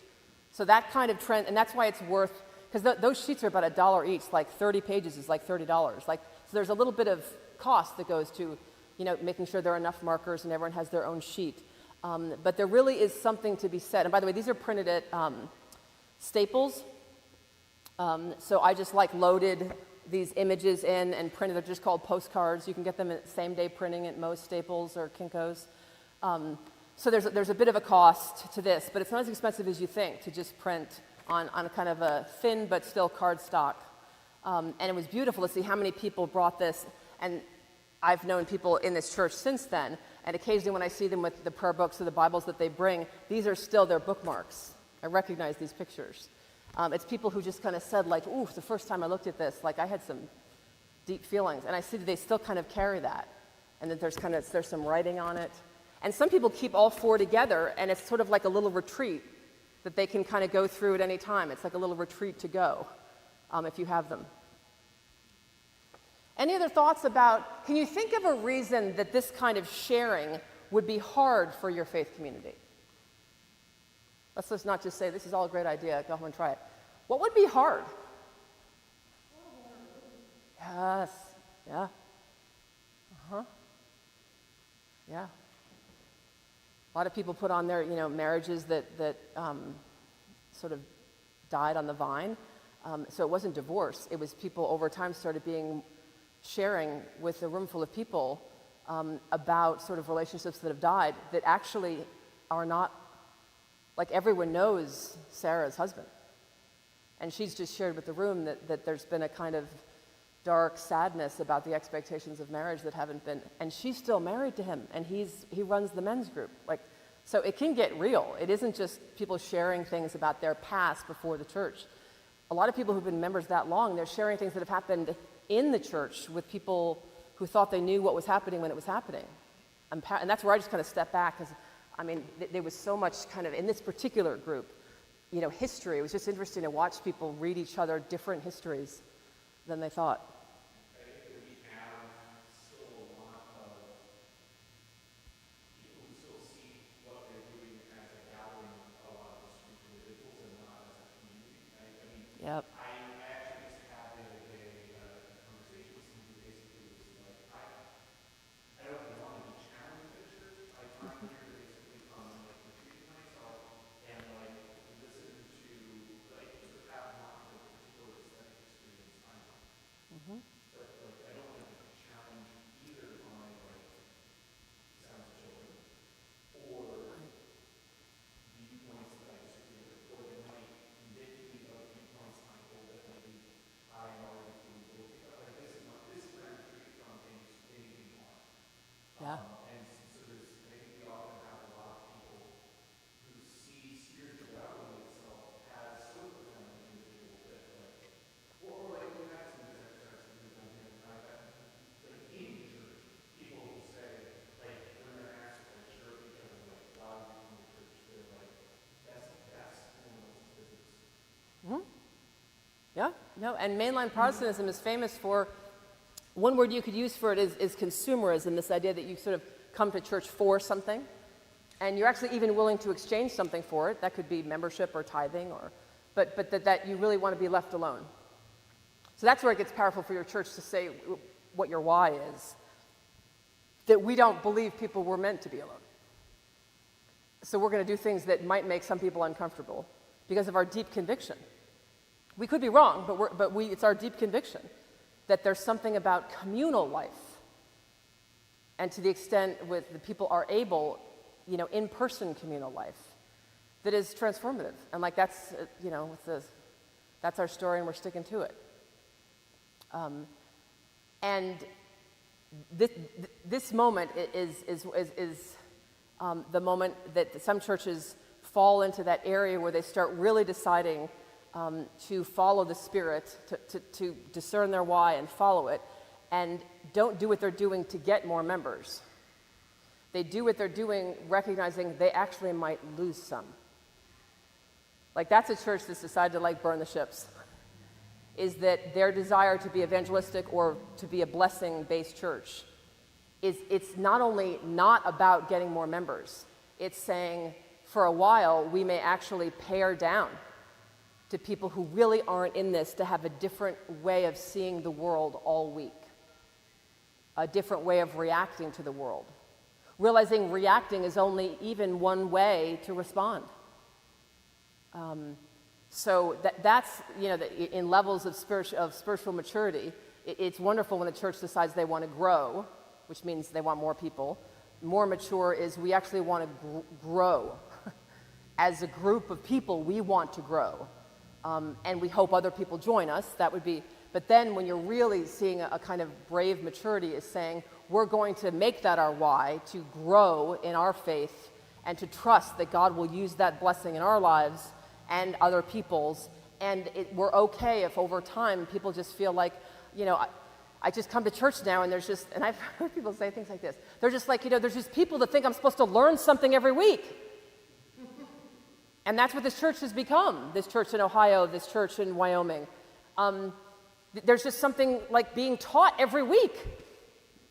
And you may just lose that person who gets so tired of saying no to invitation after invitation for all these different dimensions of Christian discipleship and formation that they do stop coming. The nice thing, it shouldn't surprise you, like over time, a lot of those people say they're going to stop coming, but and they can be grumpy about how many times they're invited to a prayer group, how many times someone just asks them in the hall of the church, how can I pray for you? That some people don't like that for, there's 100 reasons of personalities and privacy, and so it can be a clumsy way that a church says we want to be like a courageous, all-in, a wide-driven church. So we also just have to remember to speak the truth in love. But it.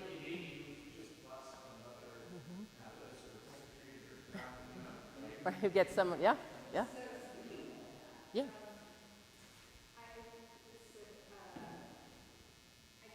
a little grant from my archdiocese and invited a group of people to start thinking about retreat, ecumenical and multi-congregation. So within region, ecumenical within the city, within the area, and we'll start planning these retreats, but I asked people from all of those other churches to help plan it. So it's not just a couple of people, and it's not just from one church. It's huge. They weren't there. And I'm trying to think, I think, the cards and using invitations, these questions, is a really interesting idea. The point of this retreat in my idea of writing it down is simply to have people share stories, but not the whole school. So, Yeah, there was never a point in this retreat where one person told the room anything about their story. We didn't report out, what did you hear in someone else's story? No, everything happened one-on-one in a crowded room. But we could have done that thing. You know how sometimes we all come back and then people ask for so what was said in your, we never did that.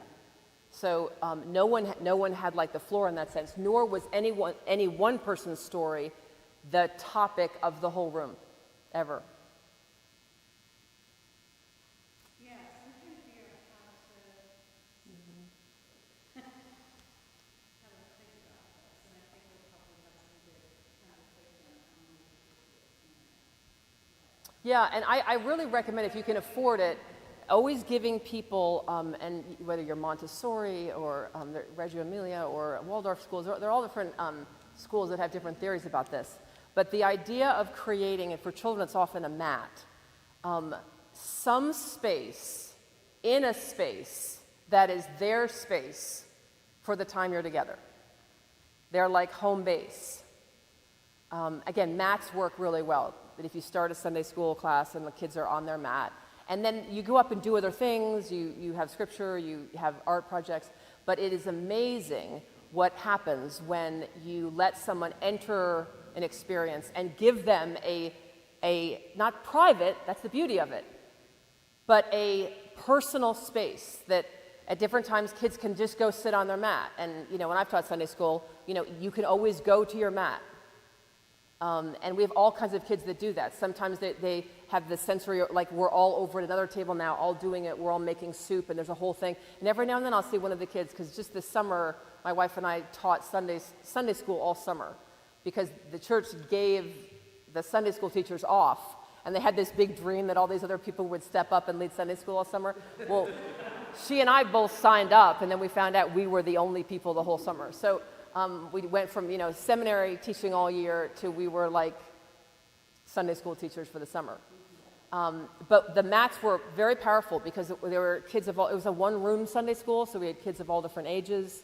There was never more than 12 or 13 kids, but they went from 3 to, 6th grade. So it was good for us. We had to kind of dust off our pedagogy books for people that age. But we would see some kids would have a wonderful time at the group activity, and others would just walk back and go sit on their mat.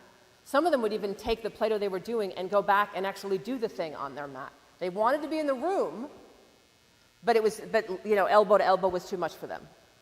Other kids just couldn't stay on their mat. They were like always going right to the edge because we would have like mat time where you were thinking about people that we were going to pray for. And you could tell some kids were just like, they just couldn't wait to get off the mat. You know, other kids were just so safe. They're like, I'm on my mat.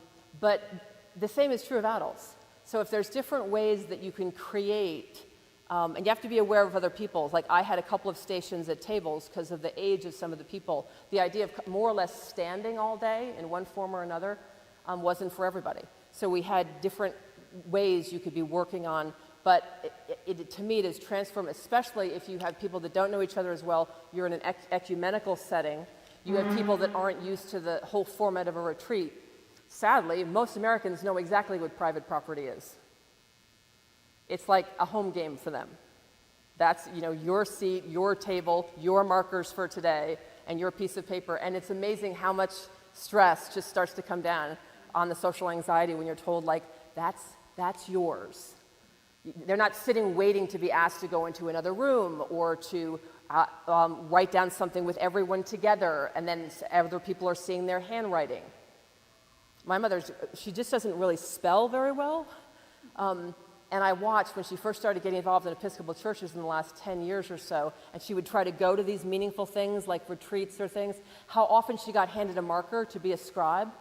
And they don't realize, like my mom, like my father didn't finish high school, like, but these were all fancy Episcopalians, NPR, tote bags and mugs, who were like, you know, Lorna, you, and my mom doesn't know how to spell many words more than 5 letters. Now, what I love is with us is she writes us emails and everything, and there are all these scribbly lines under it, but I know exactly what she means. It's almost like we all speak that. Like there's the way my mom spells things. Like I was telling her, like, so my wife is actually just a very thin, fit person, and the joke she and I always have, she eats a lot. I do not understand it. So we're always saying that she is a tapeworm, right? Which is probably isn't a funny thing to say, but between us, it's funny. Like she went to the Minnesota State Fair. Okay, and I've learned state fairs are a thing. And she's sending me these pictures all day. And of course, I finally wrote back with these emojis of like worms. And it was my way of saying, like, she's just going to come back thinner anyway, even though she's eaten every fried everything, like a Oreo dipped and fried, and then dipped in bourbon, and then dipped in chocolate, and then fried again. And then she's had like 3 of them. I'm like, what's happening? So my mom heard me saying this, and she said, oh, yeah, that makes total sense. That's Lisa's tapeworm. Because my mom is always just like making up a word, like she just, because then I think in her mind that kind of does that make sense? Like it's a tapeworm? I'm like, no, Mom, it's tapeworm. She was like, a tapeworm, because her mind had already decided that that's what the worm is doing. So we went back and forth a couple of times, and I was like, Mom, it's not that. You know, a better example would be she has a friend who smokes, who's in their 80s, and she's like, you know, Tricia, I'm just worried because Alvin smokes like a fish. But see, in our family, we're just like, that much? Like, you know, what's the value at that point of being like, Mom, that's not how it, and she said, someone had a hard decision, she's like, yeah, it's just like a double-edged coin. You know, or she'll just lean over, and she's such a kind person, but every now and then she'll say something like, I don't think he's the smartest tool in the shed. Now, we know exactly what she means, but, you know, in my head, I'm like, what is the smartest tool in my head, I'm like, is it an Amish scythe? Maybe that's the smartest tool. But we just don't correct each other. But that's an example of how thoughtful and prayerful we need to be. Is my mom didn't go to the Episcopal Church in Old Town Alexandria. It has some of the oldest colonial churches in the country. And my mom decided to go to one. This is years ago when she was becoming an Episcopalian. And I then found out one day she didn't go to church, and I asked her why, and she said, well, I hadn't done my laundry. And I was like, well, what does that have to do with anything? She's like, well, I only really own like 1 pair of nice pants, and they weren't clean. And she's like, you know I can't go to Christ Church, you know, in like my pants. Like, I know the rector there. I was like, as my mom walked away, I was like, do you know the conversation I just had with my mother? She stayed home from church because the last time she wore, like, I don't know, sweatpants, something like, you know, like utility pants kind of, someone told her they needed an extension cord downstairs, and could she go find one? It was assumed that she was the sexton. because she wasn't wearing fancy pants. So when she looked at me and she's like, I know I missed church this morning, like, could you do church for me tonight because I missed it? And I was just like, you go to church every Sunday. And she was like, I didn't have nice pants. So in that kind of, and that's part, and maybe not as much around here as it is, where I live, but you all have versions of the in crowd and the out crowd. One of the churches I go to now, there's guys that wear mesh hats, baseball hats, and guys who on Sunday they'll have a hat, but it's not a mesh hat. It's like a nicer hat from a football team or something. It's not a John Deere hat, because they wouldn't wear that to church. You know what I mean? So a church like that hears a story about my mom, and it's like, oh my gosh, we would never work like that. That we're a rural community, people just do what they do. But if you can see someone's head through the mesh, there are people who sit behind them who are like, who raised this guy? I'm looking at his head. Why am I looking at his head? I'm in church. Why am I looking at this man's head? Like, I've seen this play out. And the guy next to him has on like some Billy Joel, I don't know, Bruce Springsteen, New Jersey hat on. But it's like nice, his head is covered basically. And that's right. And it only comes out and it's not dirty or anything. So we all have this. So this idea of creating a safe place within the place you're having a retreat, right, is important. For kids, as I say, for us, it was the mat is a perfect example. Okay, sort of the last thing that I wanted to talk about today, and I have more things to give you to add to your pile of, is sort of a study of a suburban church, an actual church, so you can just see on the ground what it looks like. This church was built in 1992, 93, something like that. Their plan was to start a church, an Episcopal church, that was in an area outside of Columbus. It actually still has a Columbus, Ohio address, but it's the city expanding. If you know anything about Columbus and these cities, like they're just expanding with housing. So it reached a point where they just needed another Episcopal church because there was all this housing that literally 10 years before, this area called New Albany, Ohio, like wasn't even a town. Like it just got given a name because so much new development came, so they wanted a church. So they bought a big piece of land. They sold one half of it to a synagogue, which is on the same piece of property. And they raised the money to build a parish hall. And they had to worship in the parish hall until the church was going to be built. And surprise, surprise, after about 3 years when this is done, they loved worshiping there. And they're like, why are we going to waste the money to build a sanctuary? We love this multi-room space because it's so pretty and light. Like they built it knowing they were going to worship in it for 2 or 3 years. And they just decided this is where we want to be.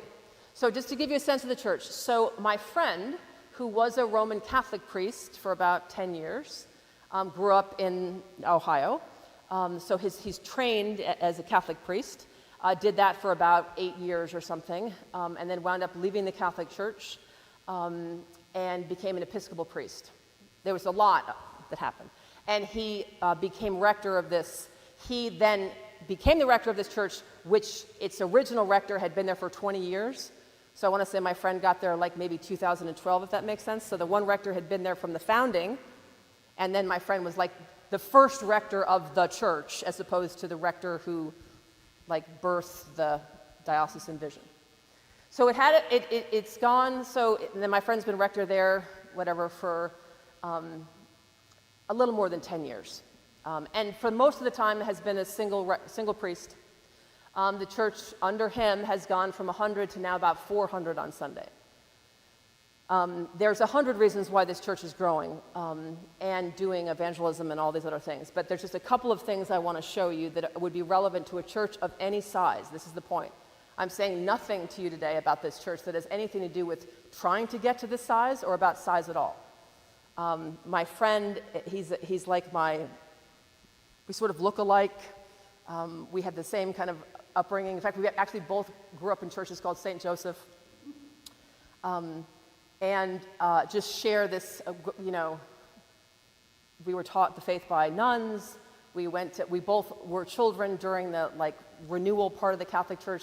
So all of our priests played guitars and had puppets, and we were in this little window of lay leadership of congregations. And so we both love Catholicism and both spent the beginning of our adult lives working for the Catholic Church, and both for different reasons wound up leaving. We never left our love of the Catholic faith, but he just actually found the church to be so corrupt of who was being moved around. At 27, he was given 3 parishes, 2 schools, a hospital, and was put into a rectory with 2 men in their 90s that he physically had to take care of. So and as he tried to work through, I just want to give the background of like why people leave. So he just reached a point where he couldn't function in ministry in the church.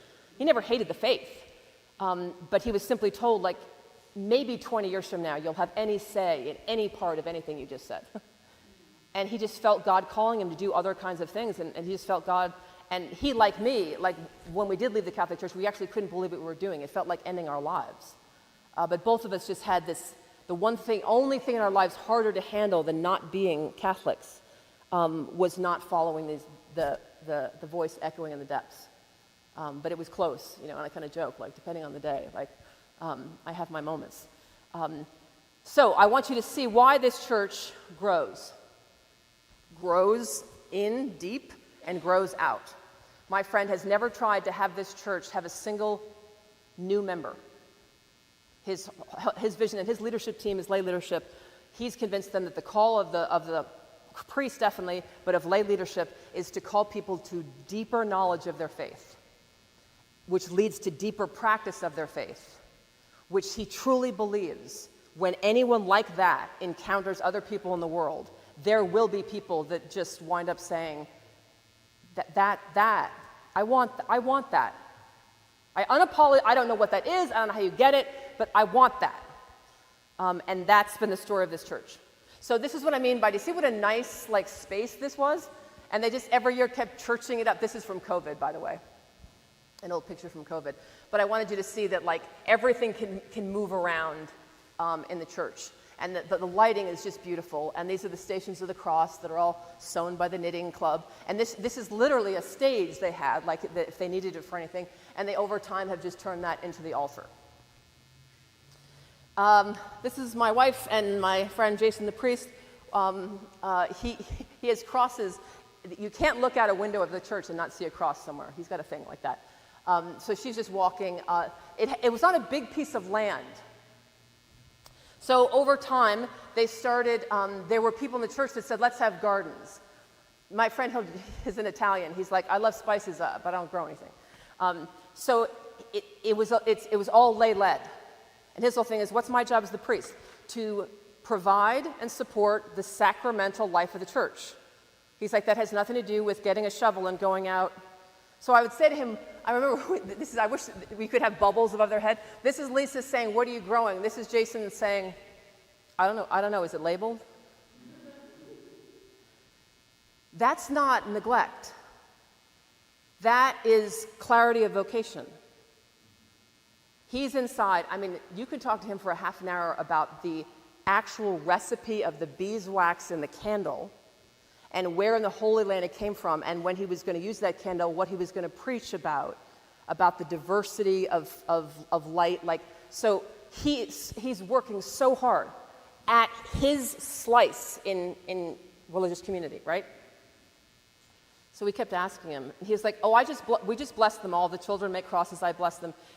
And she's like, is this herbs? He's like, I don't. This is so funny. This is him walking around. He's giving the tour because he's been in Vistro meetings. He knows the kind of infrastructure going on. But she kept asking him. She's like, so do you rotate? Is this mulch? And he was like, is that the stuff that smells? Because it doesn't smell, so I don't think it's mulch.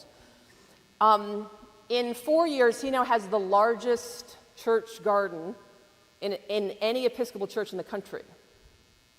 They have a partnership with, is it Ohio State? I know I'm not really good on the football leagues. The Ohio State, oh yeah, so they've hooked up with Ohio State. They now have 2 doctoral students. They have $100,000 in grants from both the university and the state.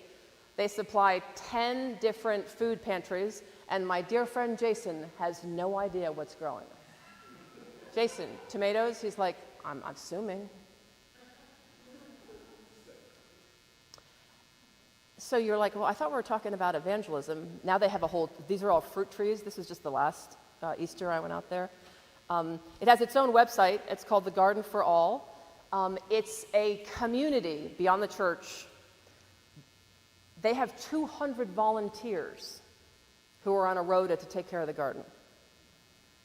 About 110 are members of his church. The other 90 are not members of his church. Some are members of the synagogue, and some have no connection to religion at all. The website is incredible. They have like a Facebook presence. They now, and my friend doesn't know much about it. I will never forget, one time I was out there visiting him, it was like a week before Holy Week, and he and I drove to this amazing, dusty Catholic bookstore, because he was looking for certain kinds of candle snuffers. And I remember when I met him at the church, there was 400 people at the church running around doing all this stuff, and I looked at him like, are you gonna leave? He's the only priest. He was like, oh yeah, we gotta go to the bookstore. And I'm like, I think you're kind of missing what's happening here. He was like, oh yeah, there's just a lot of people. I was like, well, is this the garden people? He's like, I don't know. So we're walking around the bookstore, and he's finding these perfect things, and I can hear him humming the Exultet. He's a singer, but he was getting his tenor kind of going, walking around, talking about how many candles and what did I think. And I finally was like, Jason, there's 400 people at your church right now. What are we doing here? And he looked at me and he said, I'm being their priest. They are going to have the most incredible 5 senses experience of the Easter Vigil. That's my job. And I'm not actually sure what's going on at the church, but I know we're all, what's the why? We're taking that kite down so it can go up. They're all doing their part. And it is not my job. He said, I'm not a chaperone for volunteers. We have lay people that are running the healthcare system of Ohio. They should be running the planning for this event. I'm glad to be out of their way. He said, everybody knows they can call me 24 hours a day.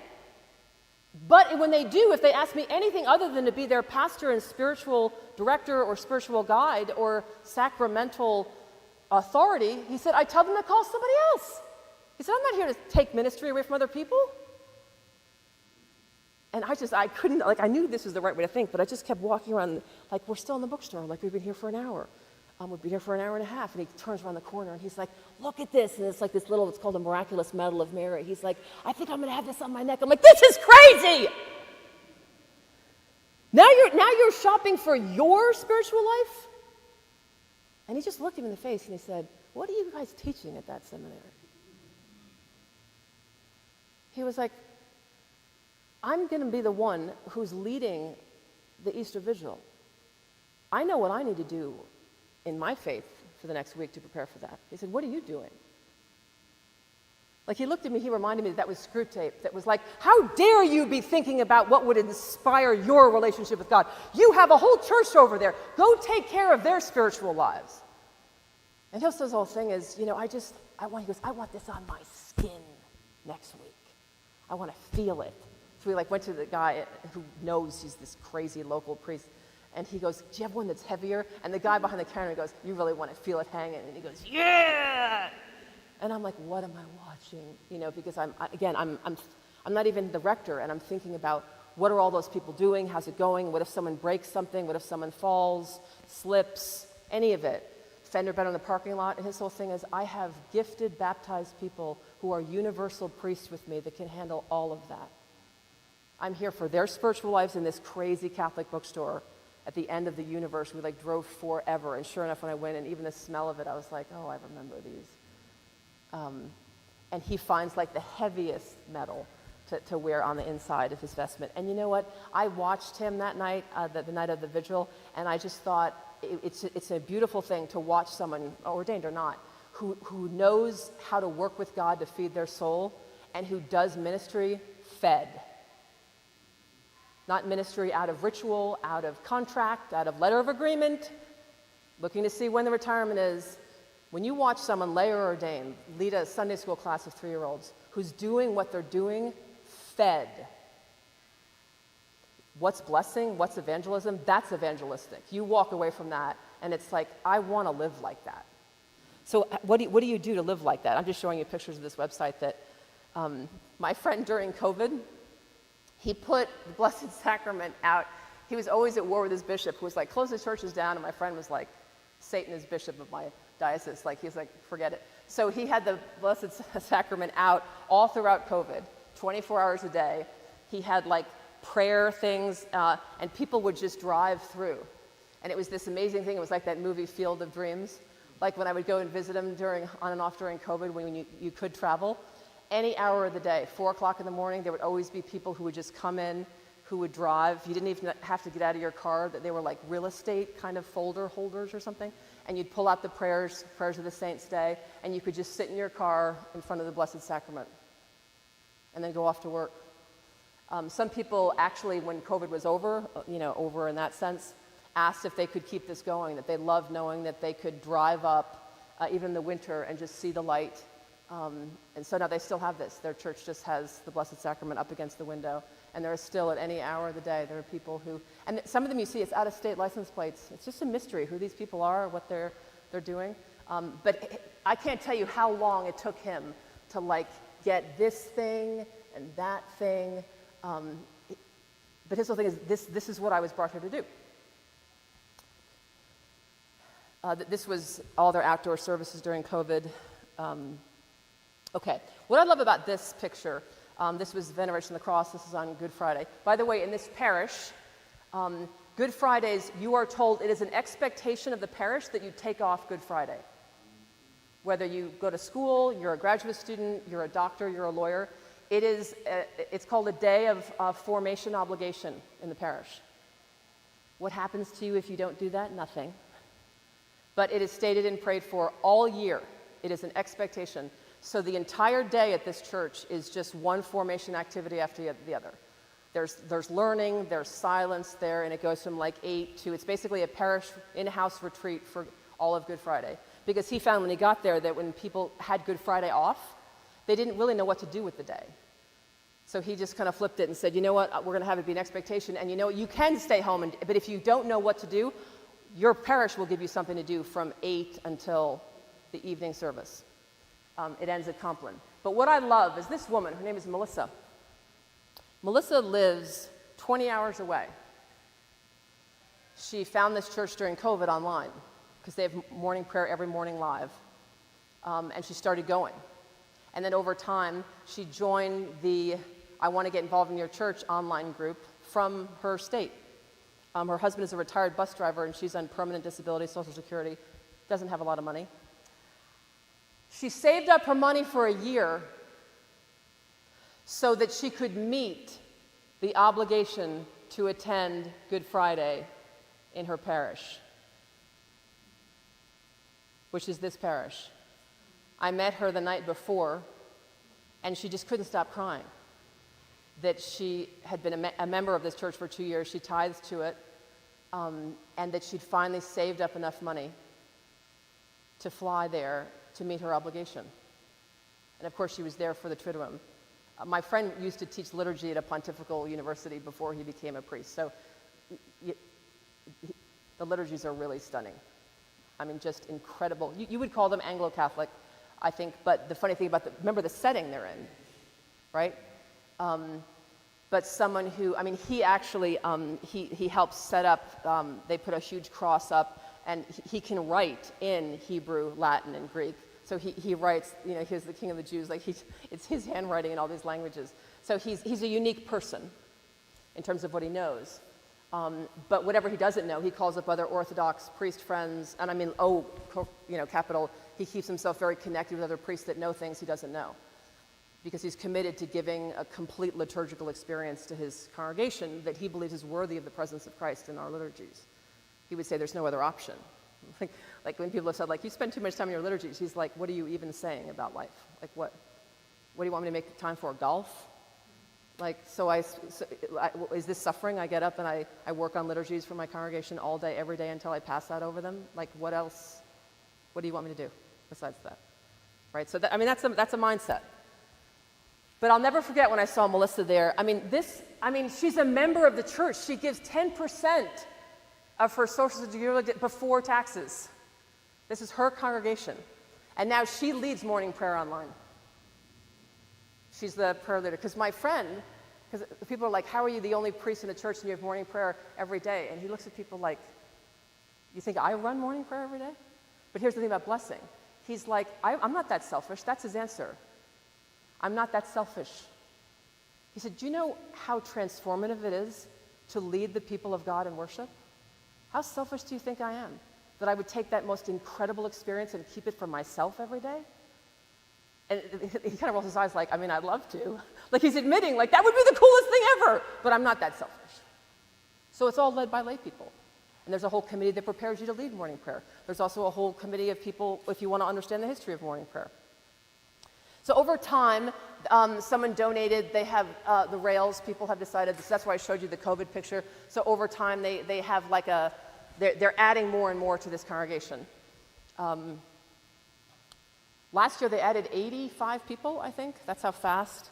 Again, font is central. This is sort of what the church looks like decorated. I always say to him, gosh, your church has a lot of money now that you're paying for all these flowers. And he said, no. He goes, the lay people set something up that they are told where to get flowers of a certain size. Every flower is from a different person. And written on the flower is a prayer request and a thanksgiving to God. So their church does have, it looks like a wealthy church because it has like 200 of these. But the lay people have done work in advance. Each one is brought by someone. And when the services are over after Christmas and everything else, each one is taken away. And you commit to pray for the person on it for a year. They're called like poinsettia partners or something. There's some funny phrase. A year. So you pick it up, you don't just go home and pray for, whoever's name is on there. You cut it out, you take it off. 1 year. So part of the thing they celebrate at Christmas is all these represent people who will be prayed for an entire year. I asked him how many they have. You already know my friend Jason. I don't know. He's like, a lot. But this is lay ministry. It wasn't his idea. I said, well, are people praying? He said, I don't know. Talk to the person who's running it. They have a whole prayer newsletter thing. It's great. Go look it up. They transform what they do for Christian formation, and this is where we get to the evangelism. They have a program, if you want to go to their church and see this, it's all online. It's called All Saints Church in New Albany. And all their curriculum, he and I've written most of it together, is all online. And what they do is they kind of have semesters, you know what I mean? They kind of do like September to December, and think of it like that. Formation is once a month, Sunday night. They go 5 to 9. Why? Evening prayer, dinner, Eucharist. People are like, you have evening prayer and Eucharist? He looks at them like, yes. And then there's an hour of teaching and fellowship. And it's an expectation that people try to do it if they can. So quite often, they have the same number of people on Sunday night have come back that were there in the morning.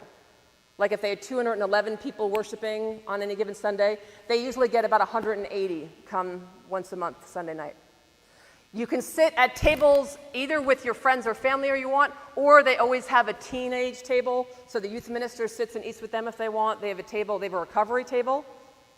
And it's not that you're talking about recovery, but if you want to learn about Christianity and know that the breakdown discussion groups are going to, and you want to just have those kind of conversations with other people in recovery. So the tables are labeled. So there's a couple of affiliation tables. There's people grieving like a loss of someone in the last year. And how cool is that? In other words, whatever you're going to be discussing when they say talk to your table, some people just can't sit with anyone who hasn't lost their spouse this year. They just can't. They can't talk about anything without thinking about that. So there's actually a table for people who've lost someone in their immediate family in the last year.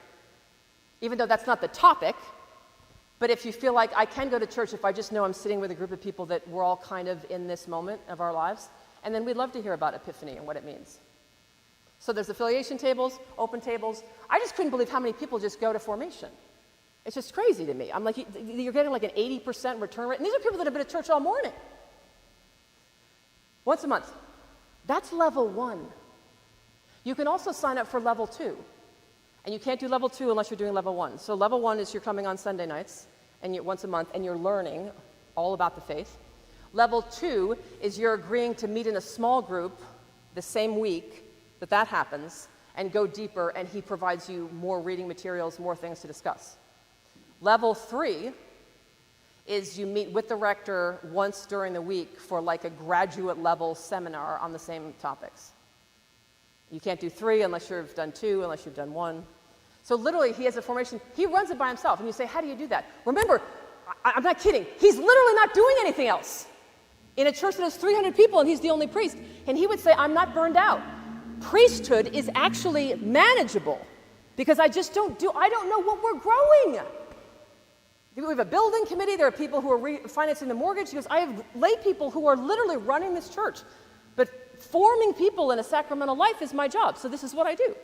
So there's 3 levels of formation. And by the way, there's a kid's version of all of it that has like a sticker book when you come to things and you, and I helped them with that. He wasn't as great with the children thing, but we finally filled it out that all members of the church can have, and they have a 3-year cycle. First year is the Eucharist, all year. The whole year is just studying the Eucharist. The history of it, theology of it, symbols of it. Second year is the liturgical year. Third year is the lives of saints and discipleship. And then they repeat it again. So if you're in the church just for 3 years, you basically have those 3 things, and then you go deeper and do them again. Every night begins with a hymn. They study a hymn. You know, he's a true kind of Episcopalian in that we have a prayer book, and we have basically a prayer book with music. Remember that our church approves every verse of every song. Some of them are not very singable, and some of them are kind of weird to me. But for the record, we test our hymns and our prayer book on the same level for heresy or truth. So music is a part of it. By the way, they don't have a fancy choir. They have anything you think you're going to find here generally isn't.